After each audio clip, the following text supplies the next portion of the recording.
would it be fair to say that if you have your position and your title with BCI, you are essentially like a detective? Yes. Oh. And you work out of which office? The Richfield, Summit County office. And approximately at any given time, how many similarly positioned special agents are there out of Richfield? Oh, it fluctuates. We've had as little as 6 and as many as 12. Now, with respect to this case, you received a call from a gentleman by the name of, is it Mark Colmer? Kohler. Colmer. Who is he? At the time, he was the special agent supervisor. Kind of like your boss at the time? Yes. Okay. And he got in touch with you to make you aware that you were being assigned to the investigation of this particular case. Yes. And all of this is documented in an investigative activity note that talks about the investigative request, the preface, and it just kind of gives us some background circumstances as to how you were going to conduct this investigation. Have you reviewed that summary? Yes. Okay. And with respect to almost like the mission statement or purpose of your investigation, what you outlined, or as your directive, the investigation, as written in your summary, was conducted with the purpose of determining, to the extent possible, the facts and circumstances surrounding this incident. Yeah. And that's all the facts and circumstances, right? Yes. Because they're all relevant to the investigation, yes? And those would be the facts and circumstances surrounding the incident related to all of the goings-on at the jail involving Mr. Rios, yes? Yes. From the time he got there until the time he was transported by medics to the hospital, yes? Yes. And also, whatever you could learn about Mr. Rios himself, right? Yes. And that including but not limited to anything you could learn about Mr. Rios in the weeks and time leading up to his arrest on the Richland County warrant that led to his transfer to the Richland County Jail, correct? Yes and no. Please.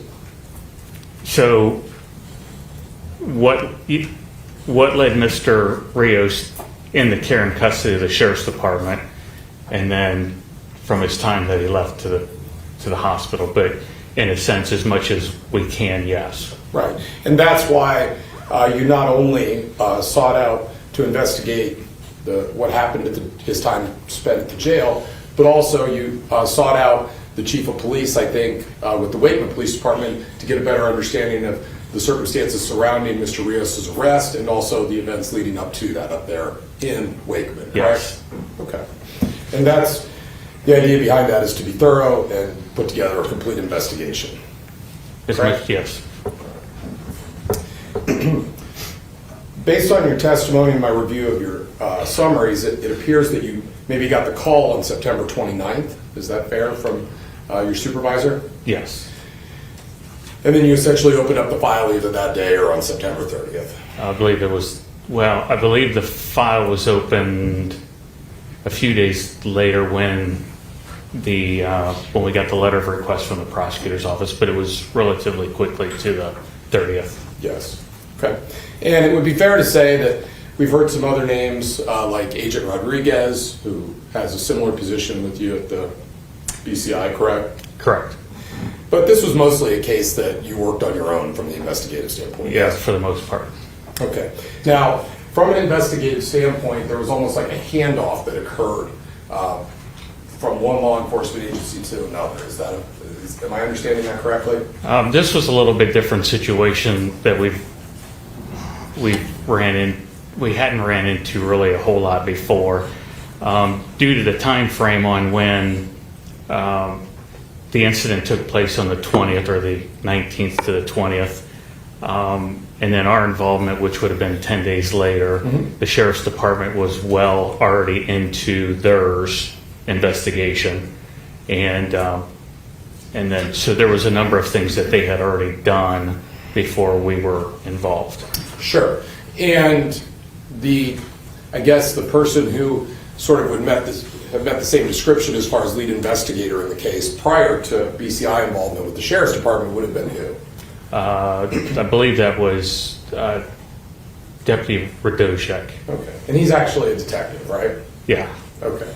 And so he was the person that would have been investigating the case prior to BCI taking over during Yes. those 10 days or so, yes? That's my understanding, yes. And the Sheriff's Department gave you all of the investigative summaries and notes to make part of the investigation so that you could review the work that had been done up to the point that you guys took over, correct?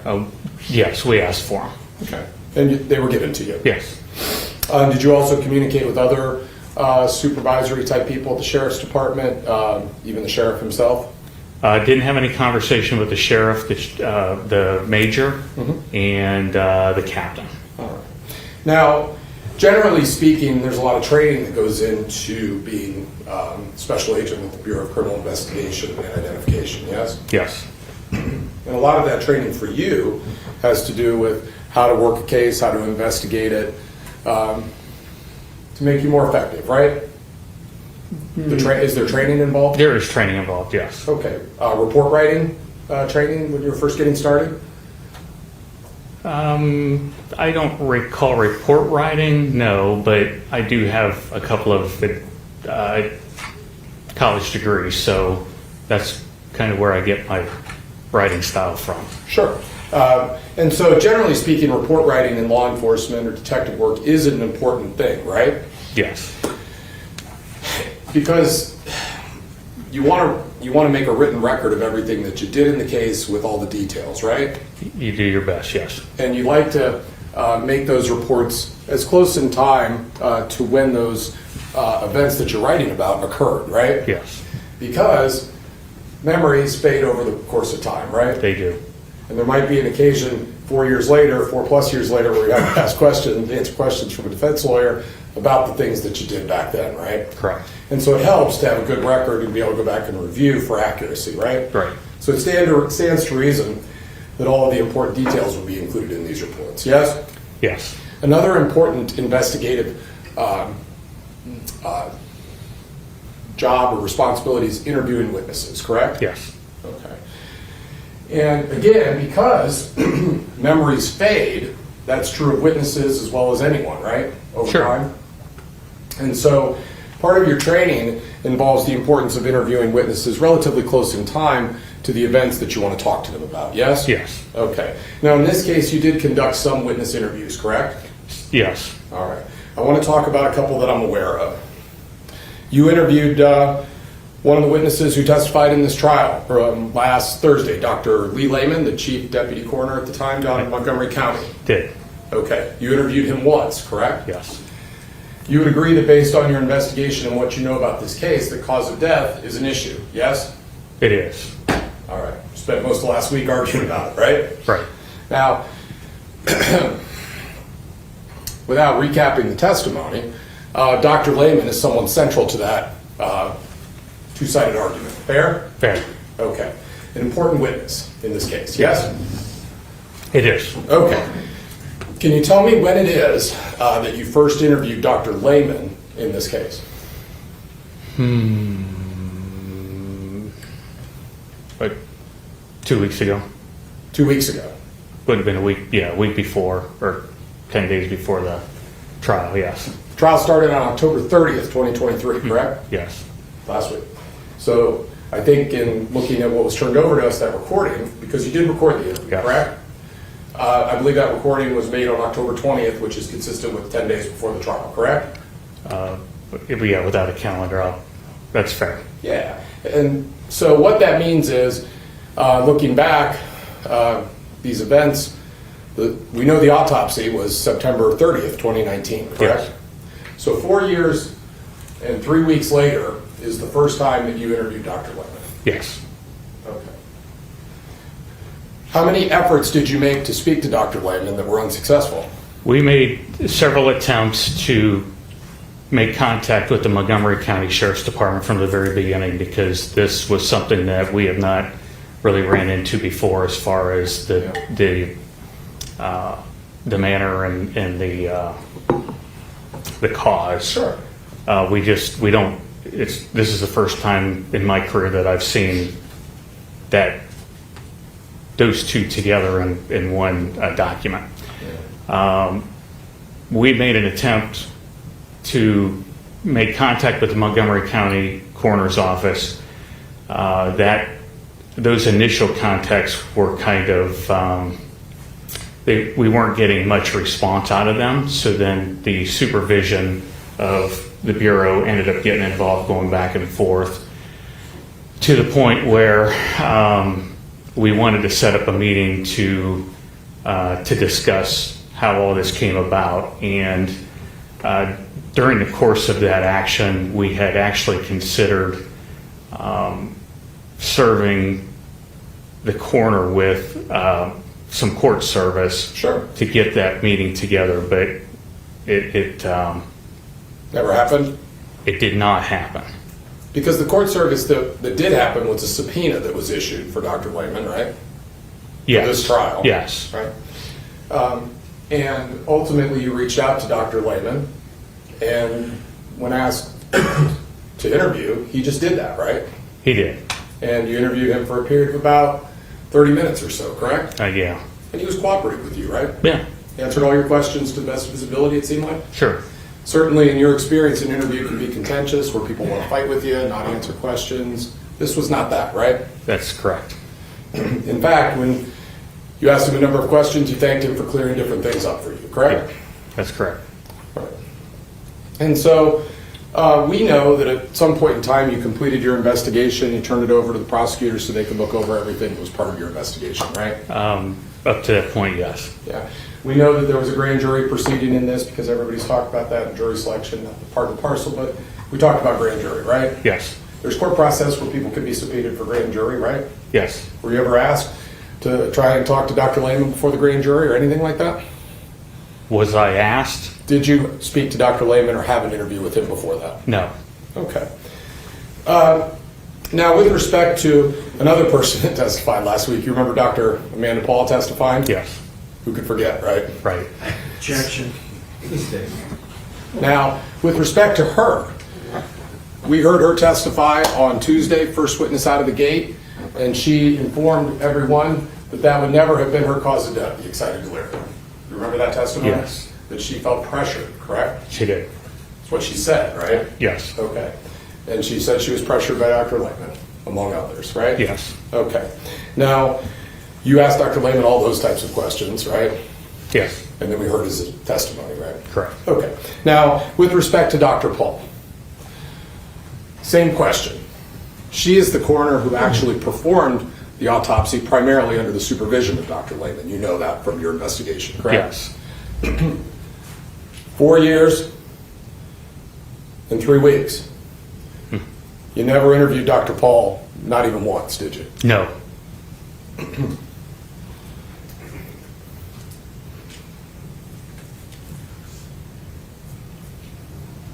Was she refusing to speak to you?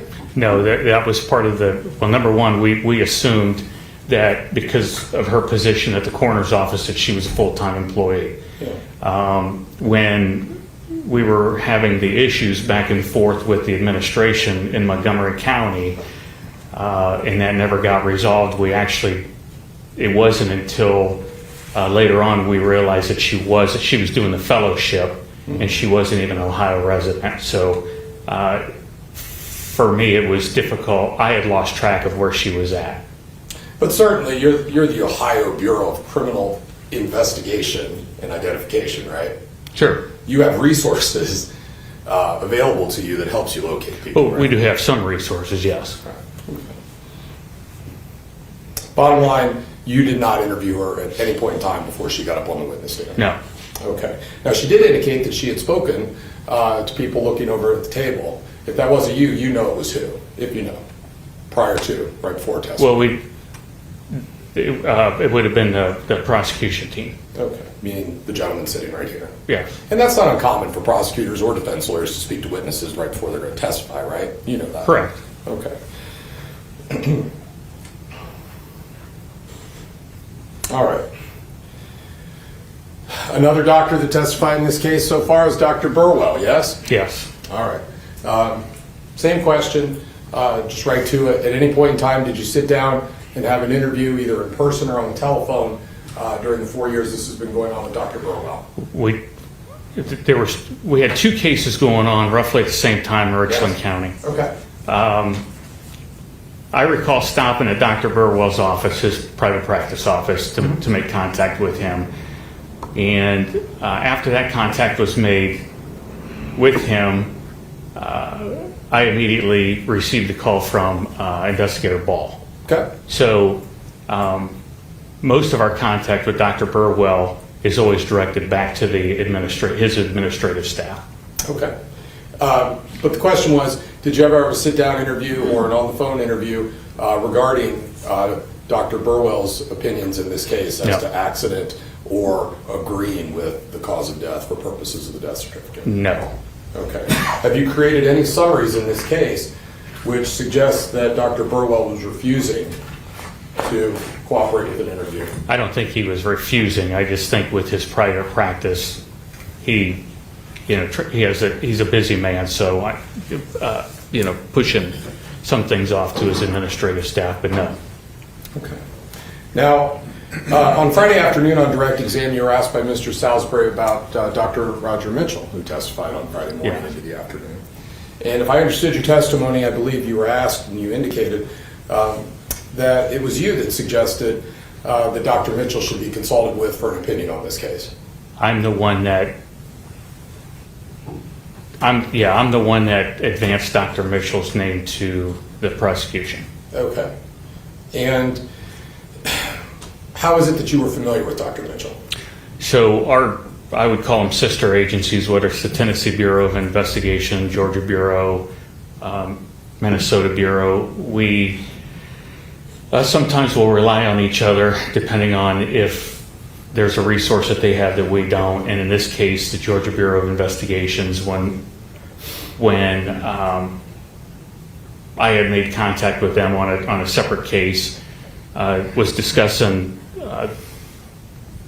having one of their forensic pathologists, because they have on staff forensic pathologists at GBI, kind of review the autopsy, and Dr. Mitchell's name was given to me by the Georgia Bureau of Investigations to call. Okay. And was the Georgia Bureau of Investigation aware that this was a law enforcement based incident with an altercation between corrections and an individual at the jail? They were involved in altercation, a restraint, and a death? Yes. And they suggested Dr. Mitchell? Yes. Okay. They also make you aware that he's someone that refers typically to altercations with law enforcement? Hold on, what's the basis? First of all, we hearsay, secondly, it's purely speculation. What's based on what he understood and why he did what he did? You're not offering it for the truth? No, I'm happy to let the jury consider Dr. Mitchell's. Okay. Well, ask the question, finish the question, and then don't answer until I think about it. So finish the question. Yeah, so before you recommended that Dr. Mitchell take a look at this, did you become aware either from the folks in Georgia, your sister agency, or anything that you did on your own, that Dr. Mitchell's specific area of expertise involves law enforcement altercations with people in custody, and he has a reputation for defining those as homicide? Were you aware of that? I will overrule the objection, but it's only being offered for what you did next, not for the truth of what you heard, but to see how you acted next, if you can. I don't believe, well, that was quite a lengthy question, so I don't believe that I necessarily knew a lot of credentials about Dr. Mitchell until I had provided the name to the prosecution team, and then I believe that, if I can recall correctly, that there were some white papers that he had been involved with before that he had sent us to kind of look over. What are white papers? Like research papers, university peer-reviewed research papers. Right. He's got a lot of those out there, right? It appears to be, yes. Yes. And specifically, those research papers involve topics involving law enforcement interactions, altercations with people in custody, in his position that those should be homicides when death results. You were familiar with that reading those papers, correct? At least the gist? I don't recall the two that I read initially that he indicated homicide, But yeah, but they were law enforcement in custody situations. All right. And so, with respect to Dr. Mitchell and the evidence in this case, you recall me asking him questions on Friday about, was it OCIC? Is that the organization that you said helped with the creation of the synced up video that shows us all the different relevant angles from the booking room, including the Sony handheld? Yes. Putting that all into one exhibit? Yes. All right. You recall me asking Dr. Mitchell if he had the opportunity to review that during the several years he apparently was working the case, and he said he had not. Correct. You were asked on direct on Friday by Mr. Salisbury if you recall whether it was a situation where you didn't send the OCIC exhibit down to Dr. Mitchell so he could look at all those angles, or if it was the other scenario where you did, but Dr. Mitchell didn't open it for whatever reason, only looked at the Sony handheld, right? Correct. I believe your answer was you'd have to look at your notes to get to that. I'm sorry, there was background noise. It's okay. I believe your response to that was you weren't sure you'd have to look at your notes. Yes. We've had the weekend. You knew I was going to ask about this. What's the answer? I actually didn't, because the physical file is up in Richfield, and I did not go to Richfield to get the physical file. Well, did you create a summary as to your involvement with Dr. Mitchell and any discussions that you had with him along the way, or the process of sending him evidence?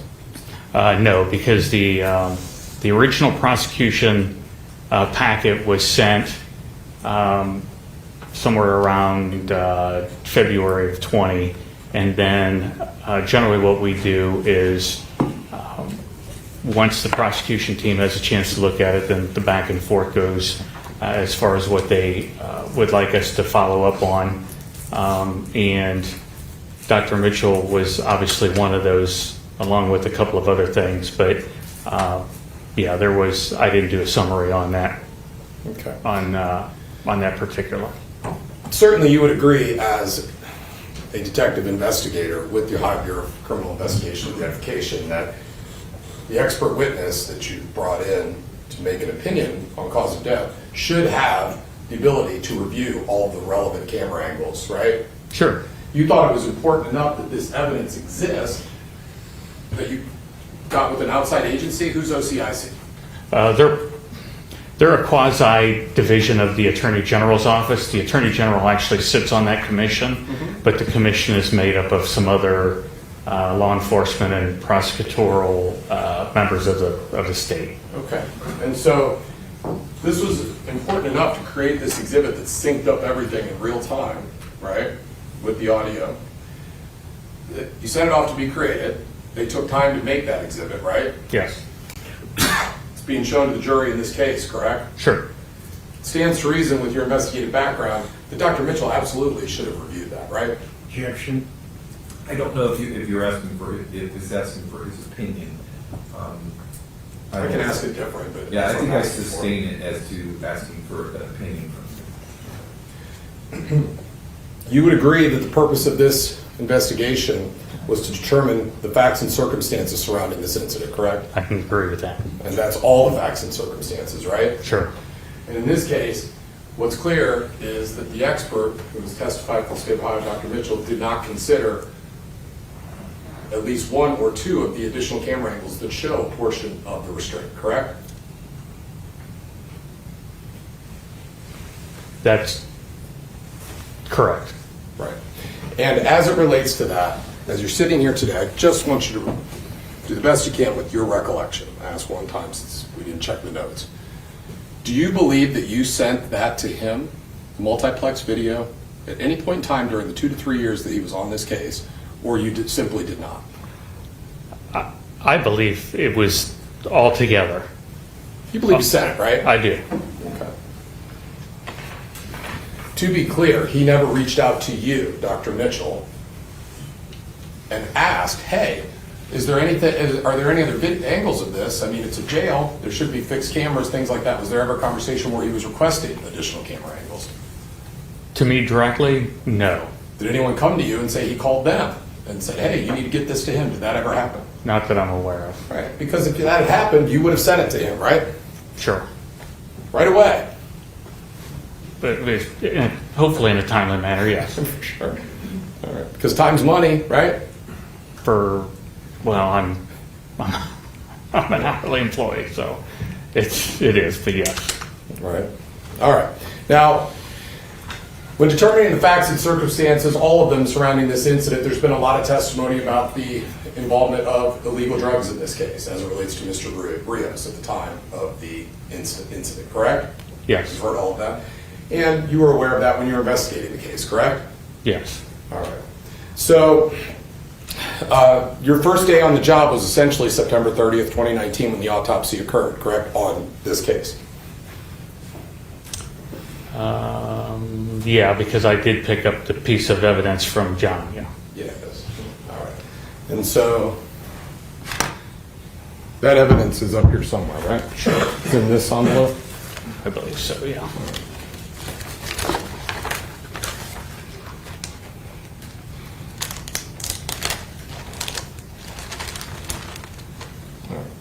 Now, this has been identified as State's Exhibit 6. You recognize this as what you picked up that day on September 30th, 2019? Yes. Okay. And so, it's my understanding that you received a call from Special Agent Rodriguez regarding this evidence, or did you reach out to him? If you remember. I don't recall how that happened. You probably would have had no reason to know it existed unless he contacted you, right?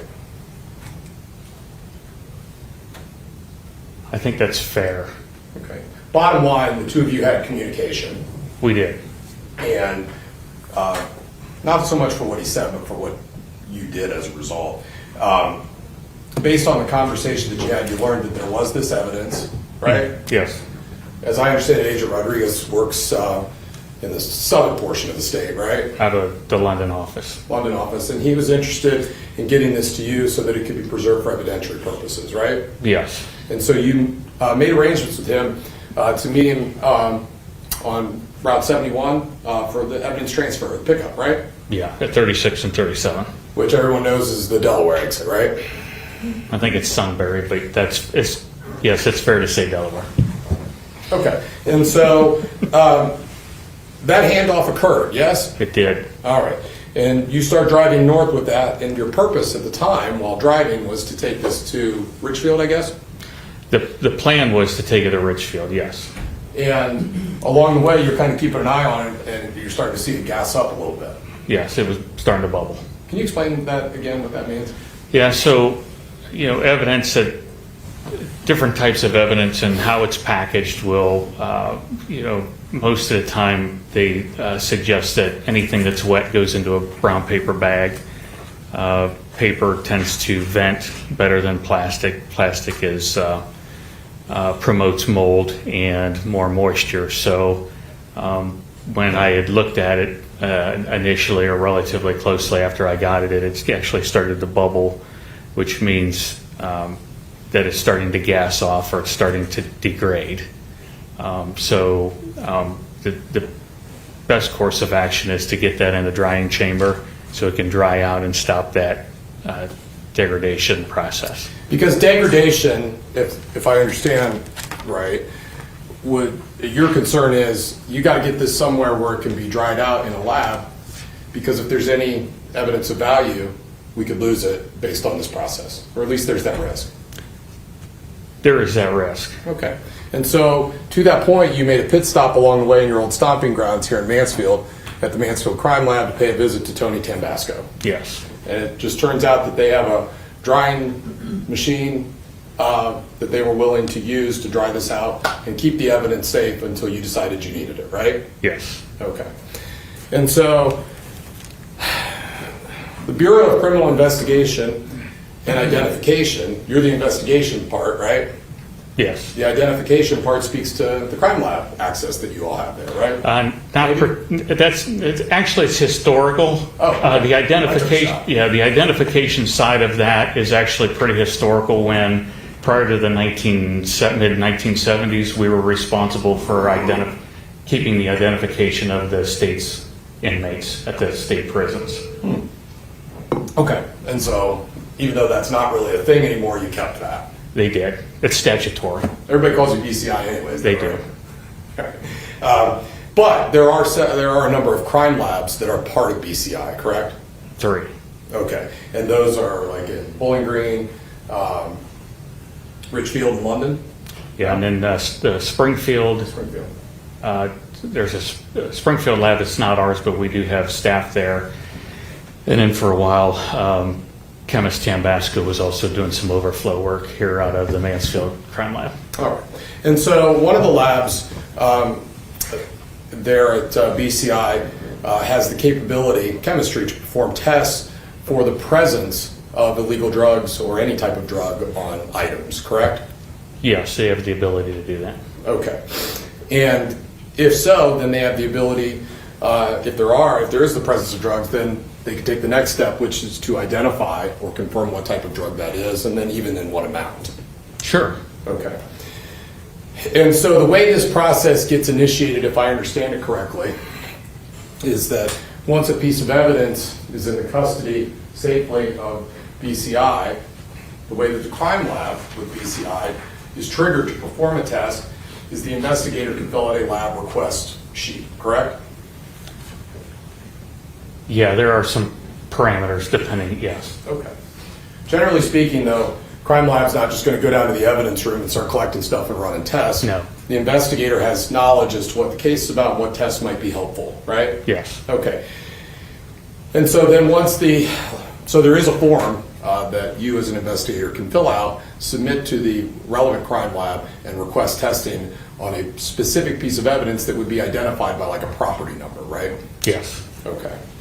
And that's the kind of thing we can see on this bag. It's identified and marked up with all sorts of different information. One of those is the property number, right? Evidence number, yes. Evidence Property number. number, yes. Okay. And that's so that we make sure we know what we have, right? Yes. All right. That's what chain of custody is and all that sort of thing too, right? Yes. Take great care to make sure that we know where a piece of evidence has been and that it's the right evidence that we initially collected, right? Right. Okay. And so, in this particular case, with respect to requesting laboratory testing to identify whether or not there were any illegal drug substances inside or on or anywhere on this described as torn or ruptured plastic bag-like object, did you ever fill out a form like that to request drug testing on this item? To request drug testing, or did I fill a document out? No. Okay. Now, that means that the BCI Crime Lab did not run any tests to determine whether or not there were drugs in that bag, correct? They did not test that. Okay.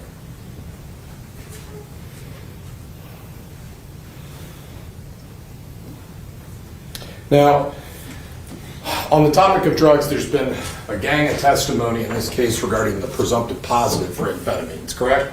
Sure. You knew from reviewing the medical records and heard again during the trial that the threshold for the presumptive positive for methamphetamines is 1,000 nanograms per milliliter, right? That's what the hospital records indicated. Yes. Objection. Amphetamines, not methamphetamine. Didn't I say amphetamine? It's amphetamine, so if you said that, If I did, I misspoke. Well, I said amphetamines, I apologize. So, we've already been through, that sets the basement, but not the ceiling, right? The threshold Yes. amount? I do believe it said less than, which for math, the caret would be pointing to the left, so it would be less than. But you're correct. That is the threshold. That's the bottom of the threshold. Okay.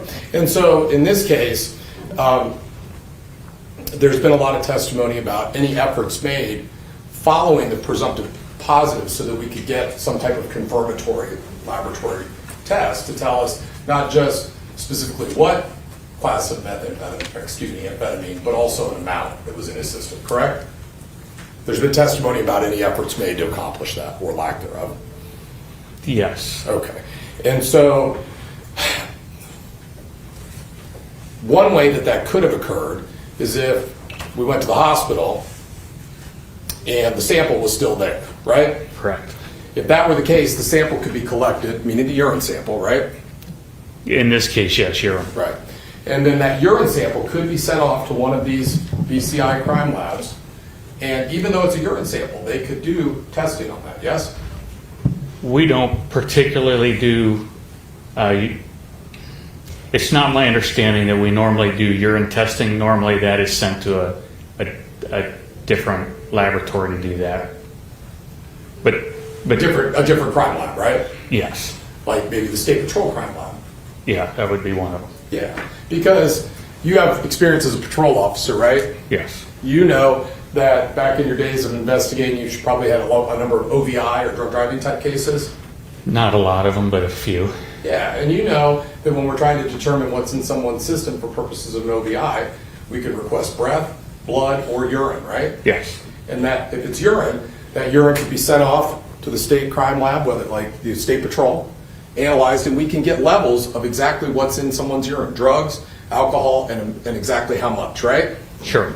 And as long as the appropriate protocol is followed, just like we talked about in the handling of evidence, then that evidence can be admissible in that person's OVI trial as to how much they have in their system based on their urine test, right? Yes, Okay. And also, if there had been blood collected from Mr. Rios, if that had somehow been preserved at the hospital, that also could have been collected, correct? could have. Okay. Now, we know that you didn't get involved in this case until September 30th. We know that Mr. Rios had obviously already passed away. We've heard some testimony in this case that the hospital's only going to keep the specimens for several days, right? Yeah,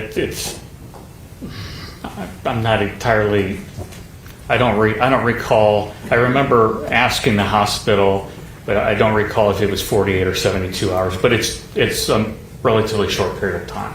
Okay. And so when you talk about asking the hospital, did that involve you going to the hospital and speaking with staff, administration, doctors to confirm that even 7, 8, 9, 10 days later, 10 days later, that there wasn't still the specimen kept there given his condition? Did you ever confirm that?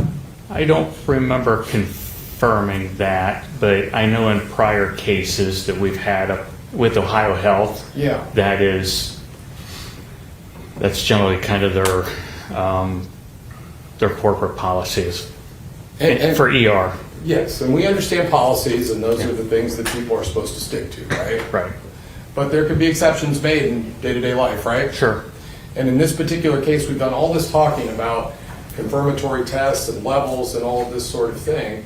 And what I'm asking you is, during the time you were investigating this case, when you first got on, or in the days that followed, did you make any effort to just to check, based on the circumstances involved in this case, to see if maybe the hospital thought, maybe we're going to keep this around for a little bit? Was that discussion ever had with hospital staff, people that would know? I don't recall having any conversations with the hospital, but I do know the initial. So there was we were trying to eliminate some redundancy in here from what the sheriff's department had already started in when we got in, and I do recall that the sheriff's department, the detective bureau, handed off I'm going to call it a relatively smaller packet of hospital records to me within like a week or that first week of our involvement. And I don't recall the conversation, whether with the sheriff's department, whether that topic had came up, but I do know somewhere along the line I was informed that those vials or those samples were no longer available. And this is the kind of thing that you're struggling to remember because it happened a long time ago, right? These Sure. conversations. Any summaries on this important point that just tell us what the conversations were, the procedure that you followed, the efforts you made to make sure that these samples weren't available, these specimens weren't available at the hospital 10 days later? Without checking the case notes, there no documentation in the report, but the case notes may have a note in them, but not an investigative report, as I think you're suggesting. Dr. Paul got up on the witness stand and you heard her testify that, my understanding is no drugs at all because he was on ADHD medication. You remember telling the jury that? If you recall. I don't recall that, I'm sorry. Okay. You did investigate, because there's been testimony about what a presumptive positive for amphetamines means, and what it might not mean as it relates to methamphetamine. You know all that testimony in the case, right? Yes. And the idea being that amphetamines can show up if, say, for example, there was a prescription for something like Adderall, an ADHD medication. You know that, right? Yes. You knew that back then, and that's why you did an investigation while the case was still pending with respect to something called an ORS report, right? Yes. An ORS report is a database, ORS, that keeps track of all the prescriptions that we have in our name and how we fill them, right? Yes. And they can be absolutely relevant for any number of different reasons in your investigations, correct? Sure. Right. And it was relevant in this case because you went, and because you have access and authority to run that database, you ran what would be best described as an ORS report on Alexander Rios, yes? I did. And you went a couple years back, right? I did. If I'm asked as a user to do it, I normally go back to January of the year. So there would have probably a 2-year period. Does it refresh your recollection? You wrote a paragraph about this in your summary, right? So I want to get this right. Special Agent Lenhart, being an authorized user of the database, queried, asked, right? Yes. Queried about Rios's prescriptions for the dates of Monday, January 1st, 2018, through Thursday, September 27th, 2019, right? Yes. ORS, the database, was able to locate Rios's name and date of birth, confirming it's him in the system, right? Yes. However, there were no prescription records within the prescription fill dates identified above, right? That's true. Okay. And so, did you tell Dr. Paul that he had ADHD medication and that was the explanation for the presumptive positive for amphetamine? Did you do that? No. Of course not, right? You didn't tell her that, did No. you? Okay. I thought there was more to it. Okay. No, that's it on that point.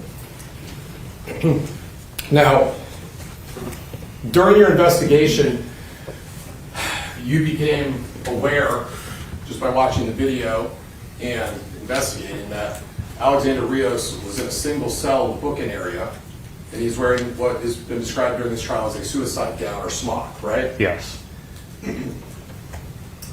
And you learned that he found his way in there to that suicide smock in the single cell because at noon, the day before, he indicated to a guard intention to hurt himself, right? I was told by the sheriff's. I was told that he actually mentioned it to another inmate, and then that inmate went to the jail staff, which prompted the protocol to Okay. move him. So, what you learned is that he made a statement indicating an intention to potentially self-harm, right? Yes. Your Honor, I'm going to object at this time. We're relying on hearsay upon hearsay. It would be, it would only be I can to refer. show what he did next, and I don't know that he did anything that's related. It's also sustained. Ultimately, that's your understanding of how he ended up in that suit. Yes. Okay. You heard him identified as being in a crisis-type state of mind by Dr. Mitchell, yes? Yes.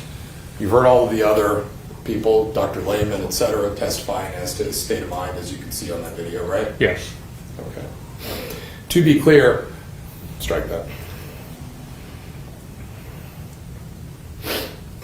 Now, with respect to Mr. Rios and drugs, you know that possessing drugs in the state of Ohio, methamphetamine, is a felony offense, correct? Amphetamine or methamphetamine? Objection. This calls for a legal conclusion. If he's a law enforcement officer. There are many factors that go into the level of a crime. I guess you'd have to rephrase it. I can do that. I think you'd have to rephrase it. So I'll let you, I'll sustain it, but I want to hear the rephrase. In your experience as a law enforcement officer, if I have what tests to be methamphetamine in my pocket, okay, and when confronted about that, I pull it out and say, this is my methamphetamine, and I'm in the state of Ohio, and they test it, and it comes back as methamphetamine.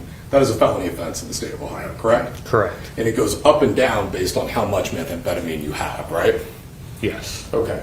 It is also a crime in the state of Ohio to bring methamphetamine into a jail. Separate crime, right? Yes, And that is a felony offense as well, correct? I believe. Okay. I want to talk a little bit about the investigation that you did into the tasers. Okay. It's fair to say that you did quite a bit of work on that part of the case, yes?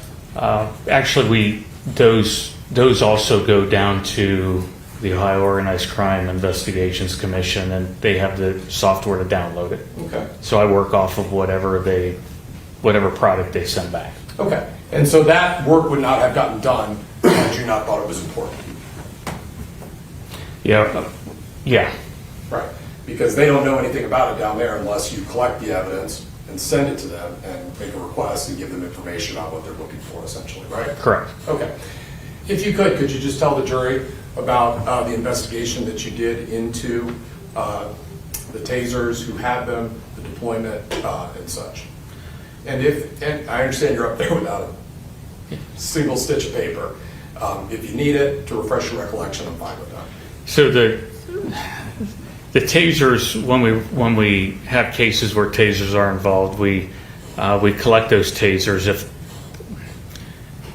they don't, the agencies don't necessarily have to voluntarily give them over, but in this case, the tasers were collected, they were handed over to us, and then they're sent down. There's a couple of different situations that can happen. They can be sent down to the Organized Crime Investigations Commission, and they can be downloaded with software that they have, or the agency that has the tasers. If the agencies have the ability to pull off the reports, then in those situations, the agency then can give us those reports of the operation of those mechanical devices. Okay. And so in this case, 2 tasers were collected, right? I don't recall. It was 2 or 3, yes. Okay. think it's Would it help if you took a look at your investigative notes? I'll just bring it up there. Yeah, I want you to be accurate. Is it yeah, cool? that's, Okay. please. I'm not marking this. It's just to refresh his recollection. May I approach, Judge? You may.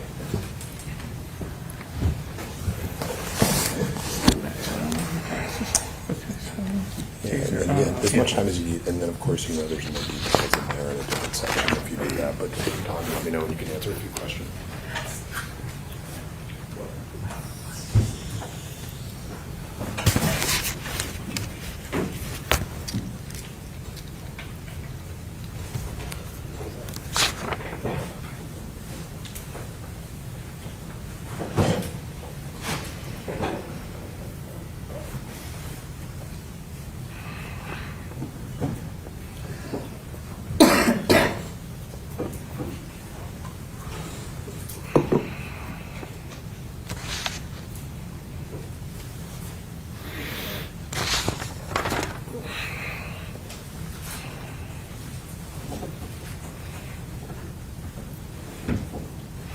Yes, sir.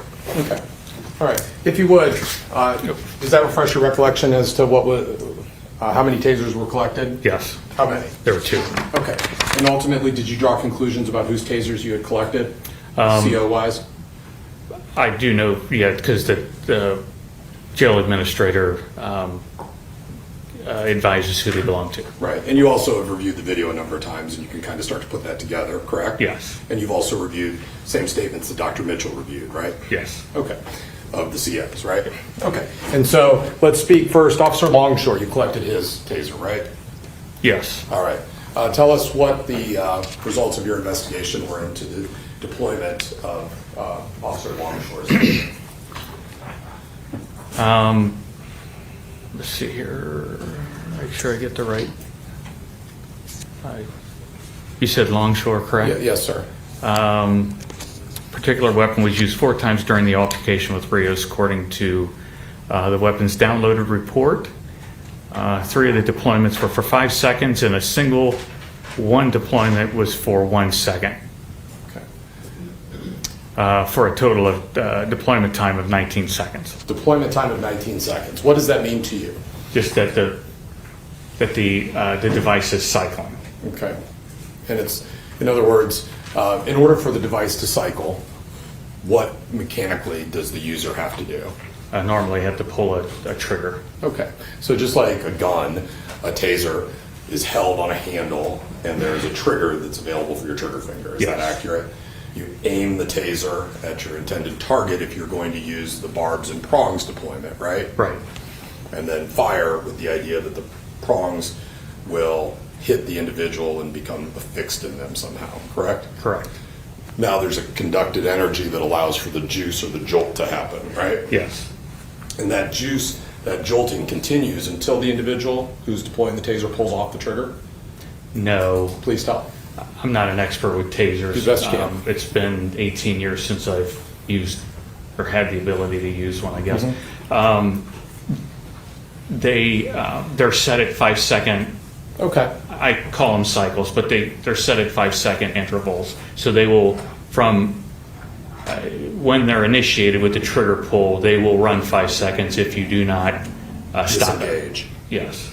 And is that why, in your opinion, there's 3 5-second and one that is just 1 second? Yes. All right. And it stands to reason that there would be this like 5-second limit to keep someone from tasing someone indefinitely. Yes. Right. Okay. All right. Now, it was this taser that we could see on the video that your investigation confirms that Officer Cooper was struck with in the webbing of his hand, correct?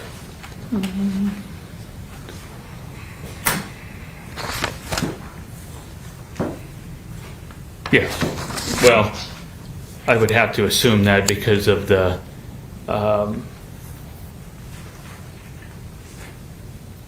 cycle times. Okay. I do recall that if I recall the video correctly, the first deployment that actually had the cartridge in it with the bay doors, it did cycle through, I believe, for the 5 seconds. And that happens based on your review of the video and all the evidence in the case. That happens just as soon as Officer Cooper enters the struggle, right? Yes. Okay. In other words, it's all already underway by the time Officer Cooper responds, correct? Yes. The first thing that happens to Officer Cooper is the taser's deployed and he gets hit in the hand, right? Yes. And I think your question about this, he walks away, seemed kind of pulling at the wire, right? Right. Okay. You know from your investigation that Officer Cooper went to the hospital after this? Had his hand looked at? That? Yes. Yep. Well, I was made aware of that, yes. Well, you've reviewed all the statements and all the evidence in the case, right? Yes. And people talk about it at all, and that's in those statements, right? Correct.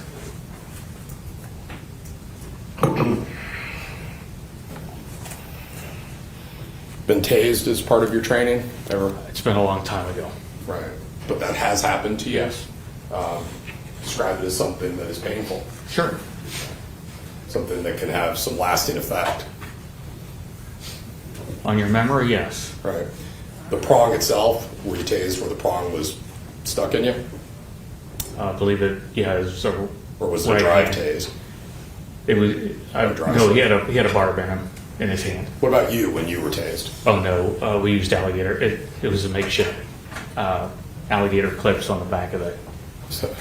Those are expensive, so in order not to keep buying for training, they have a separate device that it clips on your shirt.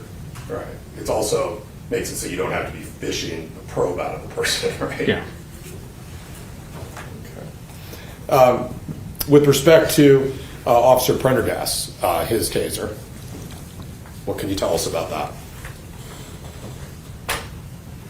When we're watching the video, we can see that Officer Prendergast kind of removes his cartridge, right? Do you recall that? Yeah, there was a cartridge laying there. It did look like it was, the bay doors didn't appear to be removed from that one. This was, this particular Weapon was used one time during their altercation with Rios. Single deployment lasted for 1 second. All right. And so what is the difference between a dry stun or a dry stun, I've heard it described both ways, and the deployment that involves the barbs or the cartridge? What's the difference? How's it work? So We're talking about how it Excuse works. me, Your Honor. Yep. Can we clarify whether this is based on Special Agent Lenhart's experience? He's already testified he's not an expert on tasers. It'd have to be based on your training experience with tasers. Do you have familiarity with what dry stun mode is? yes. I'm not asking for an expert opinion. Okay. Yeah, I'm okay with it as long as he's talking about what he knows Sure. being a law enforcement officer. But I don't want him talking about it and giving opinions that would require him to have some information or education beyond his experience working for BCI and his prior law enforcement experience. Your Honor, for purposes of the record, the question that was originally asked was, what's the difference between these two types of use of the taser? I believe that calls for a level of experience in an opinion that goes well beyond Special Agent Lenhart's I guess I just level of disagree with knowledge. that. I guess, I think he can talk about it based on if he's trained with him, if he's been tased before as part of his training, if he ever had one. So I think you can get some foundational questions to help us out. But I think if he can do it that way, I'll allow it. But I think he needs more foundation. Based on your experience with the Mansfield Police Department and as a special agent, do you have familiarity with the use of tasers? Yes. Okay. And do you have some degree of training with respect to the use of tasers? Yes. Okay. Do you have familiarity with there are, I guess, essentially two different methods or manners by which you as a law enforcement officer can deploy your taser? Yes. We talked about method number one about 5 minutes ago with respect to aiming and shooting the prongs into someone and then conducting the electricity through wires, right? Sure. Is that one method? Yes. The other method that I was starting to ask you about is the so-called dry stun method. Are you familiar with that based on your training and experience? Yes. Can you tell us what that is? That's when when the cartridge in the taser is removed, the connectivity points that actually trigger the bay doors and the cartridge that shoots the prongs, that will also conduct the electrical current. So without the cartridge and with the prong shooting out of it, you can actually place it on skin and activate it and get an electrical response out of the unit in that form and fashion. So where the first method that you had asked me about is a distance. So if you have a distance between you when it's deployed, as opposed to when you're close, those taser barbs are not going to deploy properly if the cartridge is still in the taser and you're holding it up to somebody's skin. Okay. So it's an alternative use Yes. to bring about essentially the same type of result, right? Yes. All right. And it's essentially what amounts to either method is a pain compliance is a use of electricity to gain compliance through a pain technique. Pain, I can't think of the word that I'm looking for. Yes. Okay. Pain compliance. Yes. Right. Okay. The idea being people don't like being tased, so whatever they're doing, they'll stop doing it so that they can be gotten under control. Correct? You hope. You are? Yes. Now, with respect to video, booking room isn't the only area in the jail that has these types of cameras, right? Meaning security cameras. I believe the whole jail does, yeah. Right. And so the eye in the sky, if it were, is kind of following you all throughout the jail during your stay if you're an inmate, correct? Yes. Okay. That includes when you're brought into the jail during the book-in process, you know that the Richland County Jail has a body scanner, correct? That I was not aware of. Not aware. No.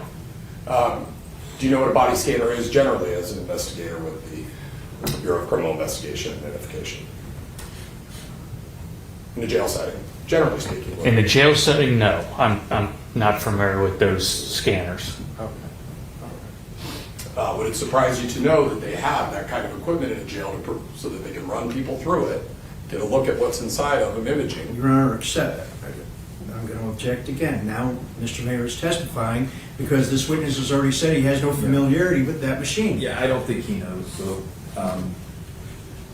there, I would sustain it as far as his knowledge. He doesn't know what they are. He may know that they exist, but he doesn't know what they do, so I'll sustain. Did you make any inquiries in this case at the jail, whether with the administration, with the sheriff, or any of the people that you spoke with, as to whether there was any technology in the jail that they're run through inmates to make sure they're not bringing contraband into the jail? Did you make inquiry into that? Advanced technology like that, no.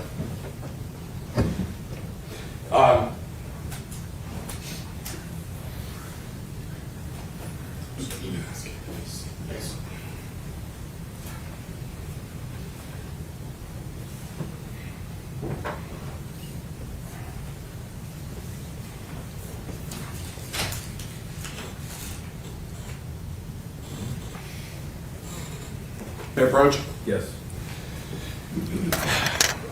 Agent Lanhart, I'm going to show you what's been marked as Defendant's Exhibit F. If I were to play this, it would be one of these body scan videos showing Alexander Rios heading through the body scanner and the time leading up to that. Okay. Have you had an opportunity to review that now that you No, know this video was not made. This video was not provided to me when the rest of the videos were given to me. And so what you're telling us is that Alexander Rios being booked into the jail, going through the body scanner, is not something that you've ever had an opportunity to look at I have as part of not. your investigation. I'm not. You know that there's been discussion about drugs in this case, right? Sure. Whether or not he was under the influence of drugs or not, right? You know that generally speaking, drugs in jails are problematic, right? Sure. And so it would be important to your investigation to take a look at that type of evidence to see if there is anything concerning or suspicious regarding Alex Rios's process of going through that scanner. That would be relevant, right? Yes. Something you'd like to see as part of your investigation? Sure. Would you like to take a look at it right now? Yeah. Approach. You mentioned several times the prosecution team in this case during your cross-examination this morning, correct? Yes. And you're essentially working alongside the prosecution team in this case, right? You're sitting at their table. Yes. Okay. And so you are familiar with the information that the prosecution team has put together in this case, whether it's what you provided or has come to them, correct? I know some of it. I don't know all of it. All right.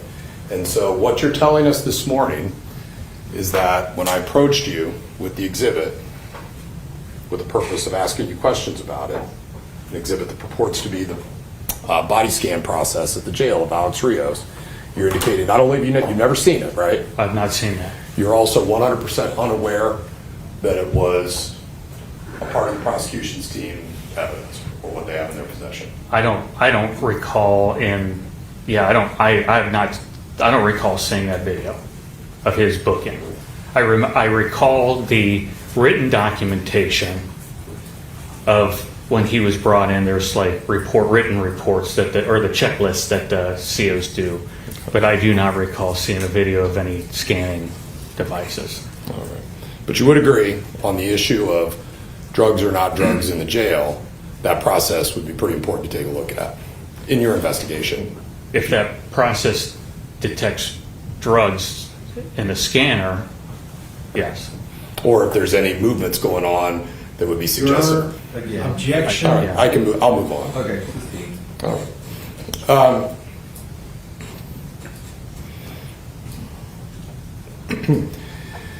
Did you make any efforts to obtain video during the 8, 10, 12 hours that Mr. Rios was in the pod setting, the general population area, before being moved down to suicide watch?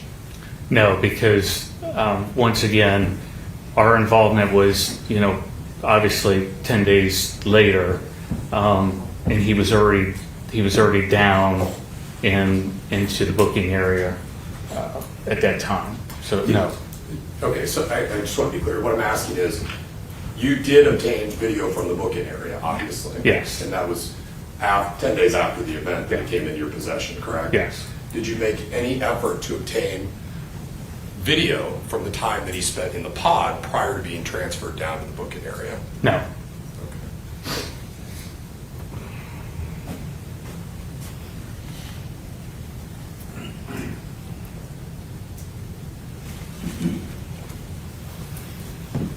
I have one moment, Judge. Yes. So there was clearly a problem with this idea of wanting to show the body scan portion of the booking process, that the judge did not allow it. My guess, and of course this is just a guess because weren't privy to the conversation between the judge and the attorney, is that there is, and you heard him, there was an objection when the defense attorney said the process of... I appreciate you answering my questions so far this morning. That's all I have at this point. Thank you. Redirect Assistant Prosecutor Salisbury? Yes, thank you, Judge. Urine and/or blood that was obtained at the hospital from Alexander Rios. I'm sorry, can you... Well, did you have knowledge that by the time you got involved that those samples were gone? Yes. Okay. And is that the reason why you didn't do anything further? There was nothing to do because they didn't exist, right? Right. Okay. Would you have done that had they been available? Well, yeah, you always like to try to get that stuff because that's kind of a key piece. Okay. And And if I may, Go ahead. each hospital system is different on their lengths and time. So, sure. yeah, Okay. And in this case, you knew they were gone. yes. Simply put. Okay.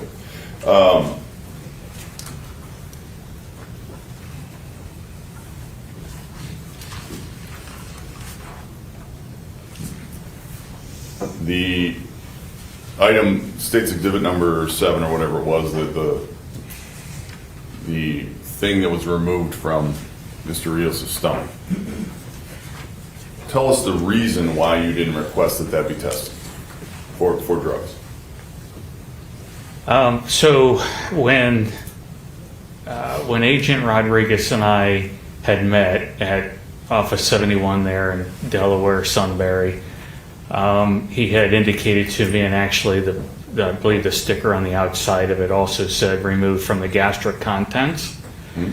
And so relatively speaking, I guess, even though Mr. Rios was in the hospital, we know Mr. Rios was in the hospital for 10 days. Objection and ask to approach. Yeah. For 7. Officer, and then if he offers that someone told him something, again, ladies and gentlemen, what somebody told him would be hearsay, so it's not admitted for that that's actually the truth, but it would be admitted to show why he either did or did not do something thereafter. So if you can answer those with those two stipulations, I'll allow it. So Agent Lanehart, again, I'll ask, why is it that you didn't request that that item be tested for drugs?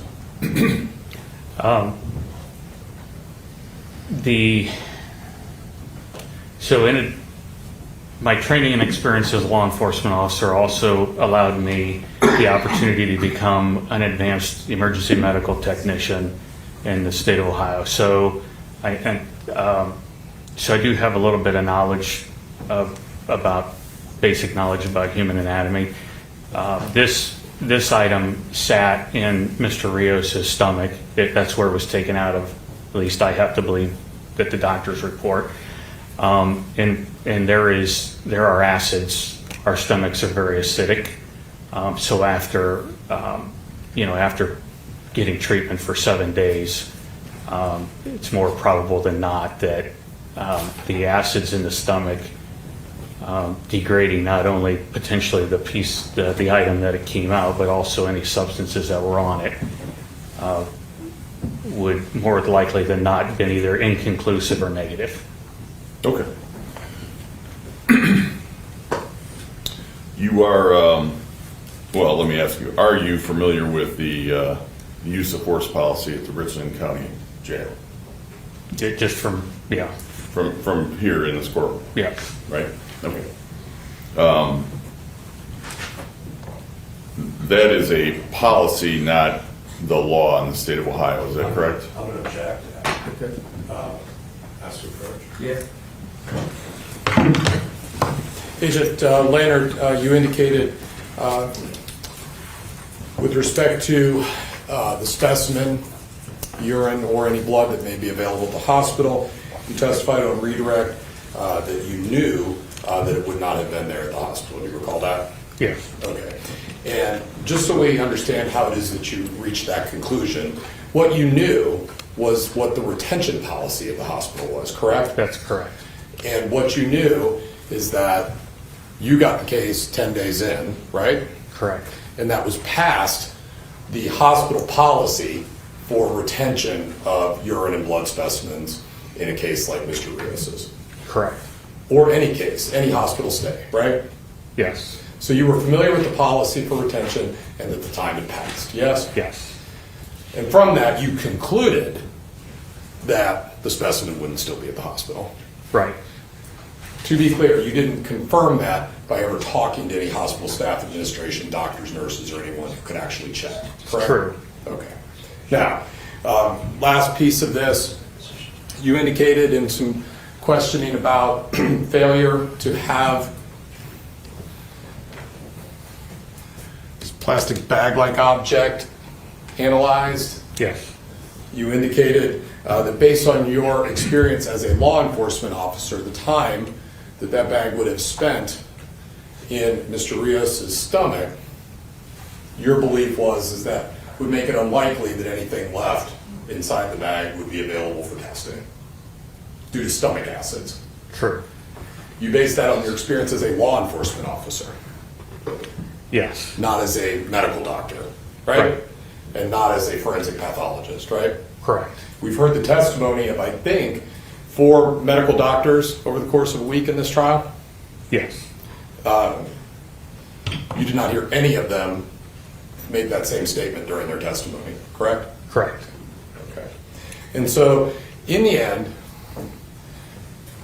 you had possession of this piece of evidence on the chain of custody, came into your possession on September 30th, and you had a degree of control over that piece of evidence from that day until the day you brought it into court here for this trial, correct? Yes.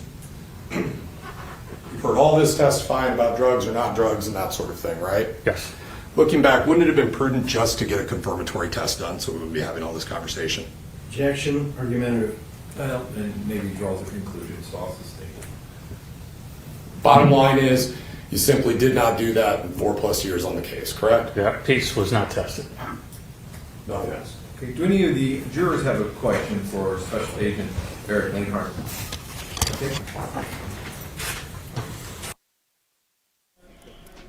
They brought to the Richland County Jail. You indicated that you didn't see any video of him going through a scanner, but you did see in the booking process that there were some check boxes.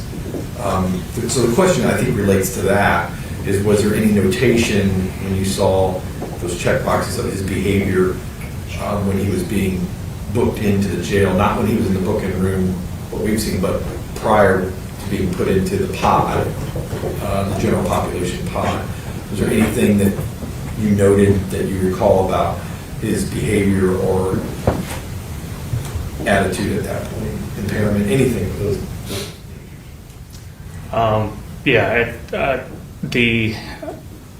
The paperwork indicated that was done by the COs that booked him in. There was no indication on those documents of their recognizing him as being impaired or being agitated or anything like that. So it was The paperwork was pretty unremarkable, and when I say that, I guess I mean that it wouldn't have been any different than any other person coming into the jail. There wasn't anything specifically on that paperwork that was marked to recognize the fact that he had been an issue at that time.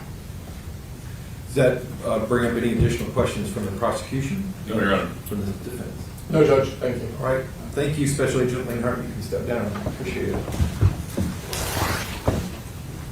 Does the prosecution have any additional witnesses that they want to call? No, Your Honor.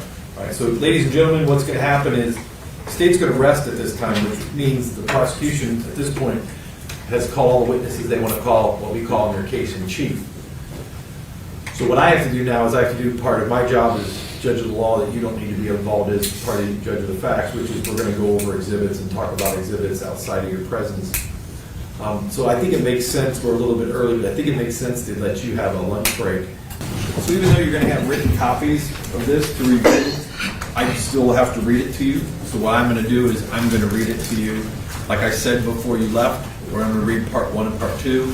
Part 1 talks about what is evidence, what is proof beyond a reasonable doubt, how to evaluate the testimony of expert witnesses. That's all going to be part 1 of my instructions. Part 2, I kind of call that the meat and potatoes of this. Part 2 includes the elements of the charges. Elements are what the prosecutor has to prove beyond a reasonable doubt. If it's not an element of a charge, then a prosecutor doesn't have to prove it at all. If it is an element of a charge, then the prosecutor has to prove that beyond a reasonable doubt before the defendant can be found guilty. So it's important to know what the elements of each charge are. So I'm going to give you those elements, and I'm going to give you some definitions. One thing you'll notice in every criminal case, there's 3 elements that are always the same in every charge. Now, the definitions or the charges may change, the elements may change underneath these 3, but there's always a date. The prosecutor always has to prove beyond a reasonable doubt on or about a certain date something happened. The prosecutor also has to prove beyond a reasonable doubt the venue, where it occurred. And in this case, they have to prove it happened in Richland County. And then the third element the prosecutor always has to prove beyond a reasonable doubt is the identity, who did it. So they have to prove that the person that they charged is the one that committed the offense. So those 3 are going to be the same in all 3 charges. But after that, they differ a little bit. We'll explain that. And like I said, those are the elements. That's what needs to be proven beyond a reasonable doubt. If it's an element, it has to be proven beyond a reasonable doubt. If it's not an element, it doesn't have to be proven by the state. That's part 2. Part 3, after the attorneys do their argument, and you're going to hear from the prosecutor, and then you're going to hear from defense counsel, and then you get a rebuttal argument from the prosecutor, because the prosecutor has the burden of proof. After we do that, I'll get to part 3 of my jury instructions, and that's how to deliberate in an orderly manner. You're going to have to pick a foreperson, those kind of things. How to let us know when you've reached your verdict, those kind of things. So those are the things we're going to talk about. So we know these jury instructions go with this case because it says jury instructions, State of Ohio versus Mark Cooper, case number 22 CR 813. The R just means it's Judge Robinson. If it was an N, it'd be Judge Nalmoff across the hall. So that's why it has an R on there. You have heard the evidence.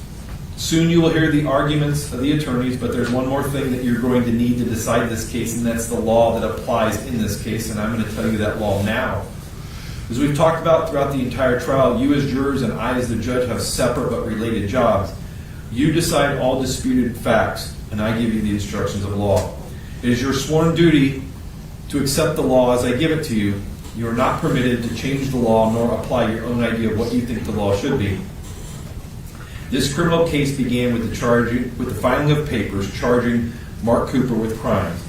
However, his response of not guilty puts into issue all the essential elements of the charges of the crimes that are charged and requires the prosecutor to prove every one of those elements. The defendant is presumed innocent until and unless his guilt is proven beyond a reasonable doubt. A person must be found not guilty of a charged crime unless the prosecutor produces evidence which convinces you beyond a reasonable doubt of every essential element of that crime.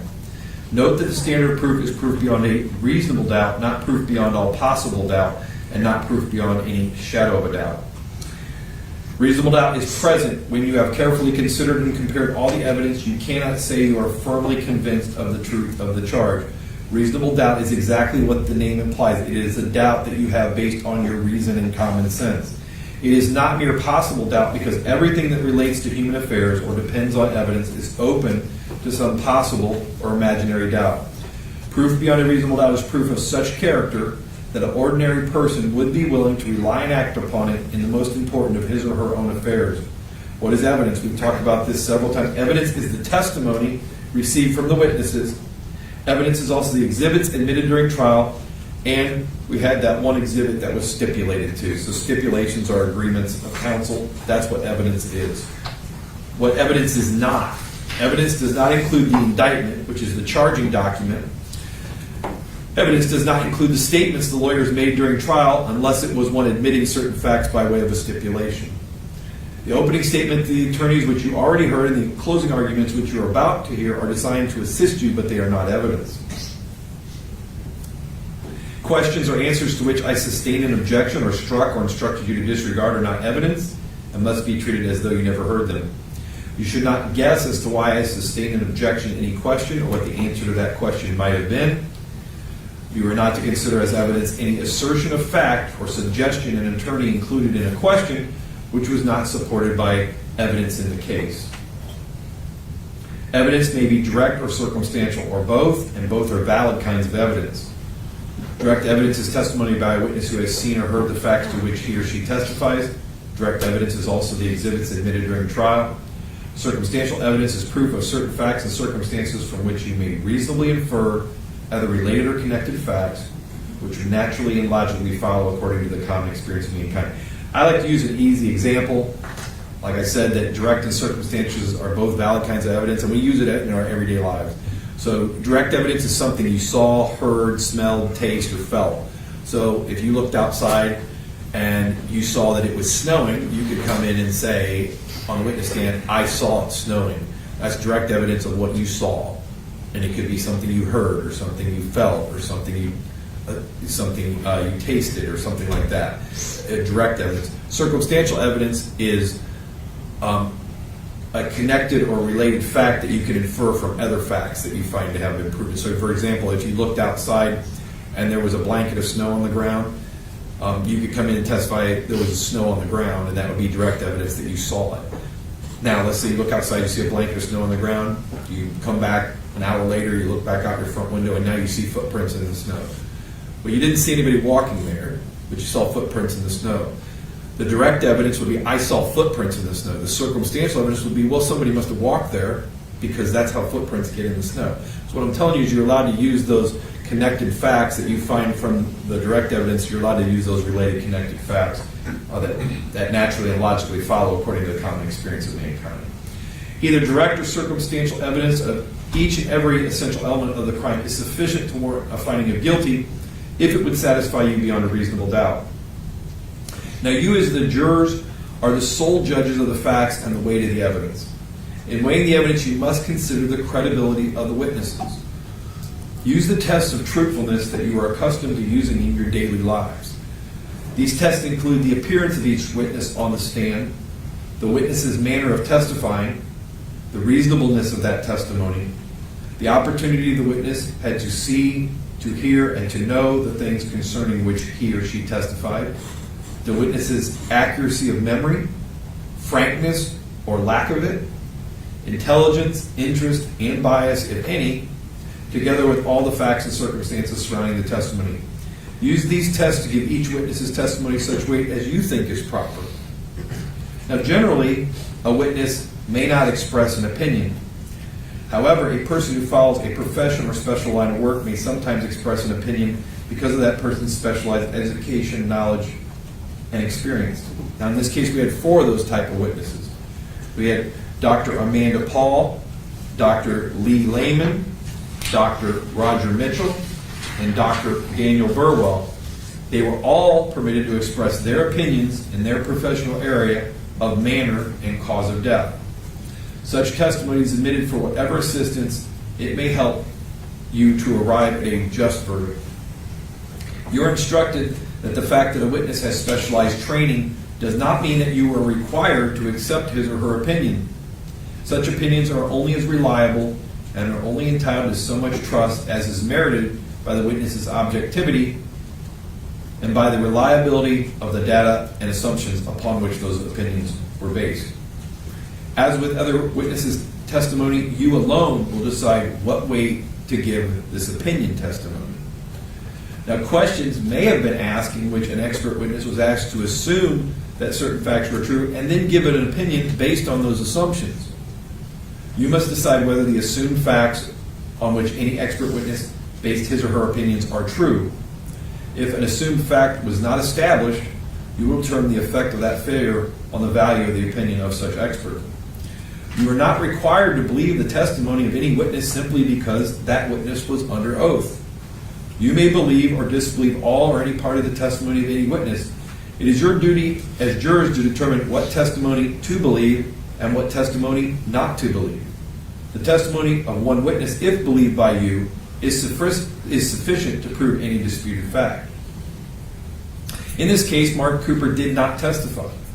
Every person who is accused of a crime has an absolute constitutional right not to testify. So his decision not to testify must not be considered by you for any purpose, as it is not necessary that a defendant take the witness stand. That's part one of my instructions. We'll get to part two. Part two is where we break down the actual charges and what the elements of those charges are. So in this case, Mark Cooper is charged with 2 types of involuntary manslaughter and 1 count of reckless homicide. He denies that he committed these crimes. I will now instruct you on the law that you need to evaluate these charges. First, in count 1, Mark Cooper is charged with the first type of involuntary manslaughter. Before you can find Mark Cooper guilty of involuntary manslaughter as charged in count 1, you must find beyond a reasonable doubt that on or about the 19th day of September 2019, and in Richland County, Ohio, Mr. Cooper did cause the death. And in the jury instructions, you'll see that we use the initials AR. That's just, we use that because protecting victims' identity. But we all know that we're talking about Alex Rios when we talk about AR. So when you see AR in the jury instructions, you know we're talking about Alexander Rios. That's who it is. But did cause the death of AR as a proximate result of Mr. Cooper committing the offense of felonious assault. So at the top of page 4, that first paragraph, that contains all the elements of this charge, what the prosecutor has to prove. I told you the date. The prosecutor always has to prove on or about the 19th day of September 2019. They always got to prove venue in Richland County, Ohio. They always got to prove who, Mr. Cooper, and then did cause the death of AR as a proximate result of committing the offense of felonious assault. Those are all the elements the prosecutor must prove beyond a reasonable doubt. But if it's not in there, they don't have to prove it beyond a reasonable doubt. So what I need to do now is I need to define some of these terms for you. So I'm going to have to define cause for you, cause the death. I'm going to have to define for you what felonious assault is, because it's saying as a proximate result of committing the crime of felonious assault. So I'm going to have to define what that means for you. The state charges, first we'll talk about cause. The state charges that the act of the defendant caused the death of AR. Cause is an essential element of involuntary manslaughter. Cause is an act in which a natural and continuous sequence directly produces the death and without which it would not have occurred. The prosecutor claims that Mr. Cooper caused the death of Alexander Rios as a proximate result of committing the offense of felonious assault. The offense of felonious assault is to knowingly cause physical harm to another. Before you can find that the defendant committed the offense of felonious assault, you must find... Serious, Judge. Oh, I'm sorry. You're right. I'm sorry to interrupt. You're right. Please, I appreciate it. The offense of felonious assault is knowingly cause serious physical harm to another. And I'm going to define that for you. Before you can find that the defendant committed the offense of felonious assault, you must find beyond reasonable doubt that Mr. Cooper knowingly caused serious physical harm to Alexander Rios, which then caused the death of Alexander Rios. So it talks about knowingly cause serious physical harm to another. That's part of the definition of felonious assault. So I have to define for you what it means to do something knowingly. I have to define for you what it means, what serious physical harm is. So knowingly, a person acts knowingly, regardless of his purpose, when he is aware that his conduct will probably cause a certain result. A person knowingly causes serious physical harm to another when he is aware that his conduct will probably cause serious physical harm to another. A person has knowledge of circumstances when he is aware that such circumstances probably exist.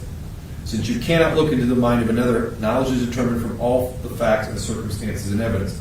You will determine from these facts and circumstances whether there existed at the time in the mind of the defendant an awareness of the probability that he would cause serious physical harm to Alex Rios.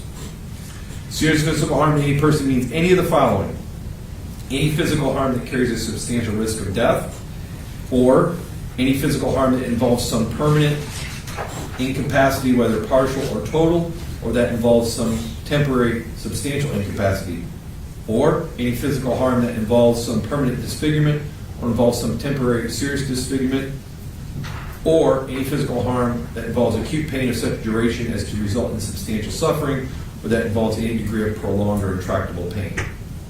If you find the prosecutor proved beyond a reasonable doubt all the essential elements of involuntary manslaughter as charged in count 1, as it just defined them for you, then your verdict must be guilty of that crime according to your findings. If you find, on the other hand, the prosecutor failed to prove beyond a reasonable doubt all the essential elements of involuntary manslaughter as charged in count 1, then your finding must be not guilty according to your findings. That's count 1. We'll move on to count 2. In count 2, Mark Cooper is charged with a second type of involuntary manslaughter. Before you can find Mark Cooper guilty of involuntary manslaughter as charged in count 2, you must find beyond a reasonable doubt that on or about the 19th day of September 2019, and in Richland County, Ohio, Mr. Cooper did cause the death of Alexander Rios as a proximate result of Mr. Cooper committing the offense of assault. So remember, in count 1, it was felonious assault. In count 1 talked about serious physical harm. Count 2 talks about assault, and we're going to talk about physical harm as opposed to serious physical harm. I've already defined cause for you, so if you want to know what the definition of cause is for count 2, just flip back to count 1, and it has that instruction of what cause means. The prosecutor claims that Mr. Cooper caused the death of Alexander Rios as a proximate result of committing the offense of assault. The offense of assault is to knowingly cause physical harm to another. Before you can find the defendant committed the offense of assault, you must find beyond a reasonable doubt that Mr. Cooper knowingly caused physical harm to Alexander Rios, which then caused the death of Alexander Rios. Knowing is the same definition again as it is in count 1. So count 1 and count 2, the word knowingly is the same definition. A person acts knowingly regardless of his purpose when he is aware that his conduct will probably cause a certain result. A person knowingly causes physical harm to another when he is aware that his conduct will probably cause physical harm to another. A person has knowledge of circumstances when he is aware that such circumstances probably exist. Since you cannot look into the mind of another, knowledge is determined from all facts and circumstances and evidence. You will determine from these facts and circumstances whether there existed at the time in the mind of the defendant an awareness of the probability that he would cause physical harm to Alexander Rios. Physical harm as opposed to serious physical harm, which I defined for you in count 1. Physical harm, which is part of count 2, means any injury, illness, or prolonged physiological impairment, regardless of how serious it is or how long it lasts. If you find the prosecutor proved beyond a reasonable doubt all the essential elements of involuntary manslaughter as charged in count 2, as it just defined them for you, then your verdict must be guilty of that crime according to your findings. If you find, on the other hand, the prosecutor failed to prove beyond a reasonable doubt any of the essential elements of involuntary manslaughter as charged in count 2, then your finding must be not guilty according to your findings. Count 3. In count 3, Mr. Cooper is charged with reckless homicide. Before you can find him guilty of reckless homicide, you must find beyond a reasonable doubt that on or about the 19th day of September 2019, in Richland County, Ohio, Mr. Cooper did recklessly cause the death of Alexander Rios. So the first thing we talked about knowingly. So under Ohio law, there's what we call mens rea, intent. So you have purposeful, to do something on purpose means I intended it to happen. Knowingly means you're aware that it would probably occur. Recklessly, we're going to get into that, is the next one down. And then there's finally negligent, which is fairly reasonable care. So in this case, the two we're talking about in count 1 and 2, we're talking about knowingly. So they're not purposely, but knowingly. And then count 3, we're talking about recklessly. And then the last one is down here, And if I did something purposely, then I automatically did it knowingly, recklessly, and negligently. But the opposite is not true. I can do it negligently and not do it recklessly, purposely, or intentionally. I can do it recklessly and not do it or knowingly or intentionally. So it works the way down, but it doesn't work the opposite way up. So what is recklessly? And I think it was discussed already by one of the attorneys earlier, I think mentioned, but the definition under Ohio law, a person acts recklessly when, with heedless indifference to the consequences, the person disregards a substantial and unjustifiable risk that the person's conduct is likely to cause a certain result or is likely to be of a certain nature. A person is reckless with respect to circumstances when, with heedless indifference to the consequences, the person disregards a substantial and unjustifiable risk that such circumstances are likely to exist in the death of any person. Substantial risk, as contrasted with remote or significant risk. Substantial risk means a strong possibility, as contrasted with a remote or significant possibility, that a certain result may occur or that certain circumstances may exist. Again, I've already defined cause for you, so I'm not going to define it again. It's the same definition for cause in count 1, in count 2, and count 3. It's all the same definition of cause. Count 1 and count 2, it's the same definition of knowing. Count 3, it's a different definition of reckless. If you find beyond reasonable doubt that all the essential elements of reckless homicide, as I've just defined them for you, then your verdict must be guilty of that crime according to your findings. If, on the other hand, you find the prosecutor failed to prove beyond a reasonable doubt all the essential elements of reckless homicide, then your verdict must be not guilty of that crime according to your findings. In regard to the use of force authorized by a corrections officer as it relates to all the counts as charged in this case, the use of force shall be limited to instances of justifiable self-defense, prevention of self-inflicted harm, protection of others, prevention of riot, discharge of a firearm or other weapon, escape or other crime, and controlling or subduing an inmate who refuses to obey a staff command or order. Use of force shall be limited to the amount of force necessary to control a given situation. In no event may physical force be used as punishment.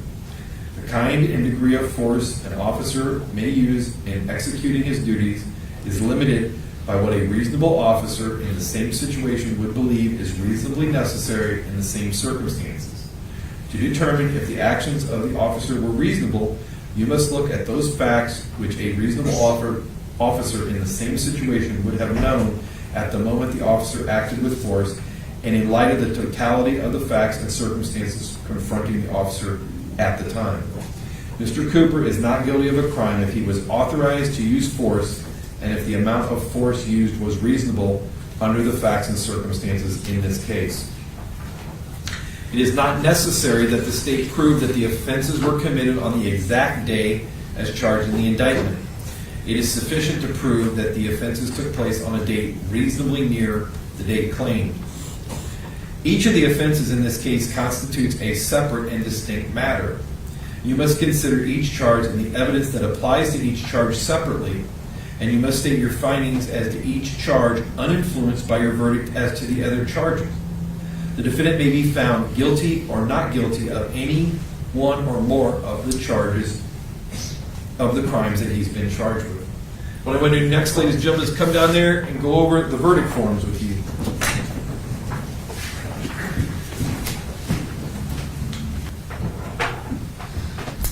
Before I go to part 3 of my jury instructions, we're going to hear from the attorneys with their closing arguments. First, we'll hear from the prosecution, then we'll hear from the defense, then we'll hear from the prosecution again, and then I'll come back and give you part 3 of my jury instructions.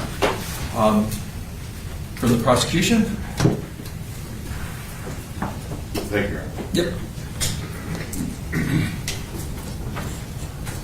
Good morning, ladies and gentlemen. On behalf of Mr. Thompson and myself, in the state of Ohio, thank you for your time and attention. You can tell you're paying attention to this case and taking it very seriously. As we all know, it's a very serious case, so thank you for your time and attention. I have two opportunities to address you, as the judge has told you now several times. You'll hear from me now, which is called the opening portion of my closing argument. You'll hear from Mr. Mayor, I believe it'll be Mr. Mayor, and then you'll hear from me again in rebuttal. Because of that, the opening portion of my closing argument is generally very brief, but it is very important because I take this opportunity usually to read you the indictment and go over all the elements. Well, because in the jurisdiction that I usually practice in, the judge reads the instructions after I argue, but he's done that before, so I appreciate that. That makes a lot of sense to me, because I think before you hear what we think that the evidence showed in this case, that you need to know the law, right? It makes sense, because to hear it afterwards and to hear our arguments, and you're trying to go back and figure out, well, did he really say that or whatever. So I think it makes sense that you know all of the elements now, to each and every element of each and every offense. And the most important definition, in my view, and they're all important. You know, I got to prove each and every element beyond reasonable doubt, and we know that, we accept that, we believe we've done that in this case, okay? But knowingly, okay, it's not purpose, it's not intent, as the judge just very well explained it to you, okay? So if any of you start to say in deliberations, well, I didn't mean it, that's not what the elements are. He didn't do it on purpose. He didn't kill him on purpose. That's not what the elements are. And that's not what we charged. That's a different crime. That's murder. And he is not charged with murder, ladies and gentlemen. So that element, and I don't know that you're going to hear that or not. He didn't mean it. He didn't intend to. I don't think you're going to. We haven't heard much about that.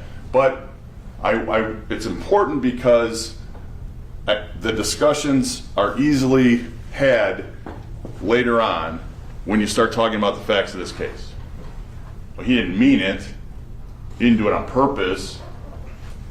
Knowingly caused serious physical harm to Alexander Rios. Well, let's get that out of the way first. Serious physical harm. Mr. Rios died as a result of the actions of Mark Cooper. There can be no more serious physical harm than that. However, had he lived in a comatose state, which he did for 7 days, that's serious physical harm. Okay? And so that is felonious assault when you knowingly cause serious physical harm. Knowingly, a person acts knowingly, and the first phrase after that is the most important, regardless of his purpose. Regardless of his purpose. When he is aware that his conduct will probably cause a certain result. When a 250-pound man steps on the back of a prone individual on a concrete floor, you know that that probably will cause serious physical harm to that person. And when you think about it, that's the reason he did it. He was trying to keep him down and on the floor. And the reason you step on someone's back, in the back of their neck, in the place where he stood, is so that he can't breathe and so he can't get up. And that's why he did it. That wasn't an accident, right? That's why it has to be knowingly. But an accident would be, well, I thought I was stepping on something else. I didn't know I was stepping on a person. I knew I was stepping on something. That's accident. This wasn't accidental. When you watch that video, as you've seen many, many times, and I'm sure you're going to view it again, and you are going to view it again in my final close, you're going to see that not only did he knowingly place his foot in the middle of Alexander Rios' back, he intentionally did that. He absolutely intended to do it. After he got tased and ripped the wire out of his hand. That's what you're going to see, and that's what you have seen. Okay? So that is a knowing act. It's not an accident. Okay? And it's more than a reckless act. It's more than a reckless act, ladies and gentlemen. It's knowing. He knew what he was doing. And he did it so that Alexander Rios couldn't get up and couldn't breathe. It's not reasonable force. And then we go on to count two, and count two is to prevent the thought that, well, he knowingly did this act, but he didn't know he was causing serious physical harm, but you had to know it was physical harm, because what's the first thing you hear from Alexander Rios when Mark Cooper steps on his back? Ah! You heard that. You heard that, and that's when he says, ugh, that's when he steps on him. That's physical harm right there. Right there, he caused physical harm to him. That's assault. He's assaulting him. Because he's not authorized to do that, ladies and gentlemen. He's not. And we've heard all the testimony around that. So that's why count two is designed to prevent what some would say a miscarriage of justice, because you say, well, he didn't knowingly cause serious physical harm. He certainly caused physical harm, knowingly. Again, not purposely. And as a result of doing those acts in committing felonious assault and assault, cause Alexander Rios died. If those acts weren't committed by Mark Cooper, Alexander Rios is still with us today. Plain and simple. And so that caused his death. Those acts of felonious assault and assault caused his death, and that's what involuntary manslaughter is. Count three is called reckless homicide. And as the judge said, it's a lesser standard than knowingly. It's not purposely, it's not knowingly, it's reckless. It's reckless behavior. And the words there are extremely important also. With heedless indifference to known consequences, a person disregards a substantial or unjustifiable risk that the conduct will likely cause a certain result. And notice those words, likely cause a certain result. Not certainly will cause a certain result, likely. Well, when you prevent someone from breathing, that will likely cause a certain result, is death. And heedless indifference, okay? Indifference is you don't care, right? If I'm indifferent about something, I don't care. So heedless indifference, he has no care in the world for the safety of Mark Cooper when he's standing on his back. That is heedless indifference to the consequences that will likely result. Again, common sense tells all of us, when a 250-pound man stands on the back of a prone person on a cement floor with his hands behind him or outstretched and struggling, he can't breathe. And when you can't breathe, you can't get oxygen to your brain. And when you don't get oxygen to your brain, it results in a brain death, essentially, is what happened with Alexander Rios.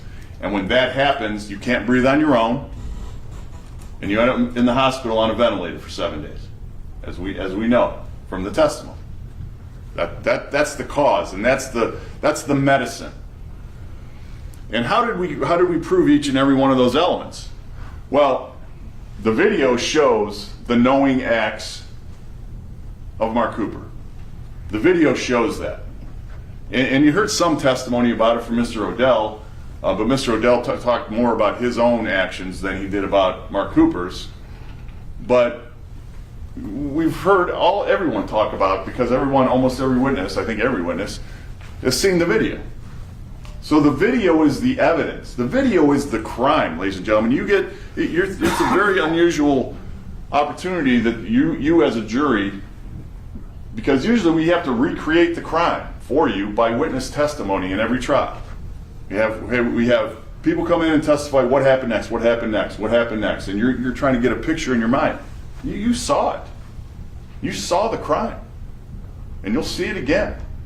So you're in a very unique position. And so we have had medical experts testify that the cause of death, Mark Cooper's actions, caused Alexander Rios' death by, quite frankly, not letting him breathe, therefore not getting no oxygen to the brain. Mechanical asphyxia, positional asphyxia, we've heard those terms, and that's what Dr. Paul said, and that's what she would have ruled back then. Whatever you think about that, she righted a wrong, in her mind at least, and came in here and told you what she felt and what her opinion was, her expert opinion, and so did Dr. Mitchell. Now, we understand that there's 2 other doctors that disagree and call it some now debunked junk science, junk medicine that doesn't exist. So that's what you have when you start hearing arguments about cause of death. That's what you have to determine. Those medical experts, did how they explain it to you make more sense? Positional asphyxia and mechanical asphyxia? Of course they did. Alexander Rios did not die of delirium, in a delirious state. You don't die from that. Sorry, you just don't. You die when you can't breathe. We all know that. And ladies and gentlemen, you saw the crime. It's really that simple. Mark Cooper prevented Alexander Rios from breathing. And he died as a result. Mark Cooper is guilty of involuntary manslaughter in both counts 1 and 2, and of reckless homicide. And when I'm done, I'm going to ask you to sign those guilty verdicts. Thank you. Thank you, Assistant Prosecutor Salisbury. We'll now hear from Attorney Mayer with the defendant's closing argument. Thank you, Judge. Can I take just a moment to get set up?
Morning, ladies and gentlemen.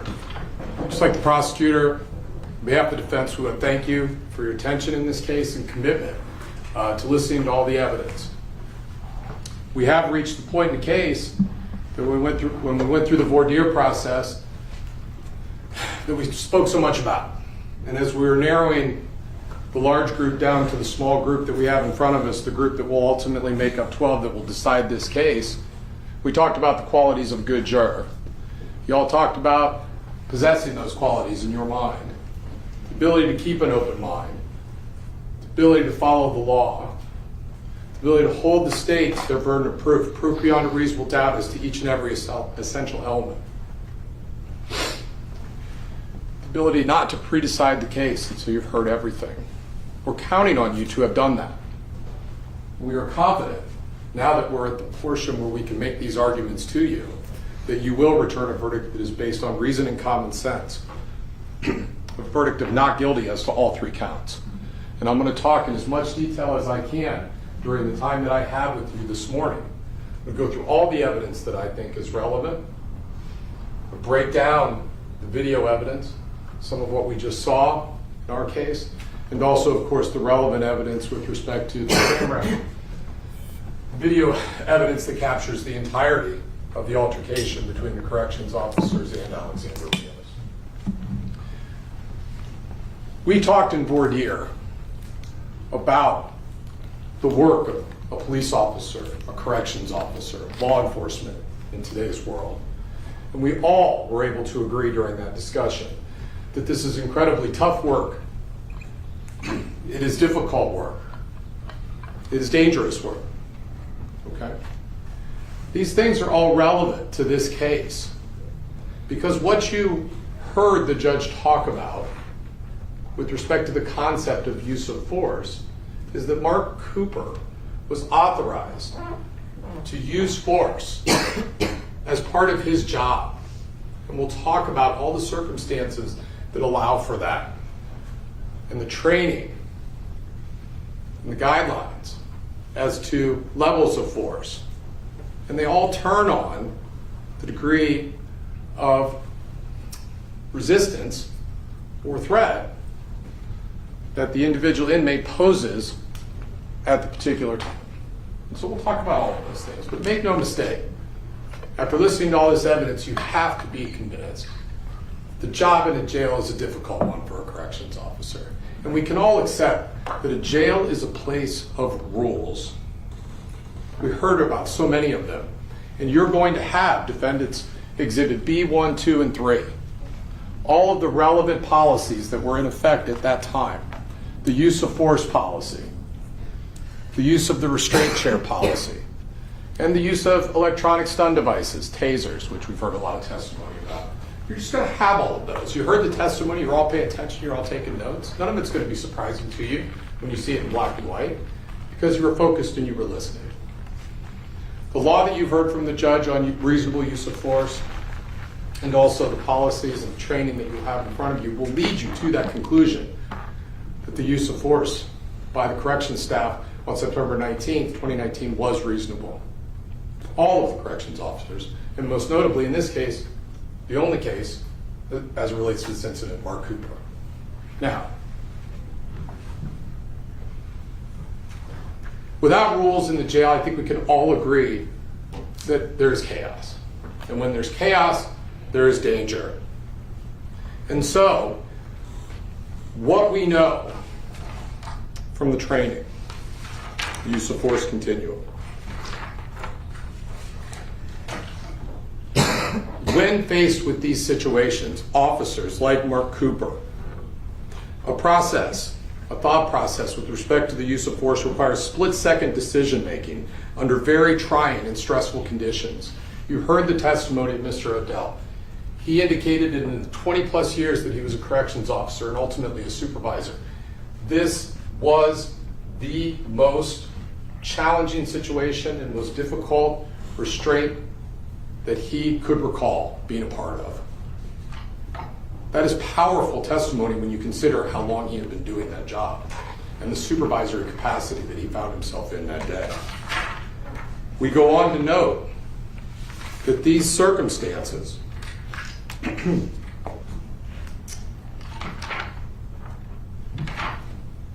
it's important to remember that almost all incidents faced by officers like this one are not scripted. They are not easy to understand, and they are not predictable as to the outcome. And so that's why what's happening in this courtroom is so unfair when we're breaking down second by second, frame by frame, with 20/20 hindsight. Armchair quarterbacking by definition. We can sit here in the comfort of a chair, wearing a suit 4 years later, or sit up on that witness stand and say, pause, what's happening here? What's the judgment here? What's the force here? That's not how it happened in real time. That's common sense. That is not, well, there is no pause button. There is no opportunity to stay, hold on, what about this? Each and every action that the officers took was in response to what they were faced with by the decisions made by Alexander Rios. And make no mistake, it is nothing short of a horrible, awful, tragic consequence of this event that he is no longer with us. And we can all feel for his family and the loss of life that he suffered.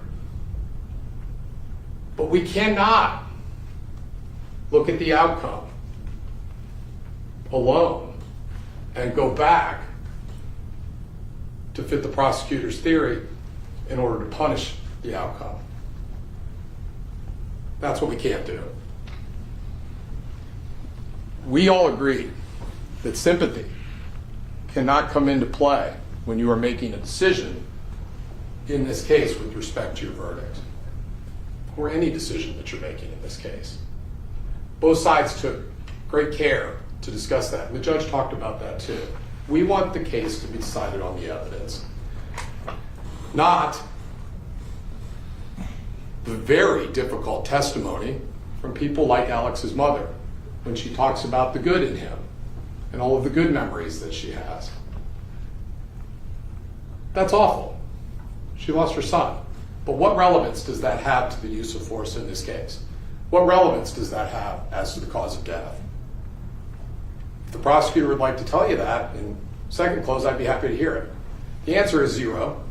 Okay. The pictures of him, family, it's meant to tug at your heartstrings a little bit. Okay? And again, to be clear, it is an awful thing. And it was an absolute accident and an unintended consequence of an event that Alex Rios precipitated. He had the opportunity 4, 5, 6 times to stand down, simply comply, and then for sure he would still be here. But the prosecutor is all the way on the other side of this. They say, ignore everything else you see on that tape and focus only on the actions of Mark Cooper during those 7 seconds. And when you do that, you will conclude that if he hadn't done that, Alex Rios would still be here today. They are all in on that when it comes to proximate cause, when it comes to cause. Without those actions, Alex Rios would still be alive. There is no one who can say that, having listened to this testimony.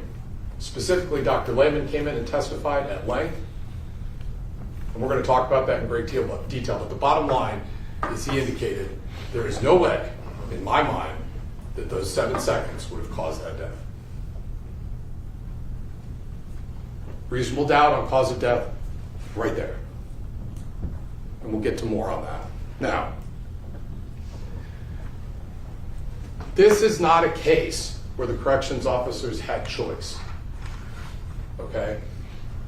So many times when you speak and learn about, follow law enforcement deaths involving police encounters on the streets, the question is, the person was just minding their own business. Weren't doing anything wrong. Why did the officer have to approach in the first place? This person was not doing anything wrong. You hear that over and over and over again. And in some of those cases, it appears that it may be true. And it was kind of indicated at the beginning of this case during opening statement by Mr. Thompson. Alex Rios was just pissed off. He was pissed. You're right. Alex Rios was in jail because he had a valid warrant for his arrest on a felony, and he was transported back to Richland County Jail. When he talks about, I'm not supposed to be here over and over again, he was exactly where he was supposed to be. Okay? Not because the jail was looking to punish him or anything like that. He had a valid warrant for his arrest, and he has to be brought in. That's law and order. Unlike situations on the street where police officers have to make a decision, should we engage this individual or not? Are they doing anything wrong or are they not? There is not that choice here. When you have what we're going to look at on this video, their job is to deal with that. What else are they supposed to do? So much so that they would not be doing their job effectively and would not be cut out for that if they're not engaging Mr. Rios in order to try to get him calmed down off that ledge, settle down and cuff up for his own safety. It is their job. Now, I want to talk about a topic that has come up throughout this entire trial And before we break down reasonable use of force and cause of death, as we take a look at that video and discuss the expert testimony, I want to talk about the role of drugs in this case, specifically methamphetamine, and the influence that it had on Alexander Rios at the critical time that we see on this video from beginning to end. Okay. The judge told you, and it's right in these instructions, that there are two types of evidence for you to consider. There is direct evidence and there is circumstantial evidence. And every lawyer knows that if both, either direct or circumstantial, are believed by you, they're to be given equally. The judge gave the working definition that we're all familiar with, and I'm sure it makes sense to you in practice. Direct evidence are things that people see. Right? We have direct evidence of what happened in this case during the altercation based on this video. Circumstantial evidence are things that we don't necessarily see, but we're aware of. And if we believe those things to be true, they can all add up to an inference, just the same as if we saw it happen.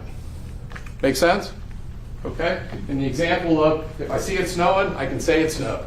If I go to bed at night and there's no snow on the ground, I wake up and there's snow in the morning, inference is reasonable, circumstantial evidence snowed overnight. It's the same thing. It snowed. Stands for that proposition. In this case, there is overwhelming circumstantial evidence to support one conclusion with respect to the influence that methamphetamine had on Alexander Rios in this particular situation, and it is critical. Okay? It was suggested during opening statement there would be no credible evidence to support any of that. Well, we agreed to disagree at that time, and I think that as it's played out, and I'm going to go over all of the evidence to support that and why it's relevant right now, I think that anyone reasonable would agree. What did we find out during the trial? Well, Alex's mother did testify, and aside from talking about his good qualities, family history, and all of that, she did give us some pretty important information as to the issue that drugs played in this case. Number one, she indicated that he'd been struggling with drug addiction for the better part of 12 years. She also indicated that there are, as is normally the case, just reasonable pockets of sobriety followed by relapses, troubles, and all that sort of thing.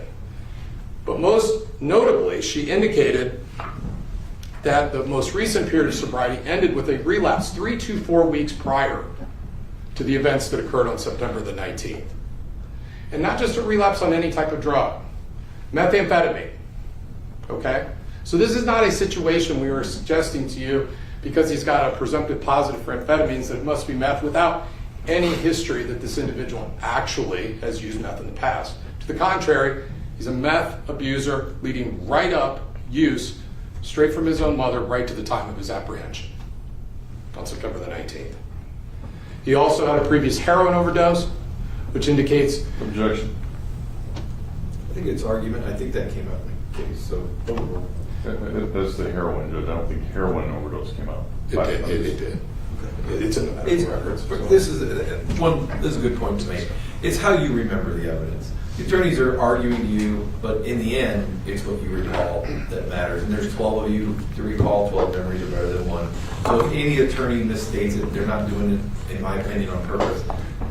Nobody can remember everything exactly what was said. But if that was testimony that you recall differently, it's different. But Attorney Mayer can argue. Go ahead. Thank you, and I agree with that. We're taking notes, it's been a lot of information. But I feel confident that his mom testified that there was previous heroin abuse, and if you page through those medical records, you're going to see that as well. Different drug, but it stands for the proposition that this was an individual who can take drugs to the amount that it causes his life to be in danger. Okay? It's a pattern of this type of abusive, self-destructive behavior. Now, we also found out that when the Wakeman Police Department came calling after the domestic disturbance up there, he's hiding in a crawl space, and the police had to look around for him for a period of time after he returned to the house. He knows the police are coming. Apparently, he's hiding. This creates the opportunity for him to make sure that he has drugs with him if he's going to be in the jail. Okay? Now, in addition to that, his behavior on that video is 100% consistent with what anyone in their day-to-day lives would perceive as someone who is under the influence of some type of illegal drug. And that is consistent with the testimony of Dr. Lehman. Okay, and we'll get into all of those different behaviors as they go to evidence of methamphetamine intoxication and also triggering the delirious state that has been debated and discussed at length in this particular case. And then when he's to the hospital, we have the presumptive positive for amphetamines with a threshold of at least 1,000 nanograms per milliliter, which is a lot, okay? And that tells us the minimum. It gives us nothing as to how much. The amount could be astronomical. We just don't know. And I can tell you that the failure of law enforcement at the time, whether it was the sheriff's office or Agent Lehner to follow up, none of that is Mark Cooper's fault with respect to them not getting a confirmatory test. I can promise you that we would like nothing more than to have that confirmatory test so that we could confirm not just the methamphetamine and the levels, but anything else that would not have shown up in a presumptive positive urinary screen. Okay? But nobody says that's unreliable for what it tells us. That he had amphetamine in his system, and that is a component of methamphetamine. Okay? What else do we know?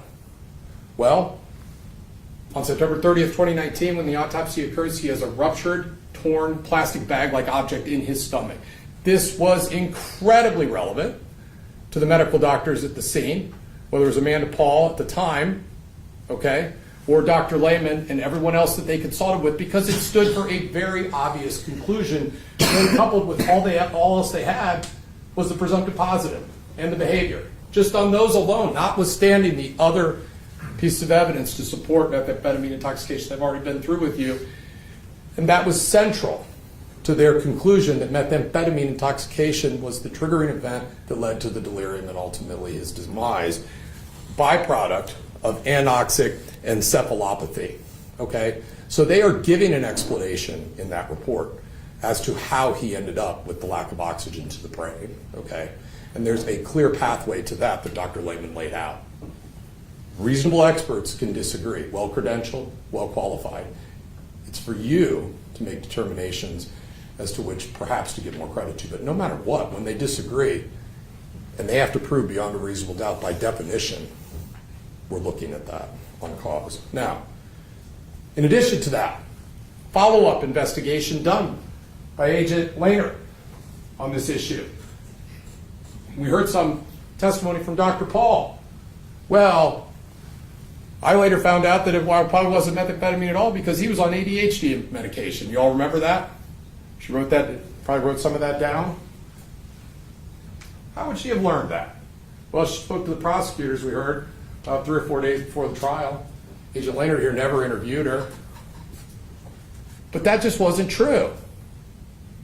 And she's relying on that, apparently, for this last-second change of opinion. Facts that are simply untrue. Because we know that Special Agent Lehner did full-scale ORS report, which is your prescription history, where we can find out what you have prescriptions for and when you were getting them filled.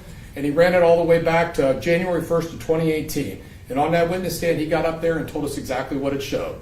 That Alex Rios did not have any prescription for any ADHD medication, Adderall or otherwise, or any amphetamine whatsoever that would otherwise have caused the presumptive positive for amphetamine.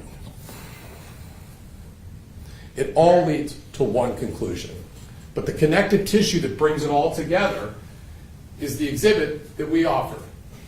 Go ahead and roll that, Sean.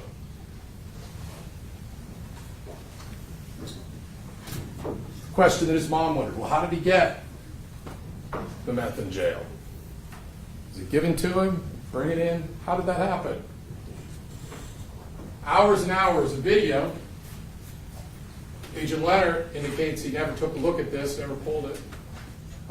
And so what we're looking at here, by stipulation, is video of the bookend process. We know what that is from testimony from Jamal Odell. It is agreed that this is Officer Longshore opening this door, and this is Alex Rios. Now, you're going to have that back there. You're going to be able to get right up here and take a close look at whatever you want to, okay? But what I can tell you is when you do that, you can see that the purpose of what they're doing is to go in there and eventually put him through this body scanner, which is to prevent people from bringing illegal stuff into the jail, drugs or otherwise. And you've got Officer Longshore here leading the way and not paying any attention to what Alex Rios is doing in the background. And what's he doing? He's rooting around in his suit with specific attention to his rear end area. Everyone knows, and it's common sense, that when people are looking to hide drugs, a common place to do that is in body cavities, like your rectum, butt crack, anything like that, okay?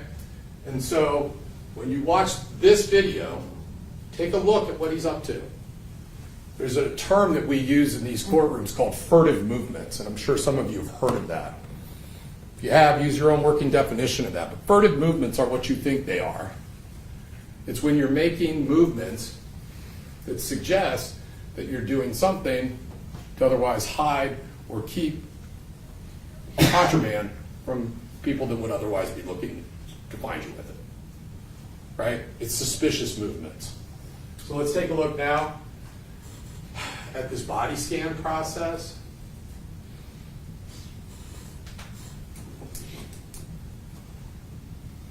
We are not suggesting to you that you're going to watch this up close and that you're going to see Alex Rios swallow a baggie or anything like that. But as you've already taken a look at it once, pause. What you are going to notice is he's got something, a piece of paper or something rolled up in one hand, right, as he approaches and goes to step on the scanner. You're going to see it appears to have a track device and then an arch that he can be moved into. You're also going to notice, just by virtue of being able to take a look at it, that this is once again Officer Longshore again, and he's going to have a seat there behind this door with a window in it type object. And he's going to get busy doing some work on the keyboard. And ask yourself, does he appear to be paying attention to what Alex Rios is up to? He does not. But what is happening is Alex Rios is paying very close attention to the fact that Longshore is not watching. And once he becomes convinced of that, he gets right back to the business of rooting around in that suit back there in his rear end. Take a look.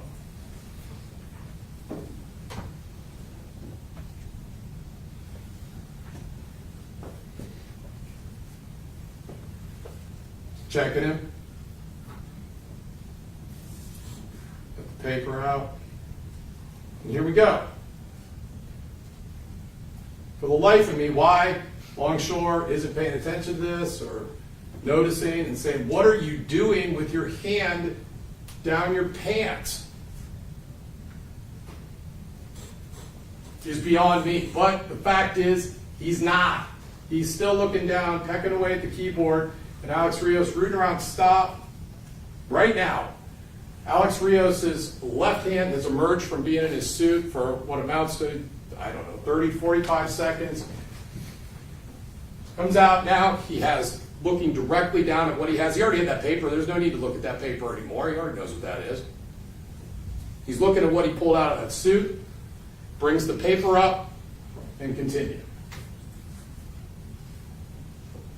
Looks at Longshore, and now sets the paper over there. Hand back in the suit, nothing to see here maybe. Stands to reason that before this body scan ever got started, what he had on him ended up in that paper. You can bet dollars to donuts, it's what ended up in his belly. And every bit of your common sense and reason tells you that this is the process by which how he ended up with that methamphetamine in that jail. And it is the first triggering event that set forth the chain of events that ultimately led to what happened 12, 14 hours later, or longer, 20 hours later. If he's not trying to bring stuff in, it never happens. If Longshore's doing his job, it's all over. Because every piece of evidence in this case suggests that Alex Rios is a guy that did not give police any trouble at all up in Wakeman. Now, was he hiding from them and making their job harder? Well, yeah. But they found it. We know that from Tony Mold. And when they did, they had to convince him to come out of that crawl space. Similar to what we're going to see on this video. We had one of those situations. The difference is is up there, he was just compliant, as Tony said, came out cuffed up, without issue. Without issue. He's capable of otherwise, just the day before, capable of otherwise being compliant with reasonable law enforcement orders and being taken into custody. He's capable of not causing any problems during the booking procedure, going to the pod, not having any problems, by all accounts, until everything changes not long before these events down in the single cell. What is it that's triggering this? Come on. This is it. Use your common sense and reason. And when you do that, there's just one conclusion that's reasonable. All of those pieces of evidence are connected together to support the conclusion that he got himself high on meth by eating that baggie. Why? Who knows? Okay? When people do that, it could be for any number of reasons we've heard testimony about. You can use your common sense as to why that is. It doesn't matter. The bottom line is, whether it was to avoid getting caught with it for some reason, whether it was to do harm to himself, he was in a suicide suit based on stated that he was going to harm himself, or if it was just to get high. It doesn't matter. The point is that's what happened, and everything that occurred after occurs based on the state that he put himself in. Okay? And for the state, during opening statement, and all these questioning about different things to try and suggest that that's not just what it is, okay, is the equivalent of taking Cindy Lou Who to bed, tucking her in with a glass of water and patting her on the head and going back to the business of trying to steal the Christmas tree, okay? You all know better, okay? Don't get hooked. Sometimes things are just exactly what they seem to be, okay? And so with that, now we're going to talk about excited delirium. We're going to talk about Dr. Mitchell's testimony. We're going to talk about everything that happened with respect to the actions of the corrections officers. And we're going to analyze that all through the eyes of reasonableness. A reasonable officer, okay? Because what you're going to find when you study these jury instructions is exactly what the rules are with respect to the law when you consider the reasonableness, the actions, specifically as to Officer Cooper, but also any other actions that you want to look at. But make no mistake, this is not a situation, okay? You will never find the words complicity anywhere in this document, these jury instructions. Some of you may have some familiarity with that, some of you may not. Objection. Arguing facts outside of evidence. I don't think it is an evidence, so you have to make it to something that was an evidence. Very good, okay? People can either commit crimes as a group, or they can act alone. We all understand that, right? If a group is going to rob a bank, you might have a getaway driver, a lookout, and a stick-em-up guy, okay? When they all get caught, they're all responsible because they're all involved together. Regardless. This is not the theory of the state of Ohio in this case. Mr. Salisbury stood up very clearly, and all the testimony you've heard as they develop their case supports their single standalone theory that the actions of Cooper alone caused the death of Alex Rios, okay? Without those actions, Alex Rios would still be here. So remember that. Don't get caught up as we're talking about the actions of the other officers, because they're relevant to this as we talk about what happened, as we talk about any struggle that he had to breathe associated with having the weight of not Cooper alone, but the weight of other officers as well, as they all reasonably tried to gain control of him, okay? And so I think what we'd like to do is begin to play the video, Sean. And this is going to be the multiplex, okay? I call it that. It's essentially the multiple camera angles.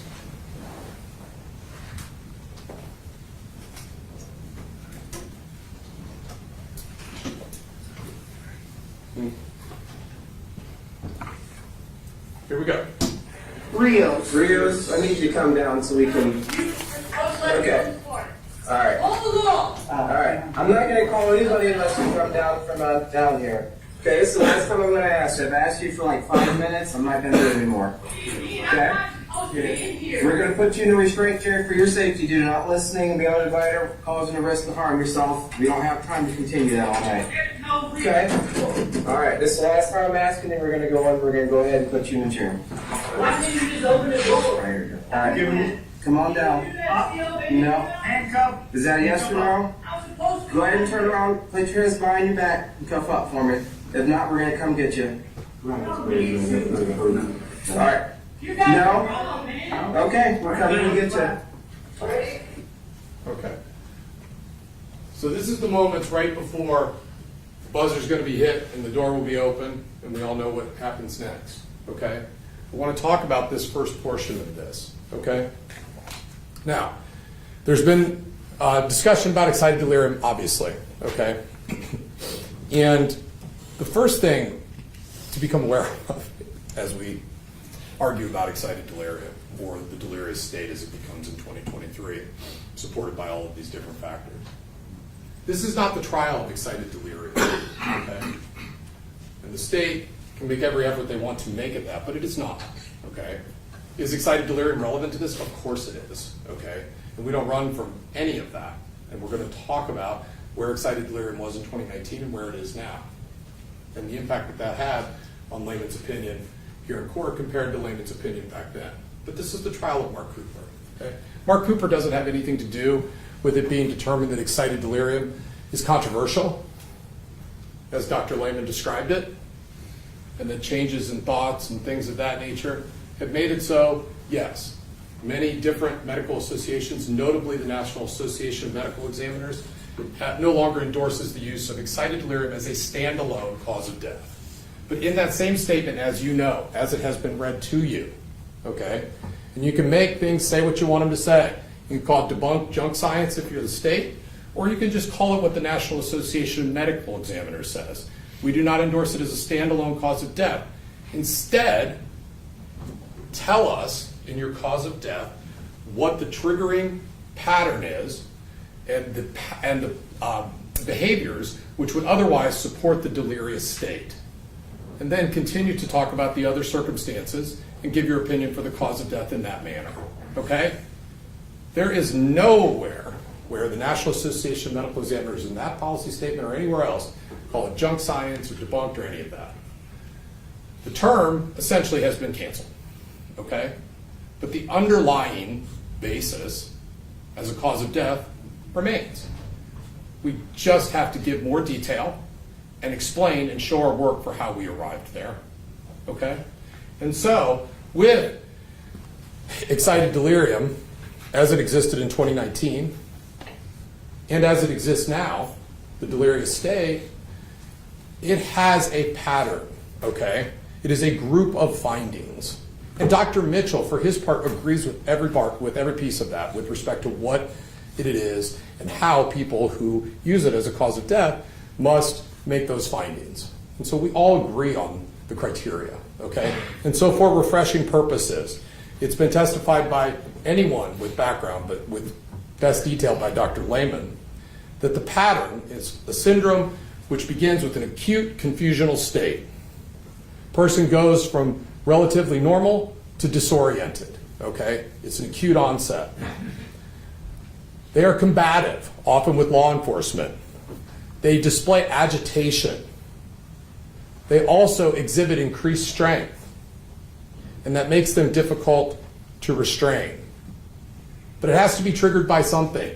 And as Dr. Lehman clearly pointed out and Dr. Mitchell agreed, I'd say Dr. Paul, but again, it's hard to recall much of anything that she had to say as it related to anything substantive, okay? And so much of what I have to say this morning is not going to have anything to do with what she told you. Now, those are the criteria, but it has to be brought on by something, triggered. Dr. Lehman said that most commonly it's a stimulant drug that creates the delirious state, and you're under the influence of that in the form of drug intoxication. And in this case, he reasonably concluded, based on just a couple of those factors that we had, not the 12 to 13 that I've given you that have been demonstrated in this trial, that it was methamphetamine, which is a stimulant drug, okay? And so you have to decide, does he appear to be in a confused state? Well, what do we know? Okay. We know from the testimony from Jamal Odell that not only what we see on the video, but also what he was saying in the moments leading up to that. In addition to saying he's not supposed to be there, call the law. They are the law, okay? He is also indicating things like, hey, you've got this all wrong. They don't have any of it wrong, okay? He's also saying when people are coming in, getting booked in, that they have stolen his stuff, they have his stuff, okay? That's not just confused, that's delusional. He is not one with reality when he was just previously, okay? Triggering event. It all fits together like pieces of a puzzle. It's inconvenient for the state, and they went out and found someone who was happy to discredit it for a price, okay? But the facts are the facts. We know when he's up on that wall in a suicide gown that he poses a danger to himself, okay? And this is when we talk about reasonable use of force, which we'll talk about alongside cause of death analysis. When he's up on that wall, by definition, he is posing a risk to himself. What are the officers supposed to do? What is a reasonable response? They have a job to do. Goal number one in the jail setting, protect the inmate. Force can never be punishment. There is no punishment. There is no discipline that takes place in this case. They want to get him in that restraint chair if you read the policy because it's the last place that they can reasonably put him. It's the last spot in the jail that they can put him to protect him from himself. If they don't do that, they're on the hook for anything that happens in that cell to him. They have a job to do. And so, of course, Jamal Odell is not arguing with him. He's not yelling at him. He's not being hard on him. He's just talking to him, just like he did to you, calm, okay? Just telling him what it was, just like he did with you. Please come down. He gives him instructions on what to do. He demonstrated with me. Cuff up. For your own safety. Food flap. You saw it when you were down there. Does Rios do any of this? He does not. Is that the end of it? Well, it can't be, for all the reasons I just said. And so they prepare for what comes next. But make no mistake, he is demonstrating this agitation and this acute, confused, delusional state. Okay? Now, at that point, when you look at the use of force continuum, he's at the bottom. Okay? For sure. Okay? But he doesn't stay there. And he doesn't stay there by his own acts. Okay? He finds himself, I believe, at level 1 blue. He is at this point passively resistant. He's not responding to verbal cues. At this point, that's what they're trying to do. They're trying to talk him down, okay? What they can do when someone's not responding to those verbal cues is they can put hands on the person in order to try and gain compliance. And that's where we are right now. And that's what they are preparing to do. And that's what would have happened but for what Rios does next. Please.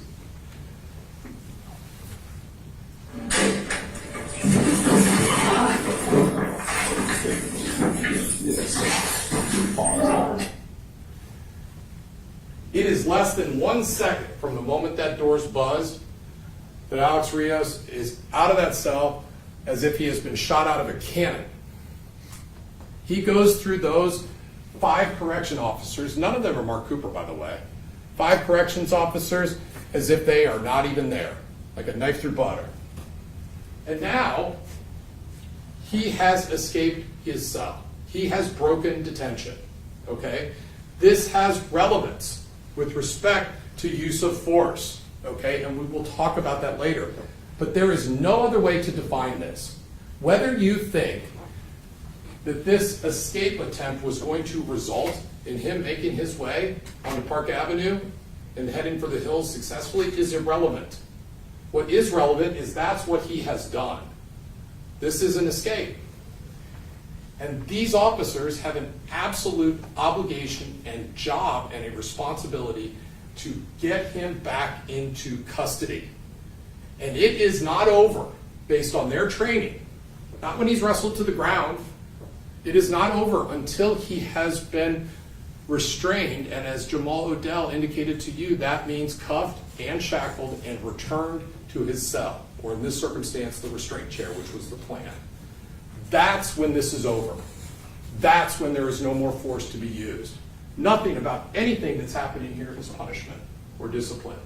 They are reacting to what this man has caused to occur. We have no idea what is up there in that control area with respect to access could be used as a weapon on himself or anyone else.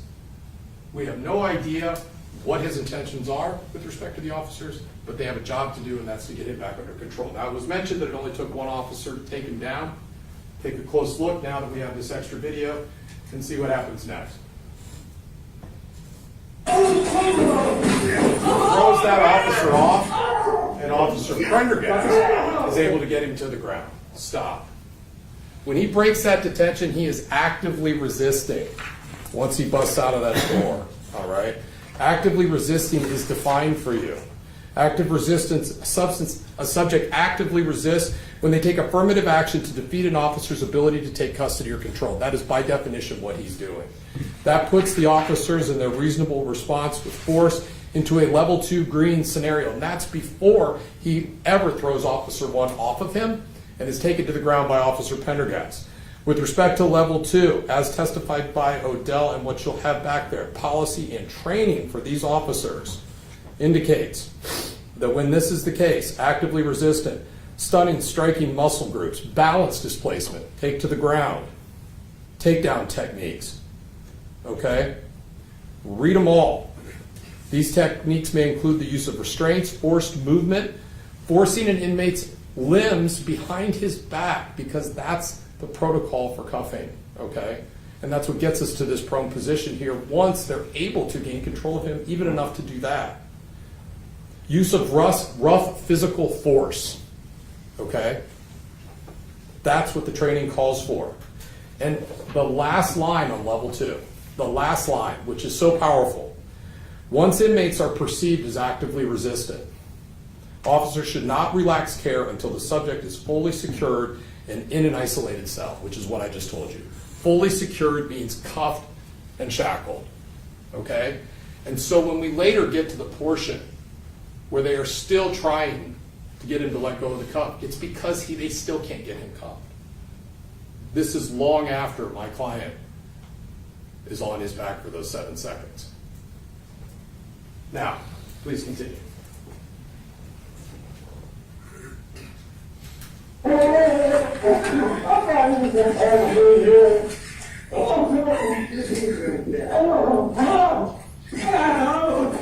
can see him rising up to his knees. They are not pulling him up to his knees.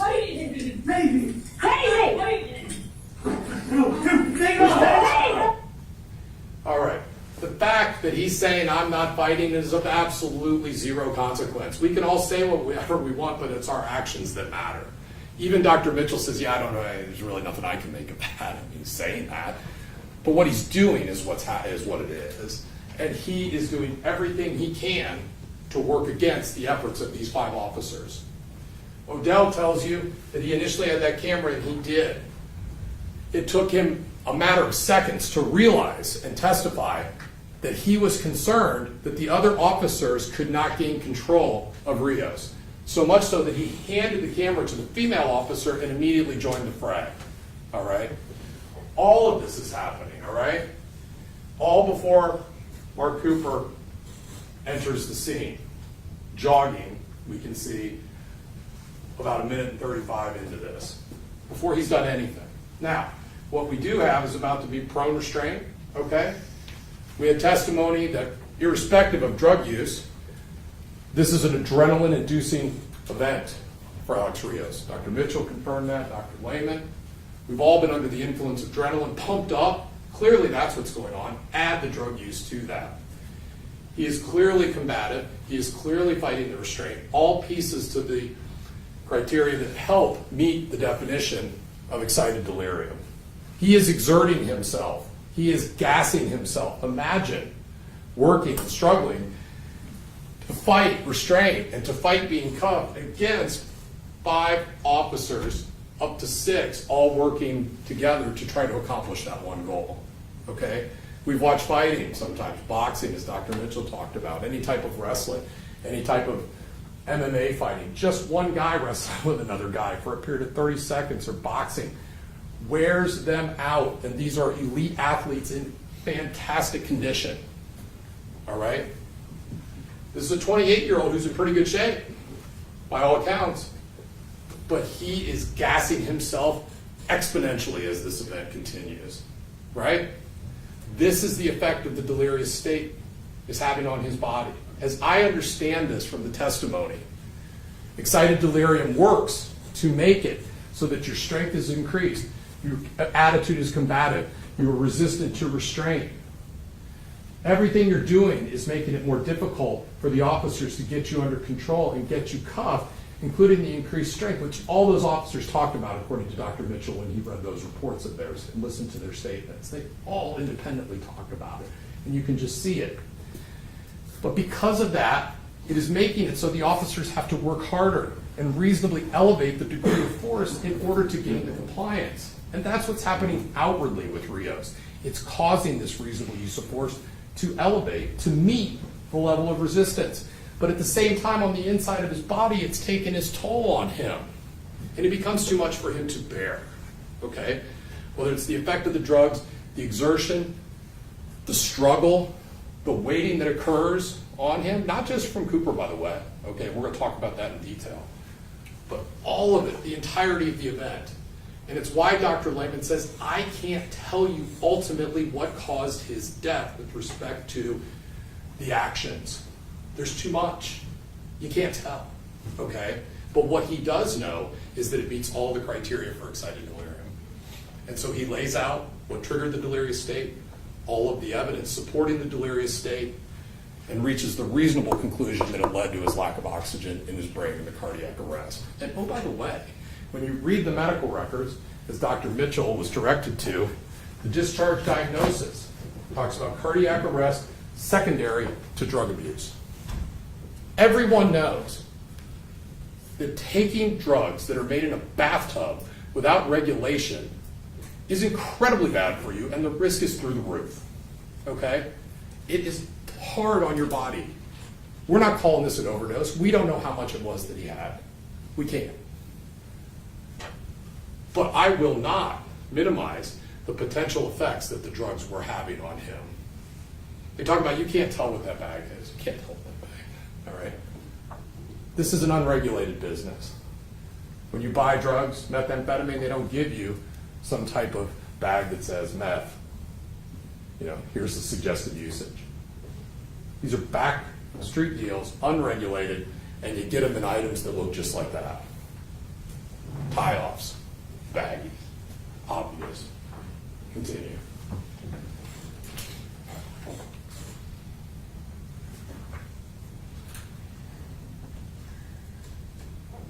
I'm not even playing! Yes, you are. Awesome. All right, couple things here. Mark Cooper isn't involved in this event for 1 second before he has the misfortune of going in to attempt to help and do his job that he is tased. Okay? Now there is a moment, 3 minutes and 9 seconds into this video that we will get to. Can you skip back to that? 3 minutes and 5 seconds.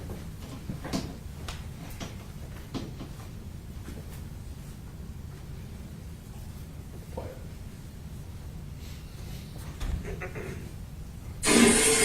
You can see my client over here with his hand braced against the wall, what appears to be most of his weight on his left foot. I would like to help. Pause. I would like to help.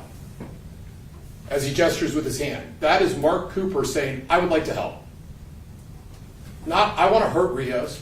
Not, what can I do to do damage to this guy? I want to help.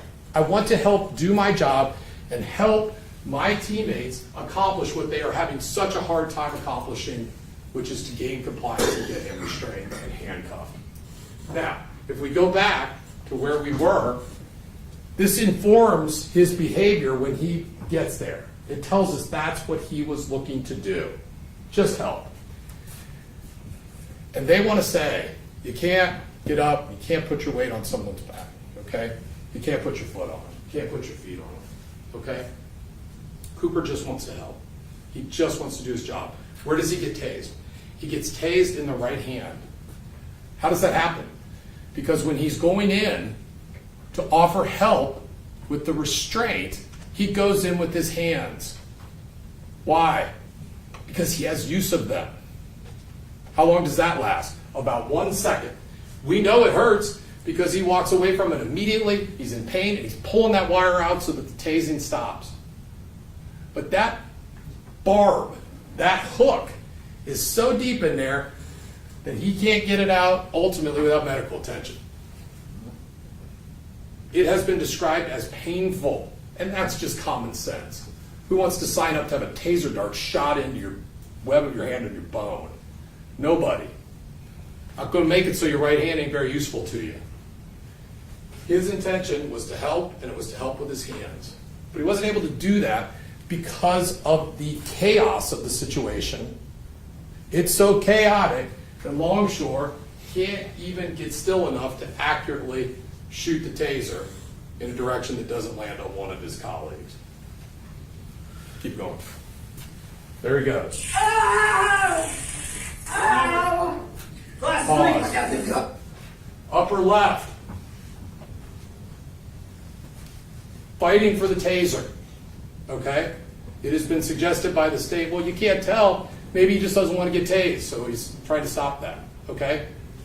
Listen, if you are a reasonable officer and you are tasing and use every pain compliance technique that they have, according to Odell, the purpose of these is not to punish. It is not to injure. They're not tasing him because they're mad at him.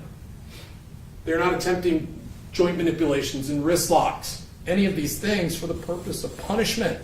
It is to gain compliance, and that specific technique, these are all examples of pain compliance. What else do we know about people under the influence of excited delirium? We've had testimony to this. They are not compliant with pain techniques. They have high tolerance for pain. Odell said it was as if everything we were doing had no effect on him. Okay? The idea is, okay, he won't cuff up. We're going to have to go to the next step, which is the taser. Deploy it once, tase him. He responds. You can feel it. You can hear it. But it has no effect. This is the point again. Once he's wrestled to the ground, he can be done. Once he's got all these guys wrestling with him and now he's tased, just be done. You got me. I'm done. I'm done. I quit. Fine. Take me back to the cell. Sorry. It's over.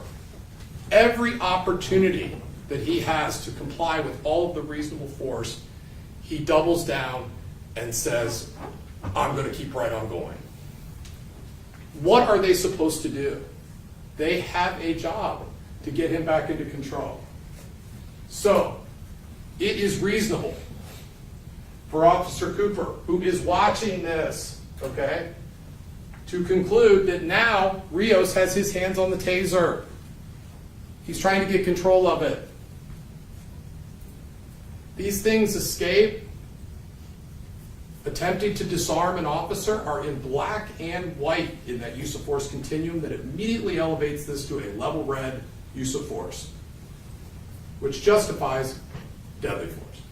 Okay? We're not suggesting that that was ever the case, but it justifies it. Please continue. Ow! Ow!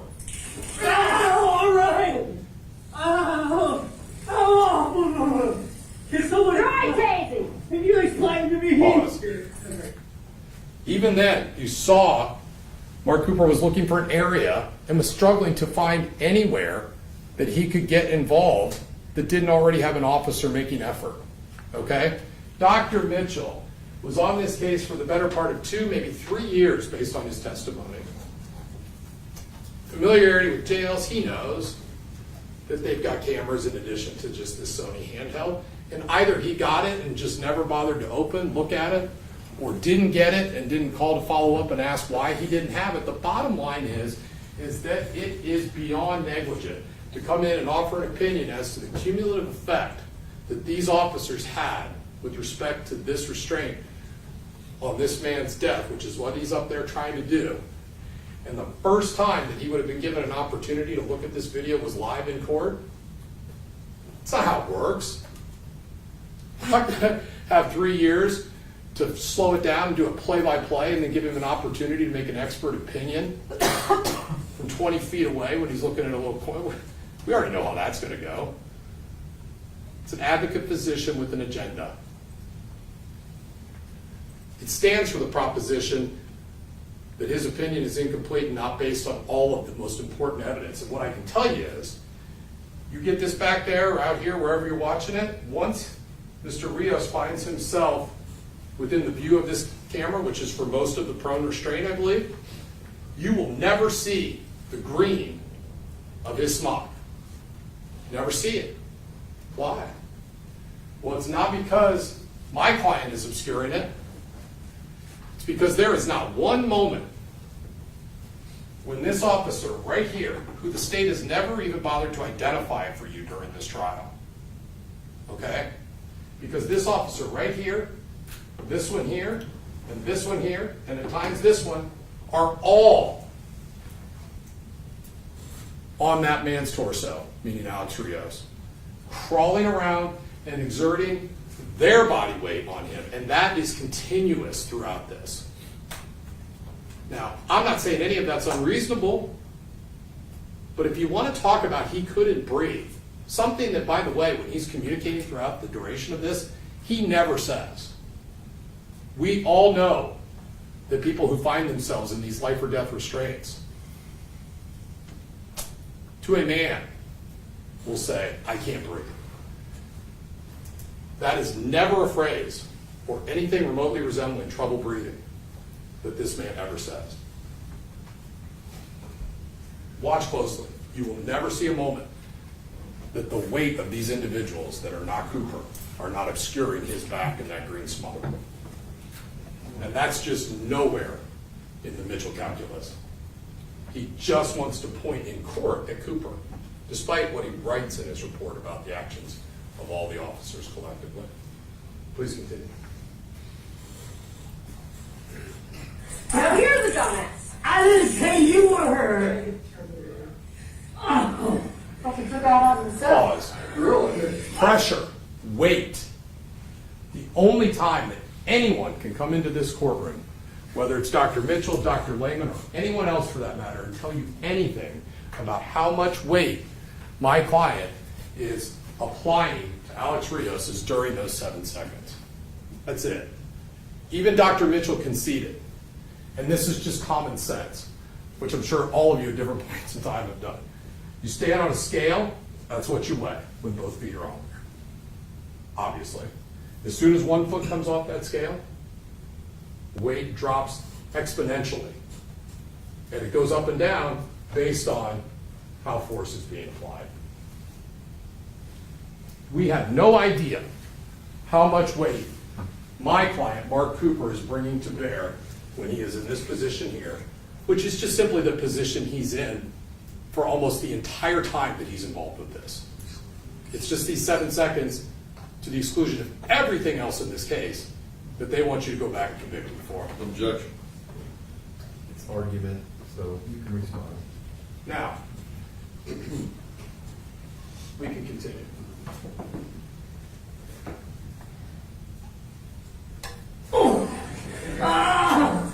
Get out here, get your back. Pause. We can see right there in the bottom left off Mark Cooper is showing. It's my hand, this sort of hurts. Throughout this, you can see him continually shaking it, continually looking at it. It hurts him. It has his attention. He's paying attention to that, as anyone would who's injured. Please continue. He's on some type of... Keep playing. Again, look at the continued wrestling. This is another opportunity where he simply can give up his hands and be cuffed, and it's over. Please continue. I got this.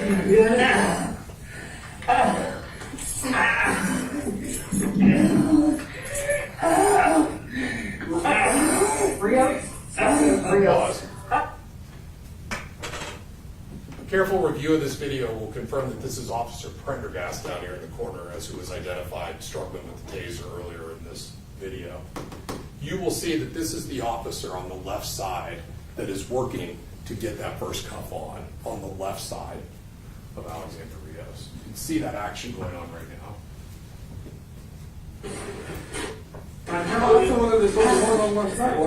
Yeah, he thinks he's supposed to be out of there and he's really out of the wall.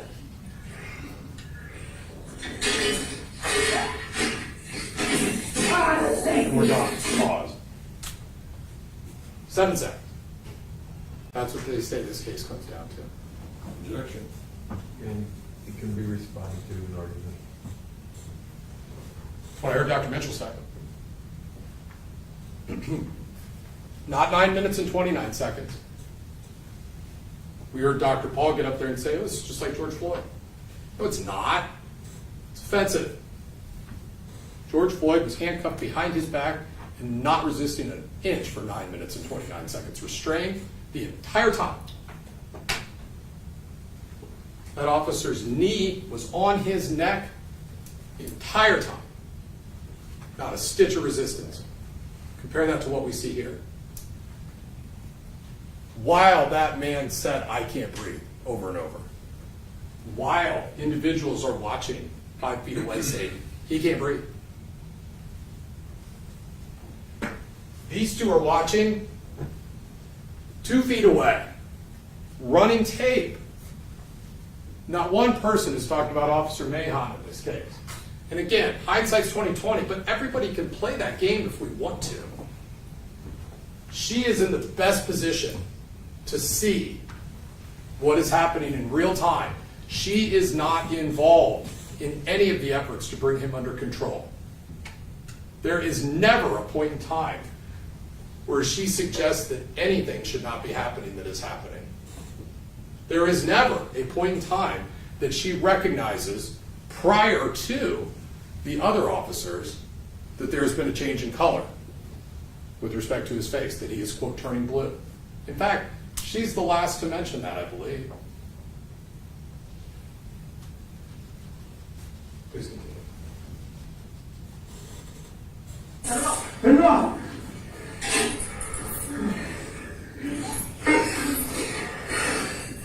I'd like to help.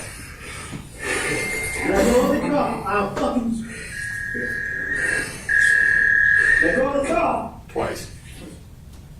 Okay? This is 15 seconds or so. Listen, you can, just like the judge said, you rely on what you find to be the truth when you are running seconds and so forth if you get to that point in this case. But this is 3 minutes and 24 seconds into this. I believe that my client is up on 2 feet for about 7 seconds from 250 to 257. All right? 15, 20, 25 seconds later, what do we hear? Let go of the cuff. Not once. 5 seconds later, let go of the cuff. Okay?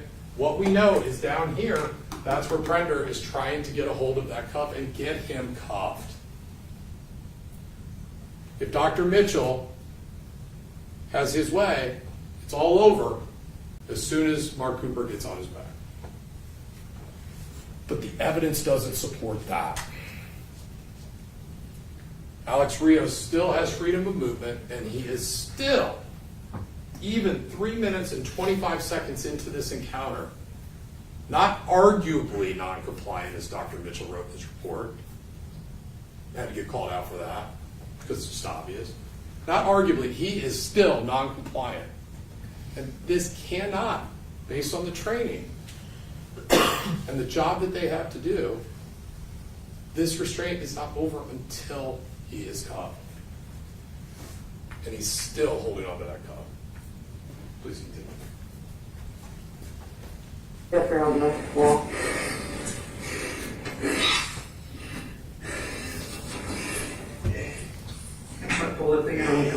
Get a pair of shackles. Get a pair of shackles.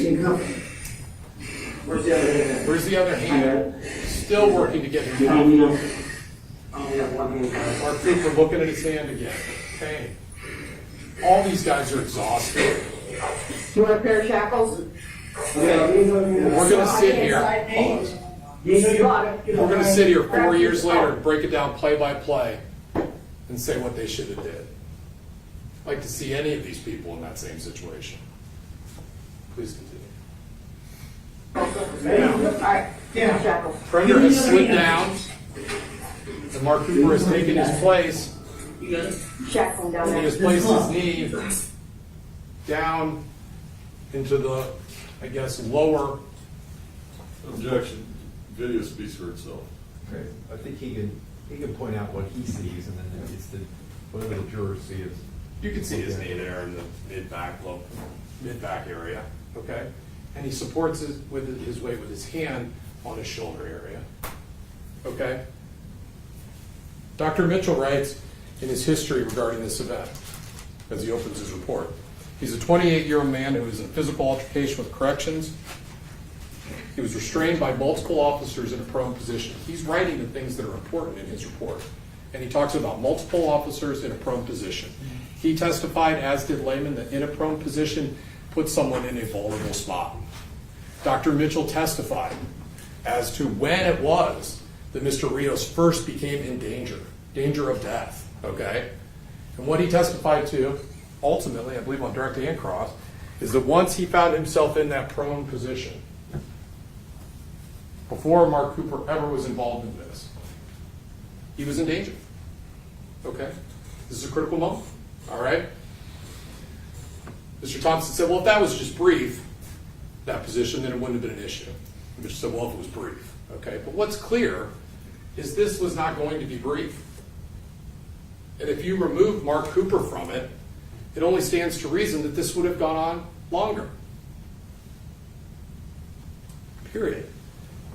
Alex Rios was in danger at the moment those officers wrestled him and placed him in that prone position and began using all their body weight for leverage in order to gain control of him, which Odell said is fine. Okay? He also indicated on direct exam that you can't put your foot, we're not trained to put our foot on the back or the neck area. But he later said, either on redirect or recross, somewhere in there, and I'm sure you have the notes, that's the training, but circumstances can cause us to do that. And we are trained to use leverage. And that's exactly what's happening here. Leverage is being used. But to be clear, in the Mitchell report, that's what he talks about as the beginning of the critical moments. He goes on to say he was handcuffed and tased during the restraint. Subsequent and due to the restraint, during the forced restraint, the body weight of several officers, he writes, was used, including the full weight of an officer who stood on the back. So he puts all of that together, not just the actions of Mark Cooper. He was handcuffed and tased. That's relevant. Subsequent and due to the restraint, meaning after the restraint, he became unresponsive. That's what he wrote back then as to when that happened. Subsequent. Not during. And certainly not after my client was on his back. He was transported to a local hospital, found presumptive positive for amphetamines, was pronounced dead 7 days later. You won't find much more about amphetamines in this report because it's an inconvenient truth what that meant. And it doesn't suit the narrative or the agenda, right? Or the advocating position that he advances. Dr.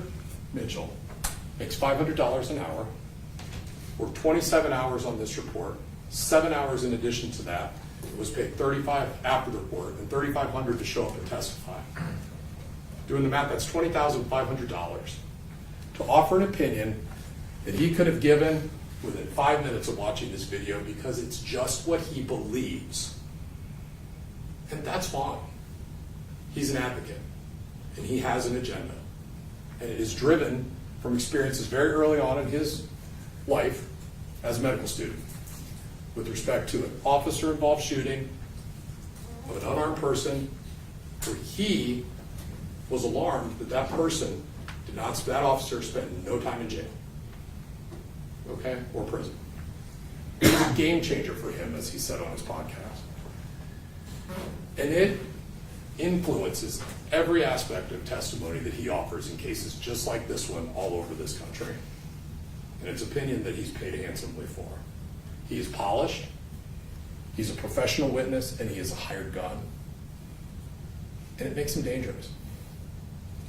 Because he believes that any time that a police officer or a corrections officer, anyone involved in law enforcement, is involved in an altercation with someone else, whether it's a restraint, intent matters not. Doesn't matter. Completely can be reasonable. If intent doesn't matter, it doesn't matter if the use of force is reasonable or not. He's going to call it a homicide if he can reasonably tie, in his words, the altercation to the death as the cause. Okay? That's who he is. Now, Dr. Lehman, on the other hand, is someone who has worked for the Montgomery County Coroner's Office for what seems to be his entire career. At the time was the number 2, the chief deputy clerk. And he offers these opinions in the ordinary course of business. He's not paid to come in for a certain way of viewing it or not. He gets paid the same amount of money regardless of what his opinion is. He calls it like he sees it. And he could have tried to go like Dr. Paul, who's a little younger, maybe has different opinions politically of some of these things. Who knows? He could have said, well, hey, excited delirium's fallen out of favor. It was fine back then, but the easy thing for me to do would just be to go in there and say, fine, I disagree with excited delirium now. We'll go with this, and sure, we can call it a homicide. But that is not what he did. He laid out in very clear detail that his opinion has not changed one bit with respect to his cause of death in this case. Yes, he agrees lack of oxygen to the brain is ultimately what caused his death, but how he gets there has everything to do with the delirious state, takes into consideration that there is the altercation with the police officer. It's fine with law enforcement corrections, that's fine. It is, it's part of it. But he cannot conclude from the evidence that he collected while supervising that autopsy that there was any evidence that it was the torso weighting or neck compression or torso compression, whatever they want to call it, that caused the death to any reasonable degree of scientific certainty. What he said is, I just can't tell for sure. What I do know is that I don't believe that 7 seconds on someone's back is going to cause their death, or the rear, or the base of their neck. It's not. And that's just common sense. He talked about studies he's done or looked at with respect to weighting. People having 225 pounds placed on their back for periods of time. No problems. Okay? And that's just common sense. If people died as a result of this type of thing, regardless of how he wants to answer the question, we would see these types of deaths on athletic fields, wrestling mats, all over this country, street fights, you name it. But we just don't. Because the human body's tougher than that. It just is. We can hold our breath for 15, 20 seconds. Nobody's going to fall over from lack of oxygen. It's common sense. Swimmers swim lengths of the pool back and forth, not come up for air. And they're just fine. But because they're after Mark Cooper, they bring Dr. Mitchell in to say that's what it is, to the exclusion of everything else that happened.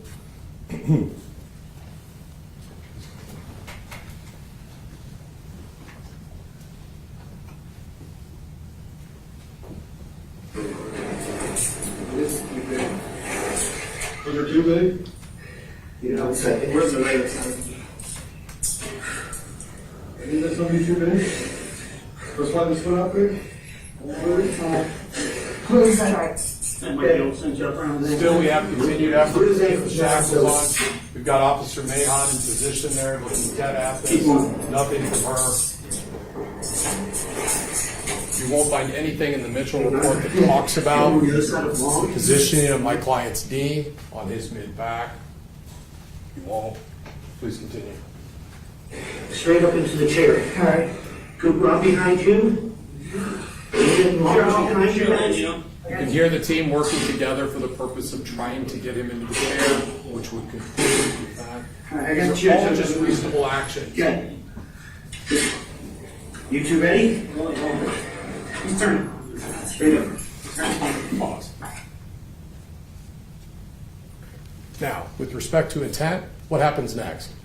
As soon as there's the recognition that he is unresponsive, everyone immediately transitions to life-saving efforts. Your Honor, I'm going to object reference to intent. It's already been clearly established. That's not an element. Okay. Well, Yeah, I think it's argument, I don't quite understand, so I think I that, think the reasonableness of the officer's actions is central to this. And also, this has been deemed an accident as manner of death, and so I think all of these actions are relevant to the argument of It's well outside the instructions. well, again, there's great leeway in argument, and the state always gets an opportunity to follow up and make counter arguments, so I'll open it to you, Judge. Is this a good time for a think so. lunch break? Let's do this. I don't know how much longer Attorney Mayor is. I would say about a half hour, Judge. Okay, I don't limit attorneys, some judges will limit attorneys to a certain amount of time, I don't do that. I think it's important that you hear everything each side wants to say in a closing argument. You're not ready to decide the case, you're still not ready to form and express any opinions, and you're not ready to talk about it, any of that stuff, because we're not done yet.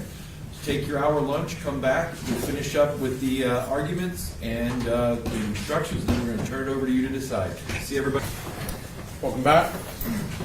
When we left off, we had just finished reviewing front to back the entirety of that video with all of the moments that I wanted to specifically draw your attention to for purposes of argument and making points that I think are directly relevant to your determination in this case, both as to cause of death and reasonable use of force.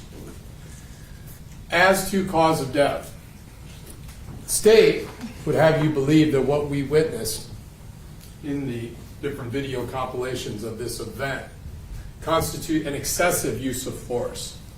And we'll talk about that definition as it relates to its counterpoint, reasonable use of force, here in a moment. But it means what you think it means, okay?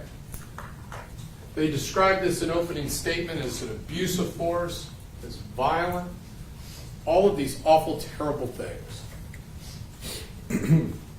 Dr. Mitchell talks about this as an altercation, a fight, ultimately leading to Mr. Rios' death.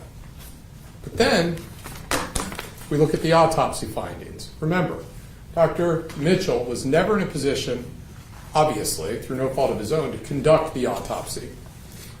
The person in the best position, or people, to make an evaluation as to all of the relevant injury and noteworthy observations during the autopsy were Drs. Paul and Dr. Lehman.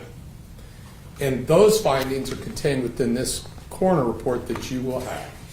And when you consider that, always remember that the Montgomery County Coroner's Office handles autopsies for what is almost a third to half of the state of Ohio, so 30 plus, nearly 40 counties. This is not a fly-by-night operation.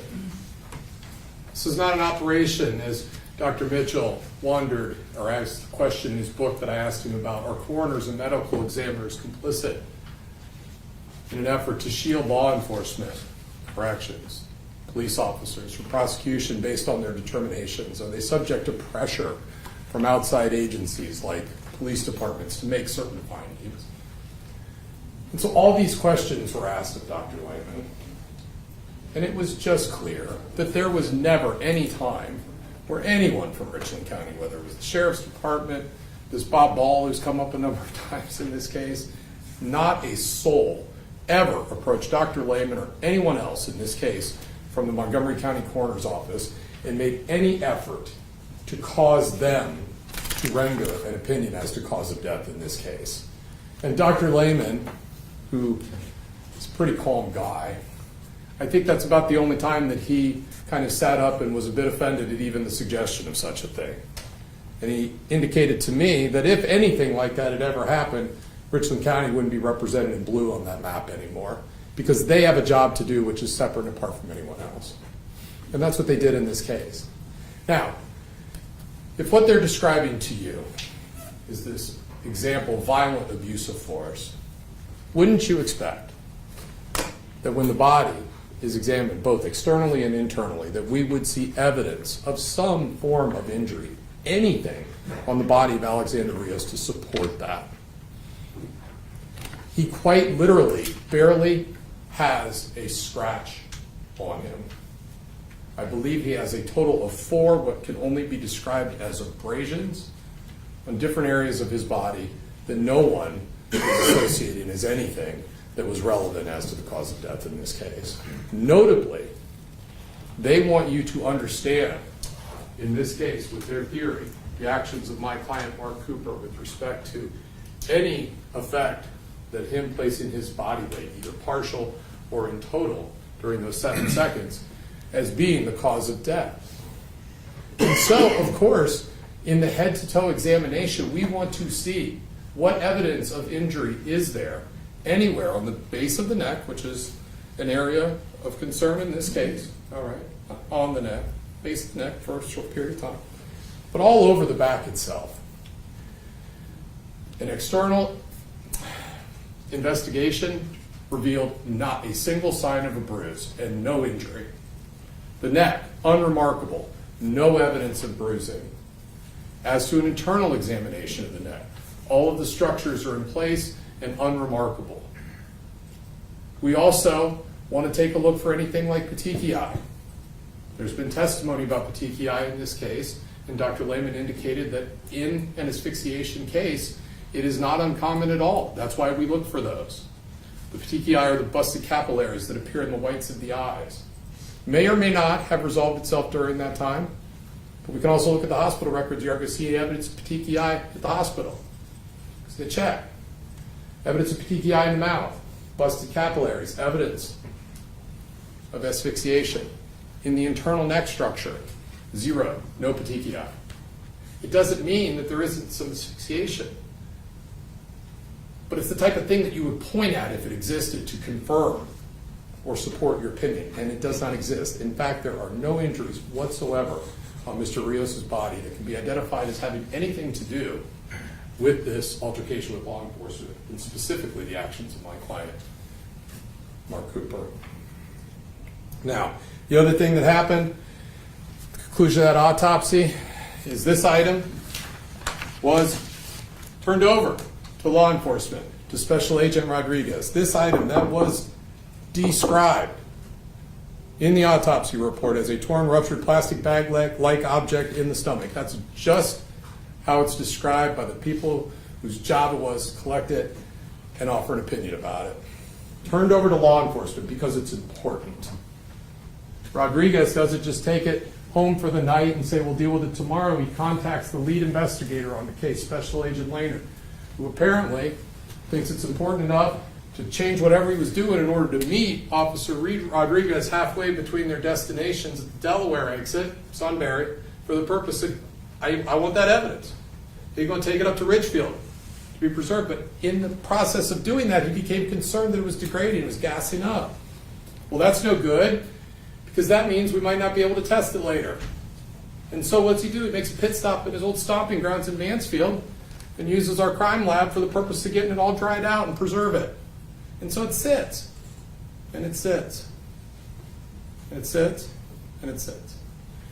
In opening statement, we heard from Prosecutor Thompson, and he told you, when he talked about no evidence of drug use in this case, meth or otherwise, that this bag was tested and there was no drugs in it. Well, that's just wrong, and we know that as a result of the evidence that's come out in this trial and the testimony of Agent Lenhart. Because what he told us is that he never, in the 4 years that this case was pending, filled out a piece of paper that said, hey, crime lab chemist, I'd like you to swab the inside of this item, all around it, and make a determination if there is the presence of any drugs or anything at all that could be tested. Never filled that out. And then if it was done, and if there was, tell us what it is and how much. Never happened. Well, why? How can that be?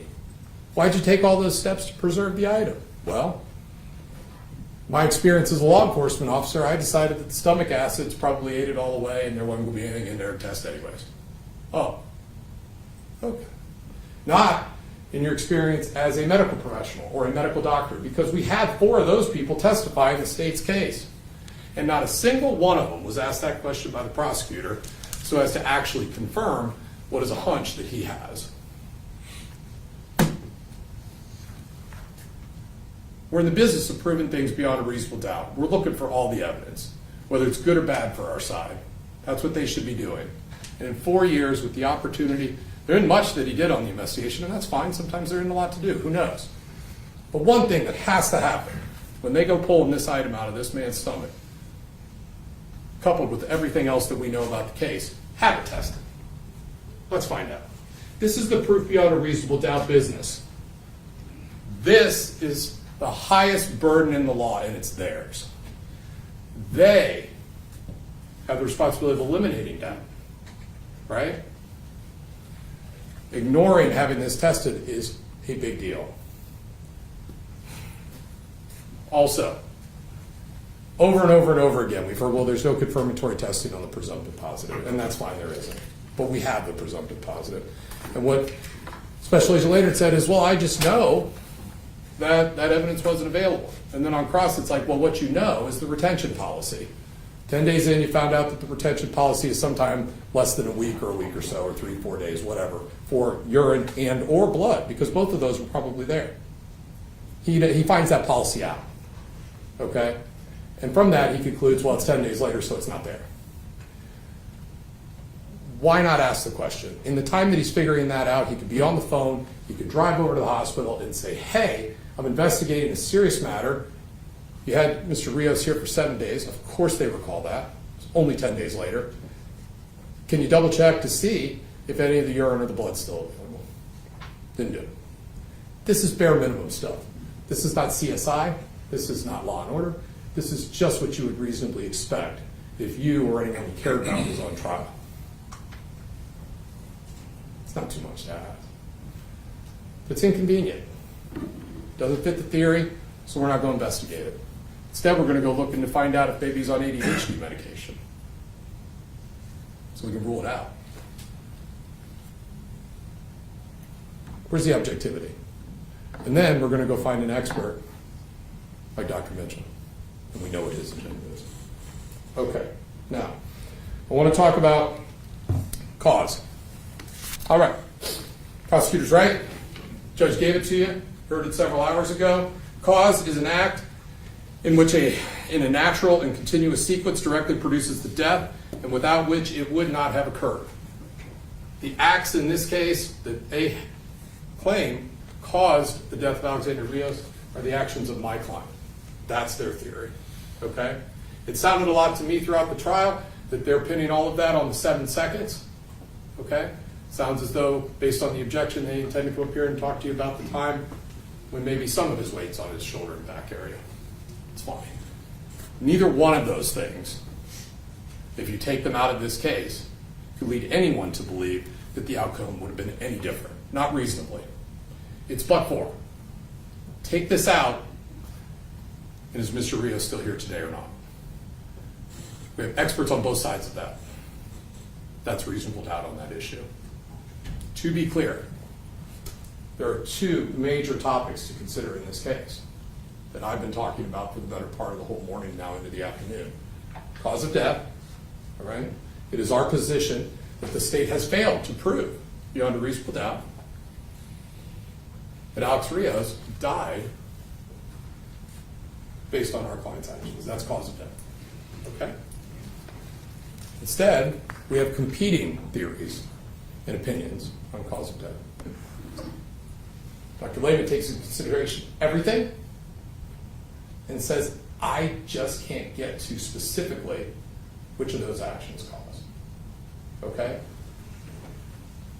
And he also doesn't rule out the obvious effects of the drugs, and he also doesn't rule out the delirium, the delirious state. This is just reasonable. Now, person acts knowingly, regardless of his purpose, when he is aware that his conduct will probably cause a certain result, okay? They have accused my client of committing felonious assault in count 1, okay? And that directly leads to the death. That's the theory on the F1, okay?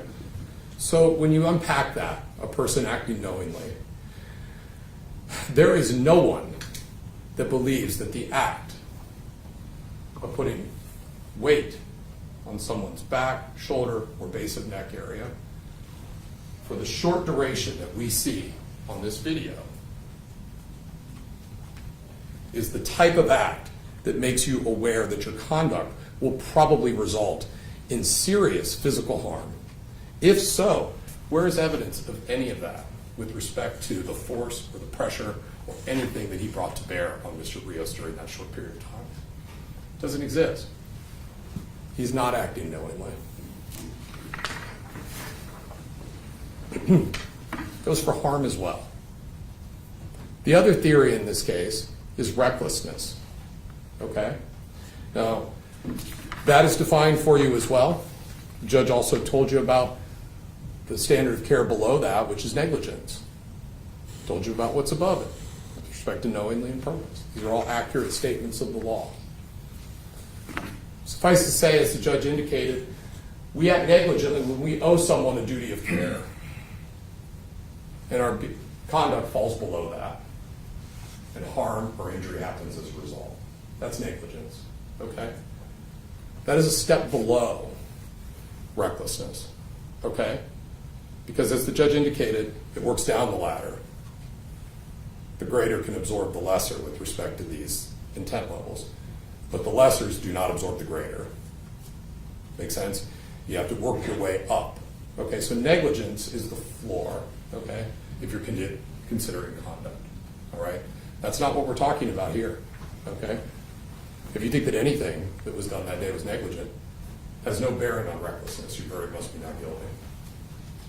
With respect to recklessness, the definition is critical. A person acts recklessly when, with heedless indifference to the consequences, the person disregards a substantial and unjustifiable risk that the person's conduct is likely to cause a certain result or likely to be of a certain nature. Heedless indifference to the consequences disregards a substantial and unjustifiable risk. But it goes on. A person is reckless with respect to circumstances when, with heedless indifference to the consequences, the person disregards a substantial and unjustifiable risk that such circumstances are likely to exist in the death of any person. I didn't agree with a whole lot that Mr. Salisbury had to say about this case during his time, and I'm sure that when he gets back up here, and I don't get a chance to comment afterwards because those are the rules, but I won't agree with a lot of it that comes after this. It's an adversarial process, right? You've all observed that firsthand over the course of this last week or so. But one thing I do agree with is that for you to find that my client, Mark Cooper, was reckless, you essentially have to draw the conclusion that he didn't care if Rios lived or died that day. Didn't care. It's like the dirt on the bottom of his shoe. Nothing can be further from the truth when you watch that video. There is not any observable behavior that suggests, not that comes out of his mouth, audibly, which you can hear, nor his actions that suggest that he is acting in a way that is meant to punish, which would be directly relevant to reasonableness of force. It's not to punish. Or to intentionally injure. That is not what's going on here as far as this recklessness. To the contrary, he's just trying to help. That's it. He loses the use of his hand, and everything flows from there. He's looking for places where there's loss of control so that he can fill in as best he can to accomplish one goal, which is the collective goal, which is to bring him back into custody.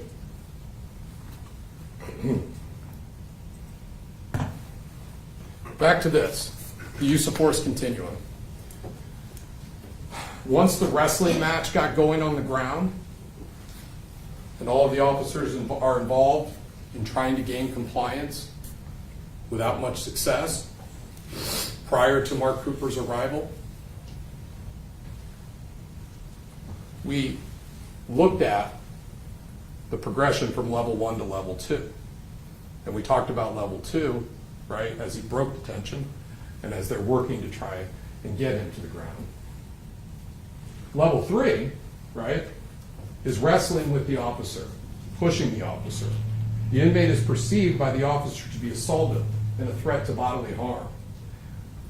Jamal Adele confirmed all of these things, and he didn't need to tell you that just by watching the video. You have to step into the position in this case of a reasonable officer faced with the same situation and circumstances. It's your task, okay? And so this video is incredibly helpful with respect to that. But so is Odell's testimony. When this happens, the officer's response is important. Striking, punching, kicking, baton, okay? Restraints, use of chemical weapons, electronic stun device, tasing. The appropriate level of response is defensive tactics. They may include impact weapons, hard fists, or any other reasonable means available and at hand to stop the aggression, defend against the attack, and bring the inmate into compliance. Any reasonable means, okay? It's exactly what Mark Cooper's doing when he's deciding to use his feet instead of his hands. He doesn't have the availability of the right. Where is it? Officer Odell said, well, it's certainly not in there. In this use of force continuum, where these officers at the time are made aware in their training that they are not allowed to use their feet as leverage or for weighting in order to help gain compliance. It's not in there. That was one of those Law and Order dun-dun moments, in my view, as far as importance, when Odell indicated that. And he didn't have to go back through there because he just knew it. You can spend the next day reading this line for line. It will never appear. And this is what guided the reasonableness of the officer's actions on that day. Now, what it does go on to say is that it is contemplated and understood. This is level 3 TAN. Crucial. It is understood, and you heard it during the testimony, but I want to really highlight it. It is contemplated and understood that reasonable officers, while employing defensive tactics, may cause injury, serious injury, and in some isolated instances, death, without intending such consequences. And this is where the intent matters so much, because it's the reasonableness of the officer's actions. It's directly contemplated. Above all, the safety of the inmate is also talked about on page 1 of this document. But even when trying to accomplish that goal, it is contemplated that the worst unintended consequence can happen. It's a tragic reality in this case.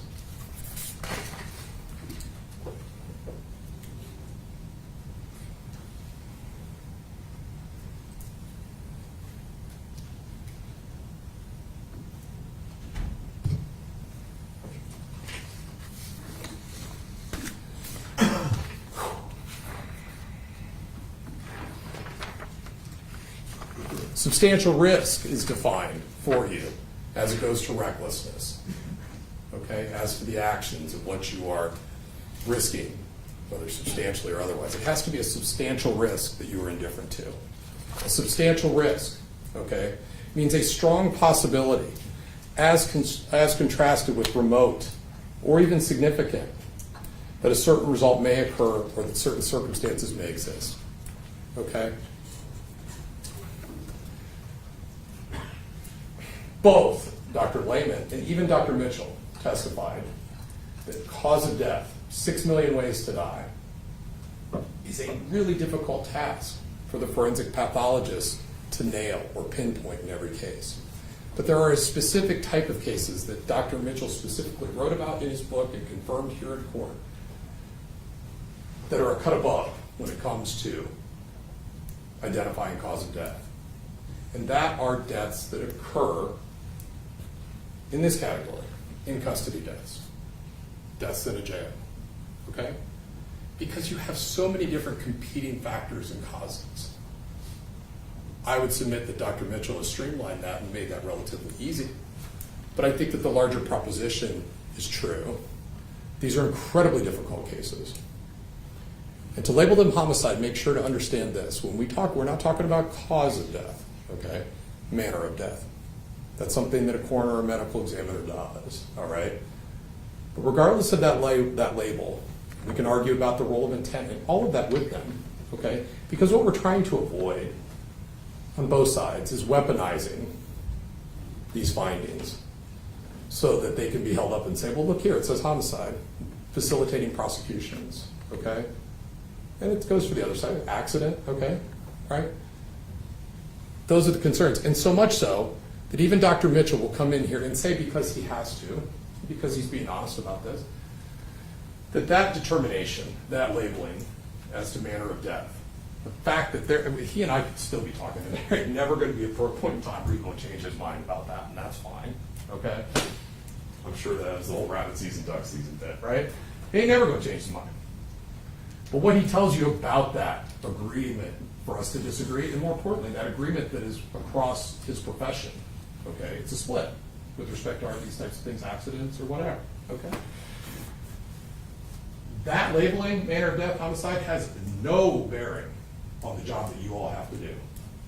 They know it, they're happy to concede it, it's just fact, okay?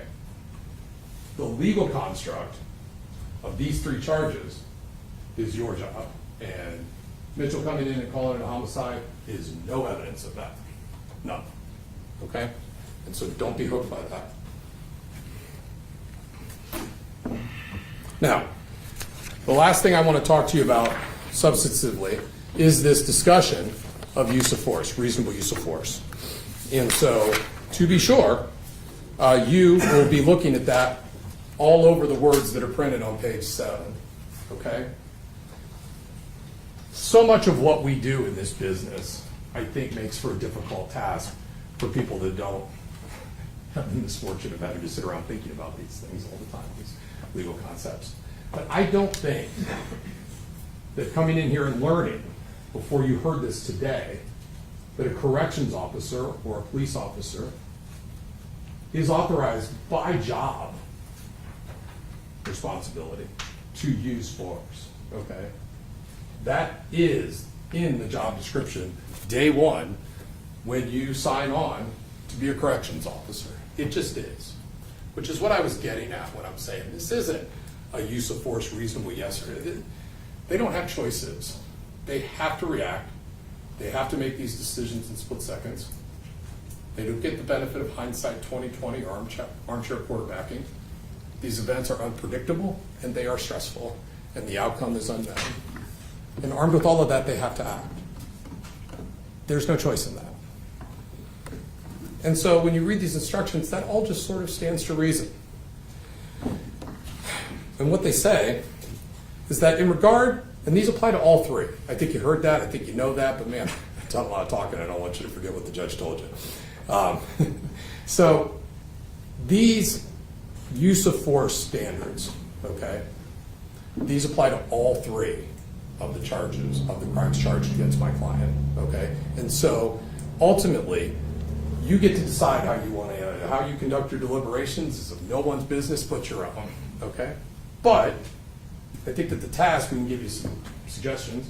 You get down to the business back there, and you can either go about determining the reasonableness of the force, and if you determine that the force was reasonable, there's no need to talk about cause of death. So, okay?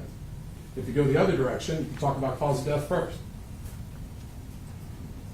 If you come to the conclusion that we just can't tell, cause of death was not proven to us beyond a reasonable doubt, that's the end. Somehow you make it to part 2 of that, then you talk about reasonable force, okay? And so understand that these are separate analyses to engage in, and you can go about them however you want. But never forget that on the defense side, we're talking about both of these concepts. There are layers to this. And we start with the cause of death, which we spoke about at length, and we focus on the reasonableness of the force as a completely separate conversation to have. Both of them, right? The prosecutor having this burden of proof beyond a reasonable doubt. Okay? Not our burden. Now, getting back to it. If you find, strike that, in regard to the use of force authorized by a corrections officer as it relates to all of the counts charged in this matter, the use of force shall be limited to instances of justifiable self-defense. It's not what we have here. Prevention of self-inflicted harm, that's what got this started, the concern over that. Protection of others, right? They're concerned about their own safety. Prevention of riot, that's always a concern, but this is more of a secure area. Discharge of a firearm or potential other weapon, okay? We've had the testimony and the concern over the attempt to disarm, hands on the taser. Escape, okay? These are all the circumstances, any one of them can cause the use of force to be reasonable. All of them are fine, but any one will do. And controlling or subduing an inmate who refuses to obey a staff command or order, which clearly we've got that from beginning to end, okay? And so that's the first piece to that, okay? Use of force shall be limited to the amount of force necessary to control a given situation. In no event may physical force be used as punishment. I don't think anybody's saying that. The kind and degree of force an officer may use in executing his duties is limited by what a reasonable officer, and this is where it gets really important, in the same situation, which is what I was just talking about with you, would believe is reasonably necessary in the same circumstances, okay, at that moment. Not sitting here 4 years later, push and start, stop, pause, rewind, okay? We are specifically not using 20/20 hindsight here. We are recognizing and looking at this, the inherent difficulties, the split-second decisions, and the uncertainty of the outcome. Not what we know is the outcome today. Such a critical distinction. It's a task that you all signed on for when you indicated that you could follow law and keep an open mind. So don't get that twisted. Now, with respect to that, it goes on. To determine if the actions of the officer were reasonable, you must look at those facts which a reasonable officer in the same situation would have known at the moment the officer acted with force and in light of the totality of the facts and circumstances confronting the officer at the time, which I guess I got a bit ahead of myself, but that is laying that out in very specific detail at that point, okay? Not going to go back and start talking about that video again and the actions of Mark Cooper, because this is the trial of Mark Cooper, not the other officers, okay? He's responsible for Mark Cooper's actions, okay? But if you look at what was available to him during that time and what he was observing and what he was dealing with, everything that he did in response to the escalation and the actions presented by Alexander Rios was just reasonable under the circumstances in order to bring about compliance consistent with the training. There is no choice. There's nothing else that can be done in that moment other than Alex Rios can call it off at any point in time. He was the person in control. They talk about recklessness as it relates to one of the standards to which his conduct is to be judged. Alex Rios was reckless. Objection. I know this is argument, Your Honor, but now he's aligning a legal standard to the victim. Well, you may, I guess you can use a different term if you want. I can. That'd be fine. Showing heedless indifference to a substantial or significant risk is what's going on when he gets himself under the influence of drugs and climbs up on that half wall and makes choice after choice after choice that reasonably caused the level of force to escalate. That's the recklessness. The reasonableness is the response that these officers had to meet that resistance and non-compliance with. Finally, and most importantly, Mark Cooper is not guilty of a crime if he was authorized to use force, which he was, and if the amount of force used under the facts and circumstances in this case was reasonable. There can be no conclusion on that. But remember, it's their burden. They have to prove beyond a reasonable doubt that it's not. Think about that, okay? Not my burden. Not mine. Theirs. You have to answer for yourself on the elements of everything in this case, whether it's knowingly, whether it's intent to cause serious physical harm, any harm, recklessness, significant risk, substantial risk, reasonableness of the force, cause of death. You have to apply the standards that you would use to make the decisions, you all remember this, in the most important of your affairs, okay, before acting. With respect to cause of death, how could anyone be convinced beyond a reasonable doubt when you have the competing expert opinions? How could anyone be convinced beyond a reasonable doubt as to the reasonableness of the force when you have the actions of Alex Rios and the officers doing their job and following their training to simply bring him back into compliance for his own safety ultimately and get him into that chair? You can't. It doesn't make the task any easier. It doesn't. It would be ignoring the obvious to say that this isn't an emotional trial. It would be ignoring the obvious to think about the task that you guys have in front of you. But it's one that you all indicated that you could undertake, follow your oath, and consider the evidence. Consider the evidence, not the tragic fallout.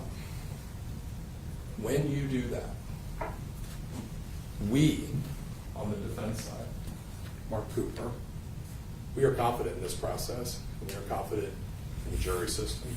We are confident that you follow it. We are confident that you will apply that standard, proof beyond a reasonable doubt, to each and every aspect of this case. And when you do, we expect that you will return verdicts that are based on reason and common sense, the type of verdicts you can feel good about during the time you served on this jury, because you followed the law. And that is, Mark Cooper is not guilty on all 3 counts. Thank you. Appreciate your attention throughout. Thank you, Attorney Mayor. Now we'll hear the prosecutor's rebuttal argument. Assistant Prosecutor Salisbury.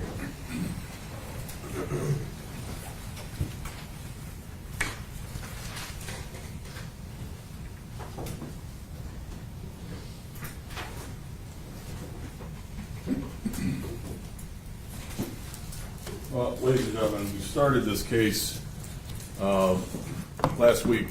You know, obviously, voir dire was Monday, and then we started. We all went to the jail, saw where this happened, and then we had opening statements.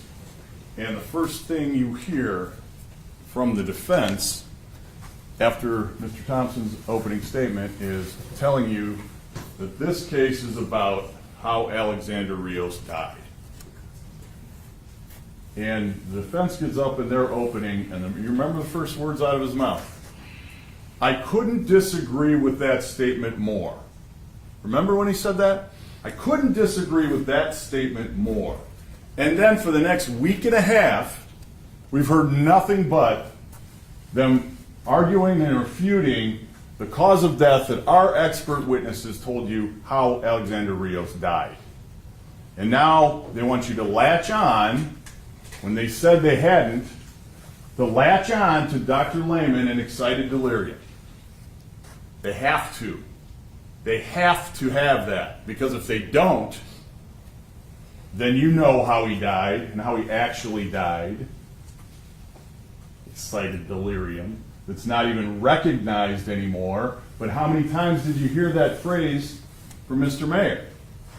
He's still using it because he's got to get you to believe it. He's got to get you to believe excited delirium is a thing, and it's not. It's not. Not recognized anywhere by anyone with any type of credentials or credibility. It isn't. But he's got to get you to believe it. And he just spent about 2.5 hours trying to get you to believe it. Don't believe it. It's not to be believed by anyone anymore. Now, we talk about elements, and Mr. Mayor's absolutely right. We are in the beyond a reasonable doubt business, right? Remember when he just said that? And you can't speculate and blah, blah, blah, right? Well, their defense exhibit that you saw, the scanner, right? Man, you talk about leaps and bounds and absolutely no evidence of what he says that shows. I mean, absolutely no evidence of that. Asking you to say that a guy scratching his behind is pulling drugs out of his behind and hiding them somehow, and that the guy sitting there watching the computer scan, which is what he was doing, was not paying attention, what do you think he was looking at? He's looking at the monitor of the scan. He's paying attention. That's how the drugs got into his system. Wait, did you see him put anything up into his mouth? You don't think that officer checked that piece of paper that he was holding in his hand, something he was authorized to have? Talk about leaps and bounds and no evidence, and beyond, we're in the beyond a reasonable doubt business, ladies and gentlemen. But he stood here and had to make you believe that's what that happened, and that's methamphetamine, and that's what got into his stomach, and then he was intoxicated, and leap and leap and leap. I would love to hear the defense of Alex Rios if he were still alive.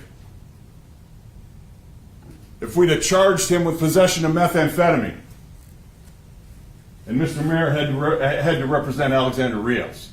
Can you imagine his closing argument? My God, ladies and gentlemen, there's no evidence.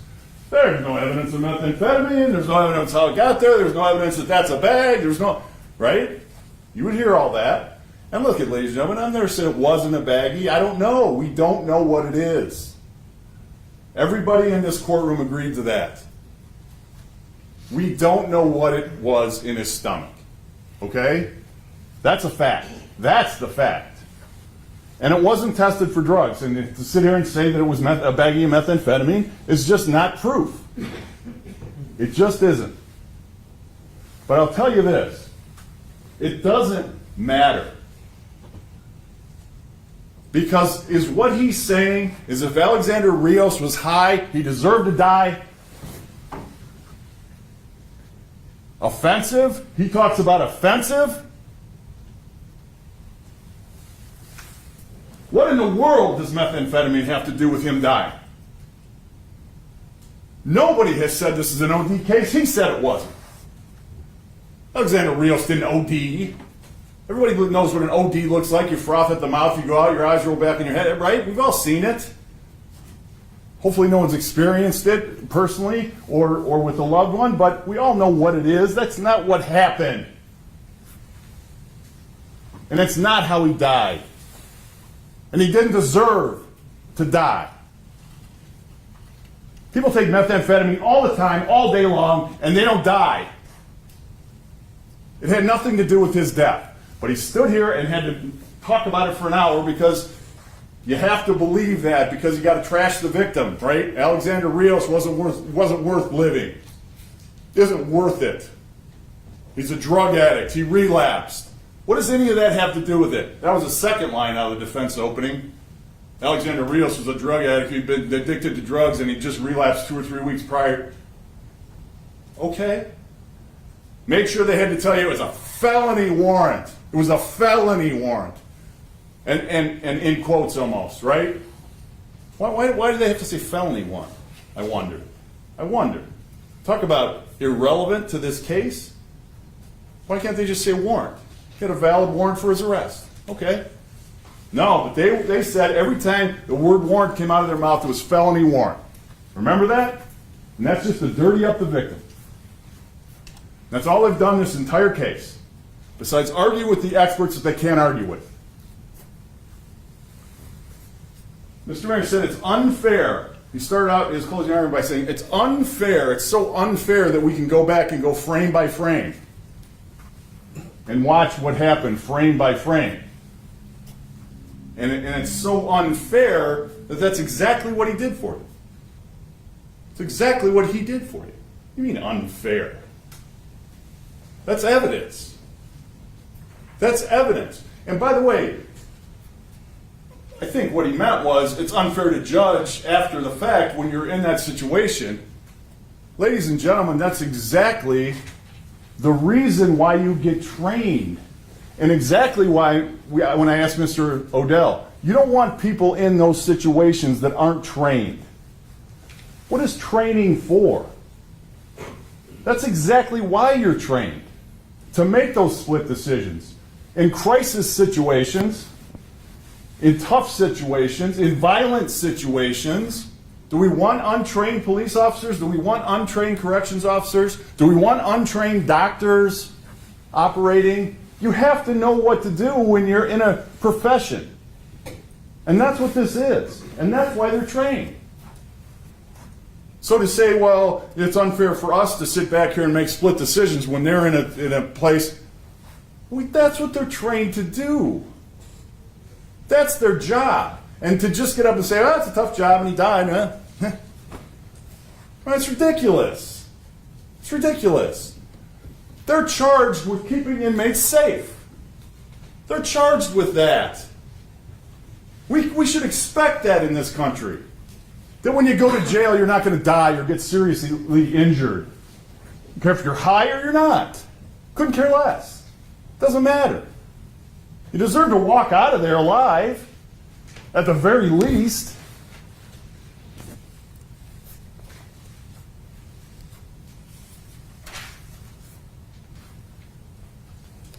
And then when he's arguing and telling you that he disagrees with the cause of death, and we understand that we disagree on that.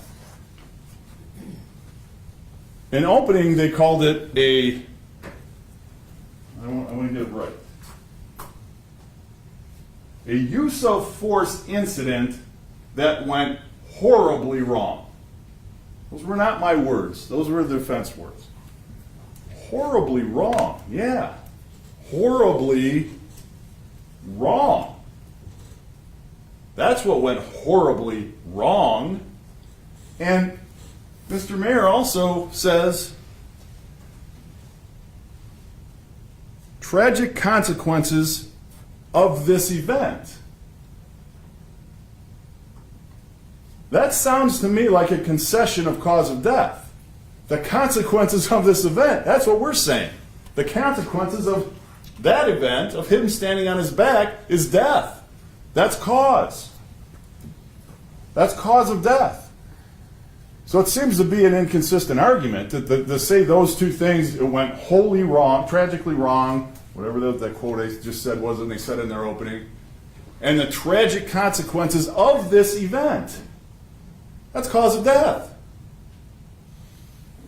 You can't look at it any other way. I don't understand what that means if it doesn't mean that.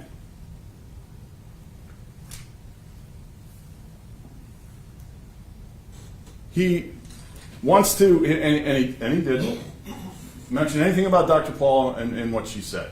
Just because she made a mistake or somebody told her something wrong about the ADD medicine.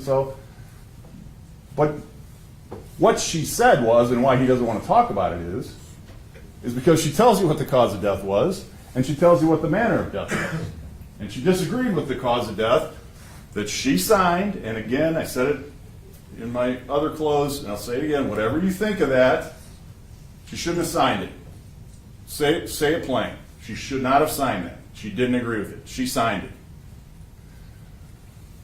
But she didn't agree with it is the bottom line. And Mr. Mayor can say last second she switched at the last minute or whatever he said. No, she didn't. No, she didn't. She didn't come forward. Not the correct thing to do probably. But she didn't change. She didn't think that was right. And she told you what she told you. She asked Dr. Lehman to change it. He said, "No, leave it as excited delirium." And you heard her. She did that. Just leave it as excited delirium. And then we met Dr. Lehman the next day, and you could kind of see him saying that, right? That's the kind of personality he had, right? Just leave it as excited delirium. We have half the state to service.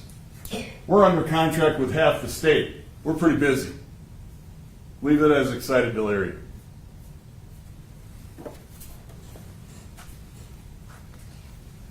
Being paid, by the way, by Richland County.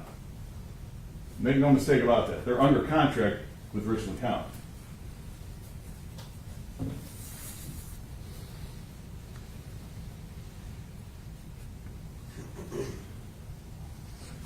Mr. Mayor also talks about him struggling and being gassed and being tired, meaning, I think, what he means by that is being tired, right, from the struggle. All of them were. And we can all appreciate that. I think that's absolutely true. But what happens when you get tired, ladies and gentlemen? What happens when you struggle? You need more air. You start breathing real hard, right? We've all been tired. We've all, ran and been tired and been out of breath. So much so you have to stop. You imagine if someone's standing on your back when you're trying to get more air because you're so tired and you're so gassed. So yeah, it can happen that quickly. But no, we have not said that the 7 seconds, by the way, when you watch it, you're going to see it's 8 seconds. And I don't want to nitpick for a second, but I think you'll see he stands with both feet on for 8 seconds. You do your own evaluation of the timing of that. But pressure on his back, on Mr. Rios' back by Mark Cooper lasted over 3 minutes. Almost 3 minutes. By the time he puts his foot on, not just the 8 seconds he stands with both feet, gets back off, gets off, kneels, and holds him down with his hand so hard and I pointed it out, and Dr. Burwell wouldn't agree, his forehead's turning red as how much pressure he's putting on him. Alexander Rios' face is blue at that point, and he's staring right at him. He's looking right at him. Reasonable? Reasonable? You think that's reasonable force? That cannot be anywhere construed as reasonable. The man was blue, not moving, and he still got his knee and his hand on his back, staring straight at his blue face. Still didn't get off him. And I'm going to play it for you in a minute here, and just for good measure, and pay attention to this, and the one I want you to pay attention to is in the bottom left-hand corner, is just for good measure when he's getting up off the kneel off him, he gives him a shot to the head. Now, did that cause him any injury? No. No, he slapped him in the head. Okay? But it shows you how he felt. It shows you that he was mad. That's what that shows you. I want to help. I want to help the other officers subdue that man. He's not helping Alex Rios. I want to help.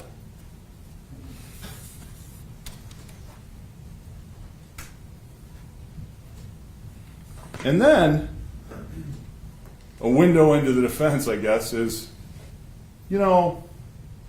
Rios never said he couldn't breathe. Oh, there we go. So it's his fault. It's his fault. Because surely, if he would have said, I can't breathe, then Mark Cooper would have hopped right off his back and helped him up and started giving him CPR, right? That's what would have happened. By the way, which he never did, if you notice that whole video. He's talking about the officers rendering first aid. Mark Cooper didn't.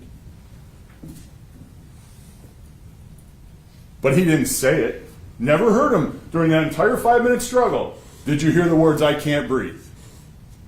Is there some sort of rule that if you don't say you can't breathe, you're allowed to kill him? That's all you got to do. Man, if he'd have just said he couldn't breathe, how were we to know? I mean, forget the blue face and the non-movement and the stiffness and everything and the limp, but forget all that. I mean, how are we supposed to know? Because he never said it. He never said he couldn't breathe. And he's offended that we bring up George Floyd? Or Dr. Paul brought up George Floyd. We never did.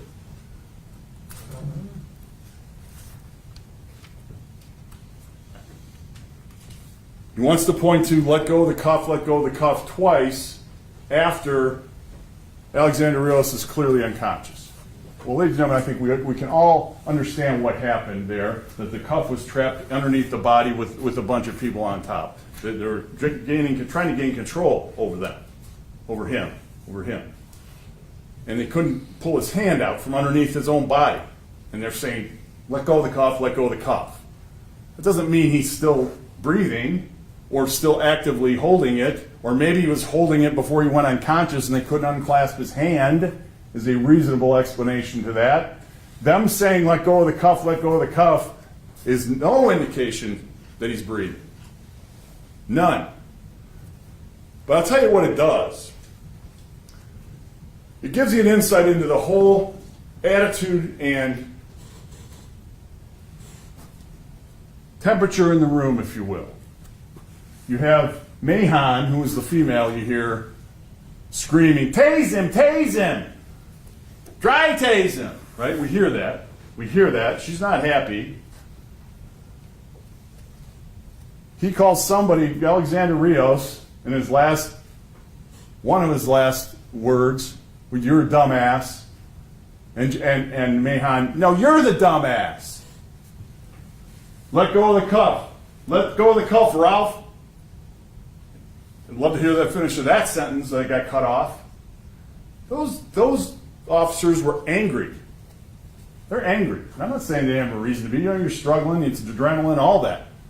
But to act like this is just a calm thing and we're just, "Oh, please, go cuff up, oh, please do this, do that." You saw rabbit punches to the head. You saw all of that. These officers were angry.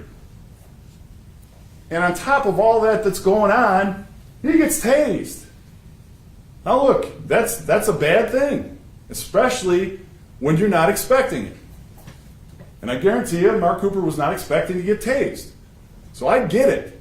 But come on, ladies and gentlemen, you talk about reasonable inferences and using your common sense. You just went into what you were considering to join a fight and looking for some kind of space to get in there, and you get tased, as Mr. Mayor said, within a second. And you're walking away, and electric shock is going through your body right now as you're trying to pull the electric wire out of your hand. You don't think he was mad? Come on. Common sense and reason. I agree with Mr. Mayor. And I told you that in voir dire. Not asking you to put that aside. Every single person knows if that happened to them, you would instantly be angry. Doesn't feel good. It hurts. You're being electrocuted, for God's sake. So you're mad. And you're going to see the first thing he does when he gets back into that fray is step on the back. And it's like that. It's not like he went in there and went like this and he's leaning most of his weight. That's not how that was. You watch the video and you determine it. But I submit to you, what you're going to see is force. Bent knee, force on his back. Immediately after he pulls an electric prod out of his hand and stop getting electrocuted through his body, electrocution through his body.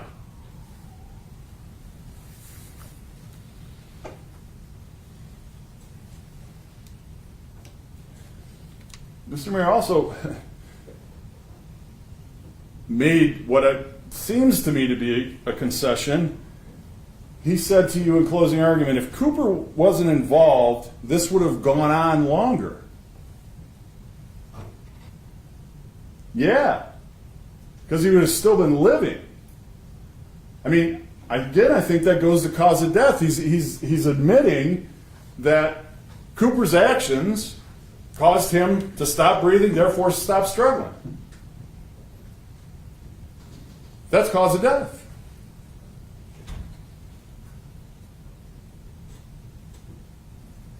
As far as the autopsy goes, ladies and gentlemen, and Mr. Mayor's right, there's no injury, apparent injury. However, you heard Dr. Mitchell saying they didn't do what I would have done, which is dissect the muscles, subcutaneous examination of the muscles of the back and the upper neck, the upper back and the lower neck. Meaning you're looking for deep tissue bruising. They didn't do it. They didn't do that. They didn't do those things that may or may not have been there. We don't know, but we never will know. And so, you know, as the state of Ohio, and the investigation has been criticized heavily by the defense. But you come and you have this, what we consider to be inept autopsy with only 17 or 18 photographs and this cause of death that doesn't exist in most reasonable medical opinions view. And so the easy thing to do And I guess is what they're asking is the easy thing for you to do is just go, nah. Guess we don't know. Guess we can't tell. Well, that's not justice. It's not justice. So we didn't stop. And so, yeah, we went out and we got an expert witness. And, you know, you hear from Mr. Mayor, hired gun, professional witness, whatever. I believe it was Mr. Mayor when somebody in voir dire asked, you know, we were sort of talking about expert witnesses, if you remember all the way back to last Monday, and one of you asked a question, maybe not one of you, but somebody asked a question, well, are these expert witnesses paid? Do you remember Mr. Mayor's response? Because I do. You go to work? You get paid to go to work? Remember that? He's like, yeah, sure they get paid. Sure they get paid. That's what he said back last Monday. Now here Tuesday, hired gun, adding up, doing the math for you, telling you how much Dr. Mitchell made. You know, so what is it? I mean, yeah, we had to pay an expert witness. You think he's going to come in here and do it for free? I mean, he got paid. Yeah. Hired gun? No. That's where it's offensive, because a hired gun would be, hey, Dr. Mitchell, we want you to say this. Can you say this? Oh, no, we'll go to somebody else. Hey, Dr. So-and-so. No, that's not what happened. We sent everything to Dr. Mitchell, and we said, tell us what you think.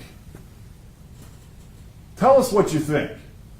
And if he'd have come back and said, I think it's a cited delirium, and I don't think that, you know, Cooper's actions had any play in the death, okay, then we would have accepted that, and we wouldn't be here, quite frankly.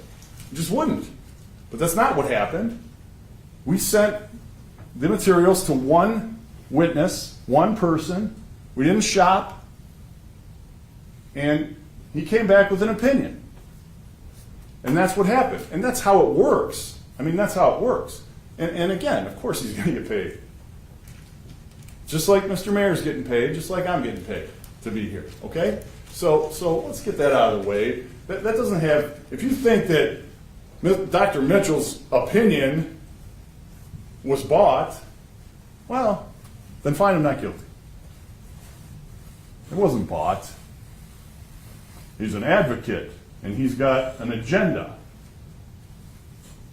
Well, he's an advocate like I'm an advocate for justice. There's nothing wrong with that. Why is that a dirty term? Advocate. He's an advocate for his client. That is not a dirty word. And it shouldn't be. And it shouldn't be used that way to insinuate that it is. And he's got an agenda. He's got an agenda to see justice done. There's nothing wrong with that. There's nothing wrong with that.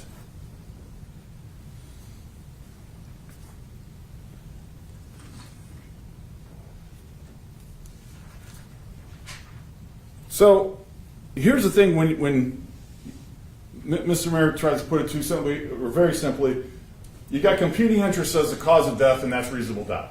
That is not true. That is not true. It is if you want to throw up your hands,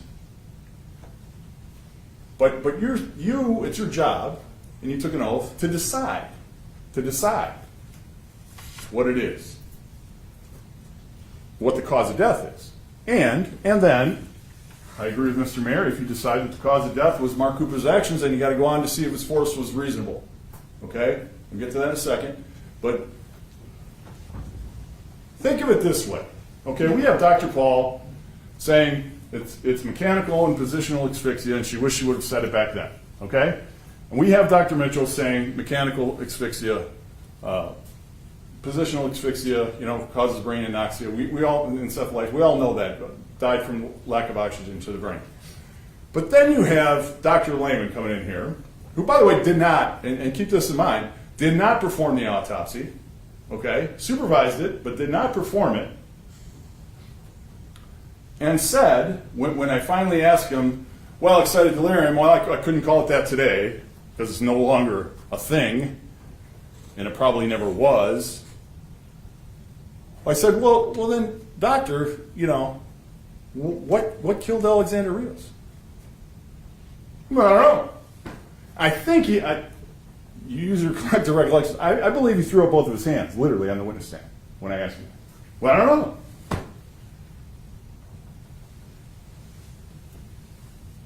That is unacceptable. He's the coroner. He signed a pathology report. I don't know, in this day and age. You can't accept that. That's a cop-out. You do know. You do know. You saw a man standing on a guy's back who couldn't breathe and was gassed. Yes, you do know. But you don't want to say because you dug your heels in 4 years ago and called it some debunked science. I don't know from the coroner.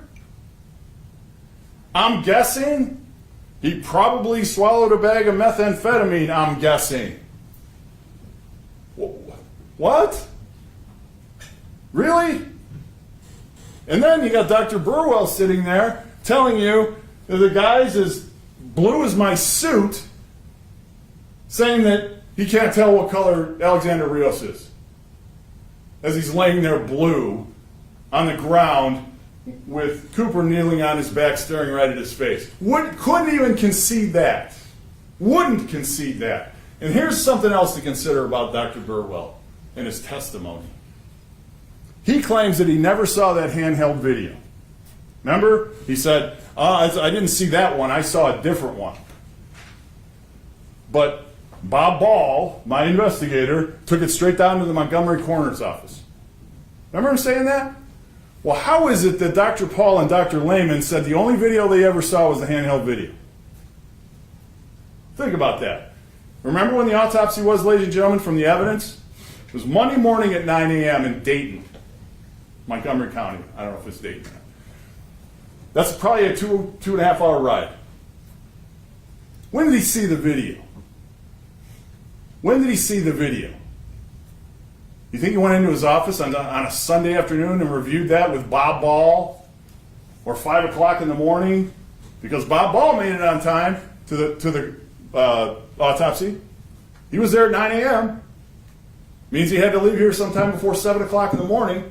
When did Burwell watch the video that he claims he saw a different one? And how did he get it? He never watched the video. He never did. He probably has since, knowing that this is coming, but he never saw that video. And just like he saw a different video, it's just like Alexander Rios wasn't blue. So let me ask you this, ladies and gentlemen. You got three doctors. You got Dr. Burwell, you got Dr. Lehman, and you got Dr. Mitchell. And you or a loved one is facing an important medical decision, a life or death medical decision. Burwell and Lehman say, don't get the surgery, you're going to be fine. Mitchell tells you, if you're going to get the surgery, you're probably going to die. Whose advice do you take? Who's more credible? Who do you put more stock in? Who do you believe? And who do you trust? Because that's what it is in this case, ladies and gentlemen. They have different opinions. But don't throw up your hands like Mr. Mayor wants you to do, because that's a win for him. Everybody throwing up their hands is not acceptable.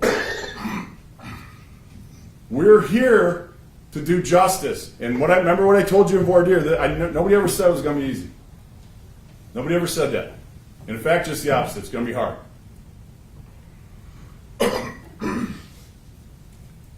Finally, before I play that video for you,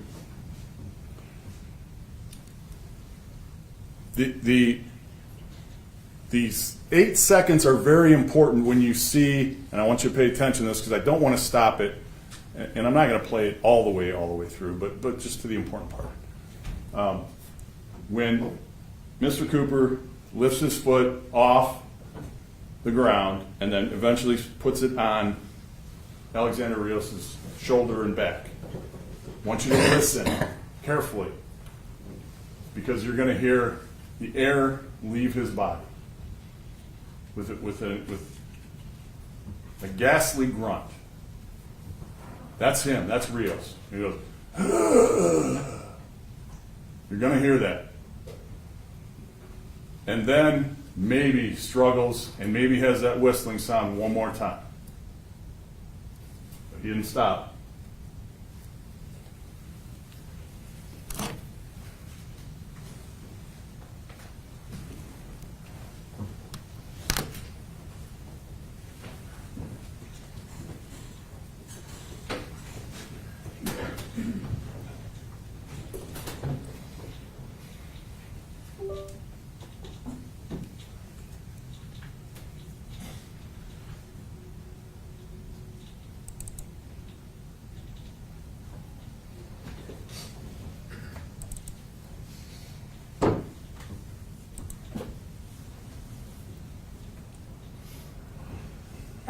What's his last name?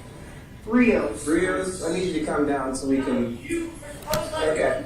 Alright. Alright. I'm not going to call anybody unless you come down from down here. Okay, so last time I'm going to ask you. I've asked you for like 5 minutes. I'm not going to do it anymore. Okay? We're going to put you in a restraint chair for your safety. Do not listening, be uninvited, or causing a risk to harm yourself. We don't have time to continue that all night. Okay? Alright, this is the last time I'm asking you. We're going to go in. We're going to go ahead and put you in the chair. Why didn't you just open the door? Alright, come on down. No. Handcuff. Is that a yes or no? Go ahead and turn around. Put your hands behind your back and cuff up for me. If not, we're going to come get you. Alright. No? Okay. I know I said I wasn't going to stop it, but ladies and gentlemen, I'll say this one thing because I forgot to mention before I played it. When Mr. Mayor says he's being confused and delirious, I'm not supposed to be in here. He's conflating that to mean he's not supposed to be in jail. Another reasonable explanation for that statement is he's not supposed to be in that cell. He's not going to hurt himself, right? That's what a reasonable explanation for I'm not supposed to be in here. I don't think he's saying I'm not supposed to be in jail as a general proposition. And when he says call the law, obviously there's corrections officers in front of him. He could mean call the court, right? That's the law. So these maybe aren't as confusing as they're made out to be.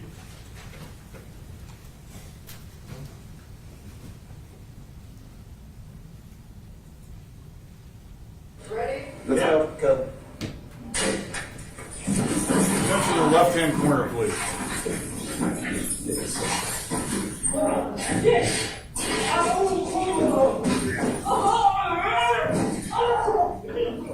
Talk to me now. Take his behind his back.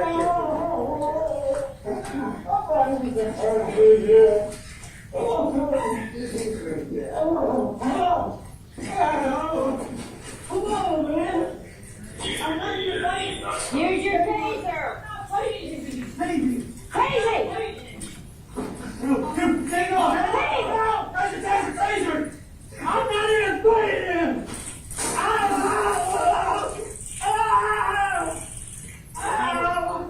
Glasses, let me go down the glasses.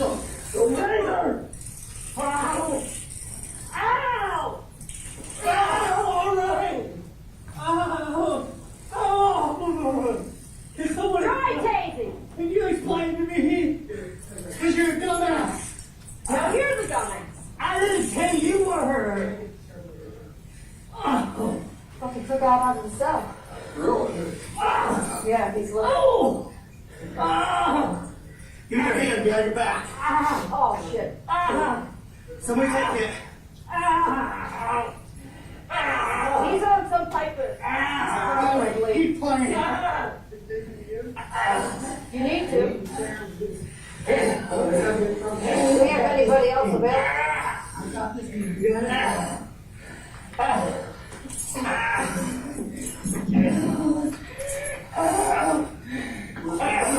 Rios? Rios. Alexander Rios. Yeah, he thinks he's supposed to be out of here and bring it down the wall.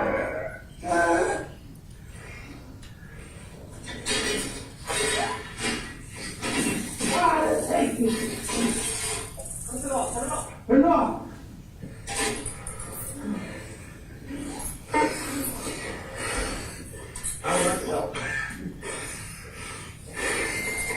the car. I'll fucking.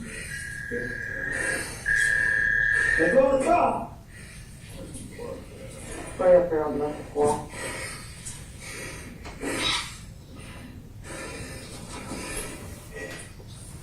Pull that thing out. Get a pair of shackles. Can we get another minute? Can you come? Where's the other hand? I got it. Where's that? I don't know. I only have one hand.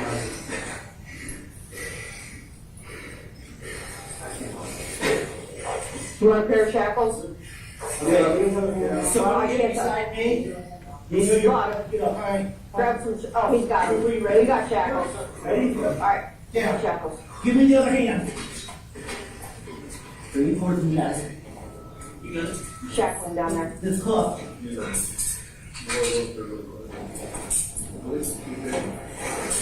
Was it too big? Yeah, 1 second. Where's the right sign? Is that something too big? Go slide this foot up there? Who's that? Right. That might be able to cinch up around his ankles. Do his ankles now, so. Keep on.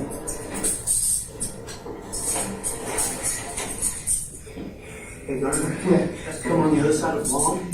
When we come up, we're going straight up into the chair. All right. Cooper, I'm behind you. And Laura, behind you. I got you.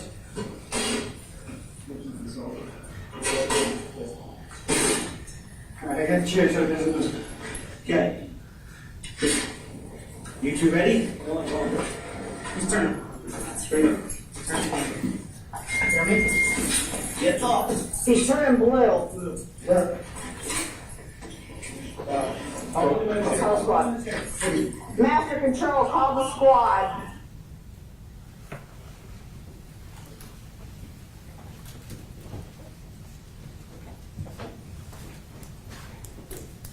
He's limp, he's blue, and he's still hearing an officer that's angry. Get up! Really? That's the mood in the room. No one's trying to help him. Nobody. Nobody's trying to help him. And so here's what you know and Mr. Mayor ended on reasonable force, right? And it is an important definition.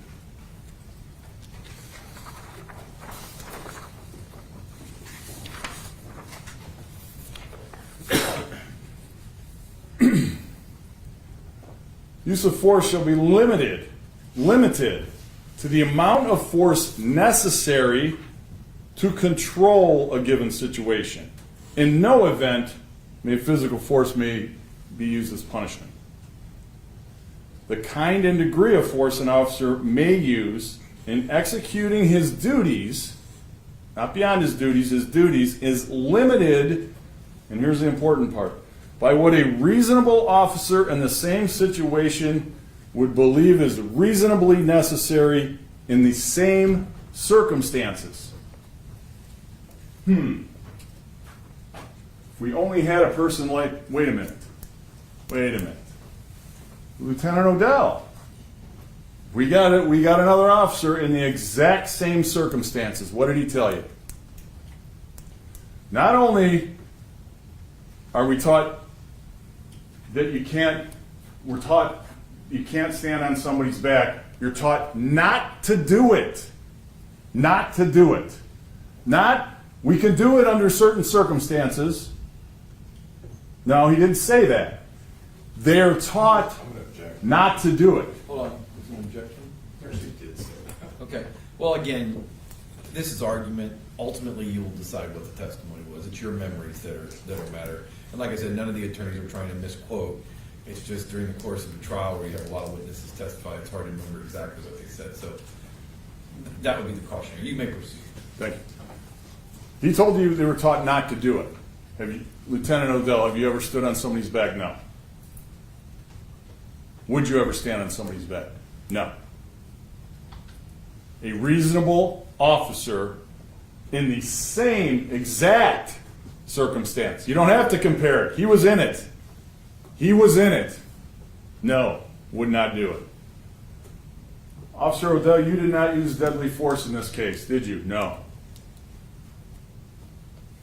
Was it necessary in this case? You remember that question? And I think you all do because you remember the long, long silence. And then he didn't answer the question. He didn't answer the question because that's his good friend sitting there. And I get that. I mean, I understand that. But I think you got your answer. I think that was the answer, right?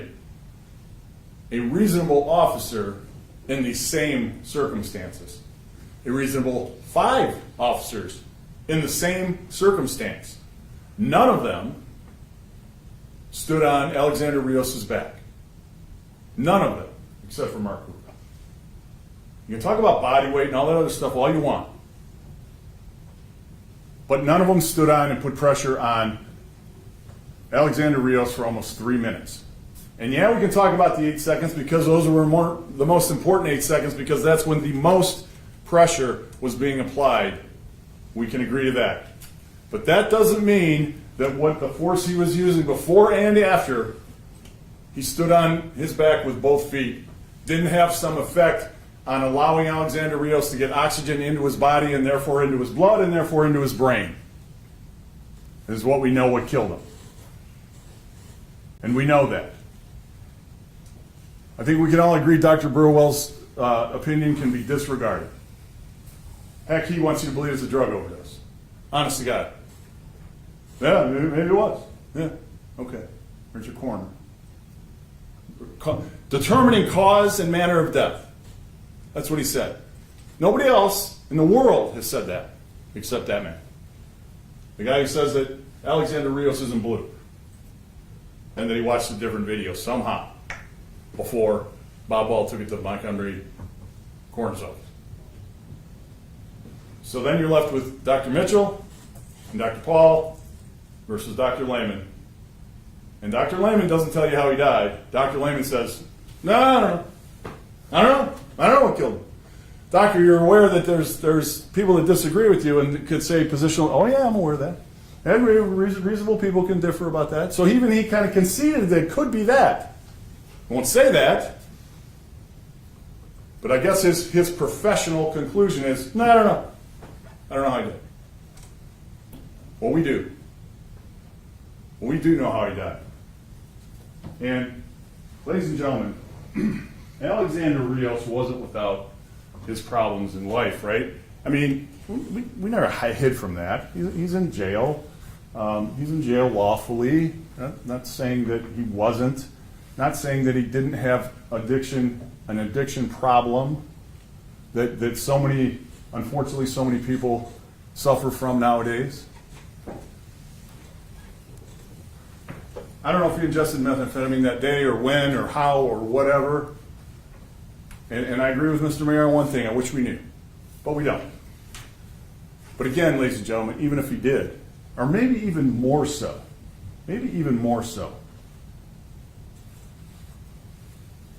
isn't it their job to help him and help people like that? Were they really in danger? Was Alexander Rios armed? Were they afraid? Was he? Talk about him not being injured. Was outside of Mark Cooper getting accidentally, and that is an accident, accidentally tased. Did you hear any evidence of any of the officers being injured whatsoever, with even scrapes or bruises? No, you didn't. Mr. Superhuman Strength that got taken down twice by a single person. You saw that. Where's the superhuman strength there? Excited delirium. This was a guy who was in jail, and if you believe Dr. Mitchell, in crisis. I think I kind of agree with that. In crisis. Standing with 5 officers at the door. 5 officers, right? Reasonable to assume he's been in jail before. He knows what's going to happen when they open that door. He doesn't want what happened to him down here to happen to him up in his cell. That's why he took off out of that cell. He didn't want to get what he knew was coming, because he knew those officers were not happy with him, and there was 5 of them. and he's one guy naked in some smock. So yeah, he ran. He ran. He doesn't deserve a death penalty for that. Judge, jury, and executioner. That's wrong. That's wrong. They had him under control. He couldn't even find a spot to get in the fray. Couldn't even find it. And so he used his foot. These people in that situation, in those situations, every single person in jail deserves to be protected, ladies and gentlemen. We have to have our jail safe. We have to. And when people die under these circumstances for no reason,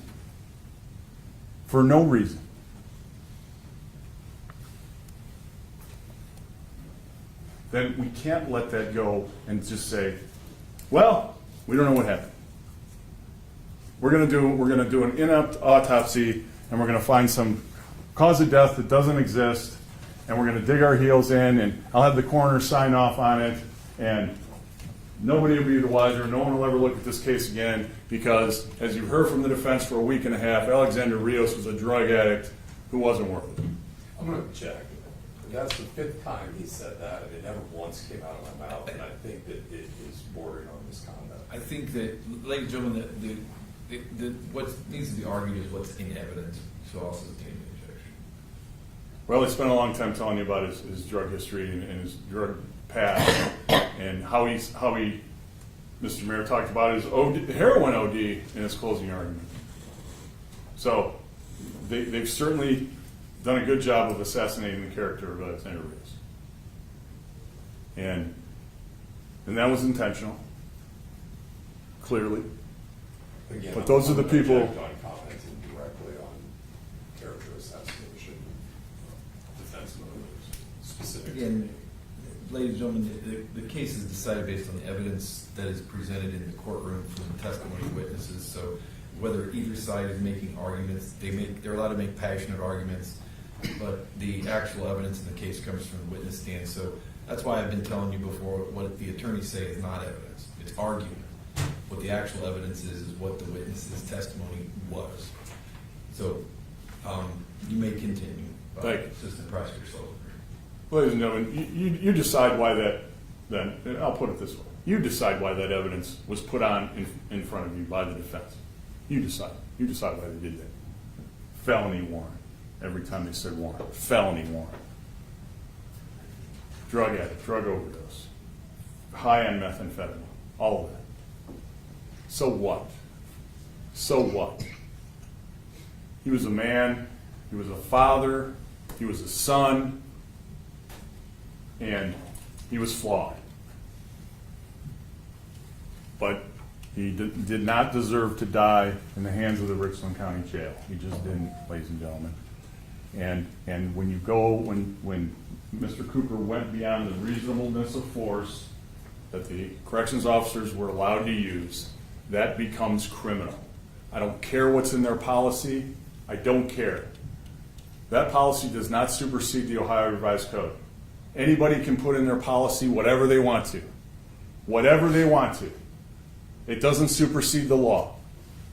You can read that policy all day long. What if it said, what if they decided to put in the policy that if a inmate acts up, then you can rape him? That doesn't work that way. They don't get to make that policy. They don't get to make the policy of what kind of force beyond the law you're allowed to use. And if they do, then that does not supersede the law. It just doesn't. Nowhere are you going to get an instruction from this court that use of force policy supersedes the Ohio Revised Code. Alexander Rios died because Mark Cooper committed involuntary manslaughter and reckless homicide. Both. All three, I should say. All three. He is guilty of all three of those counts, ladies and gentlemen. We ask you find him so.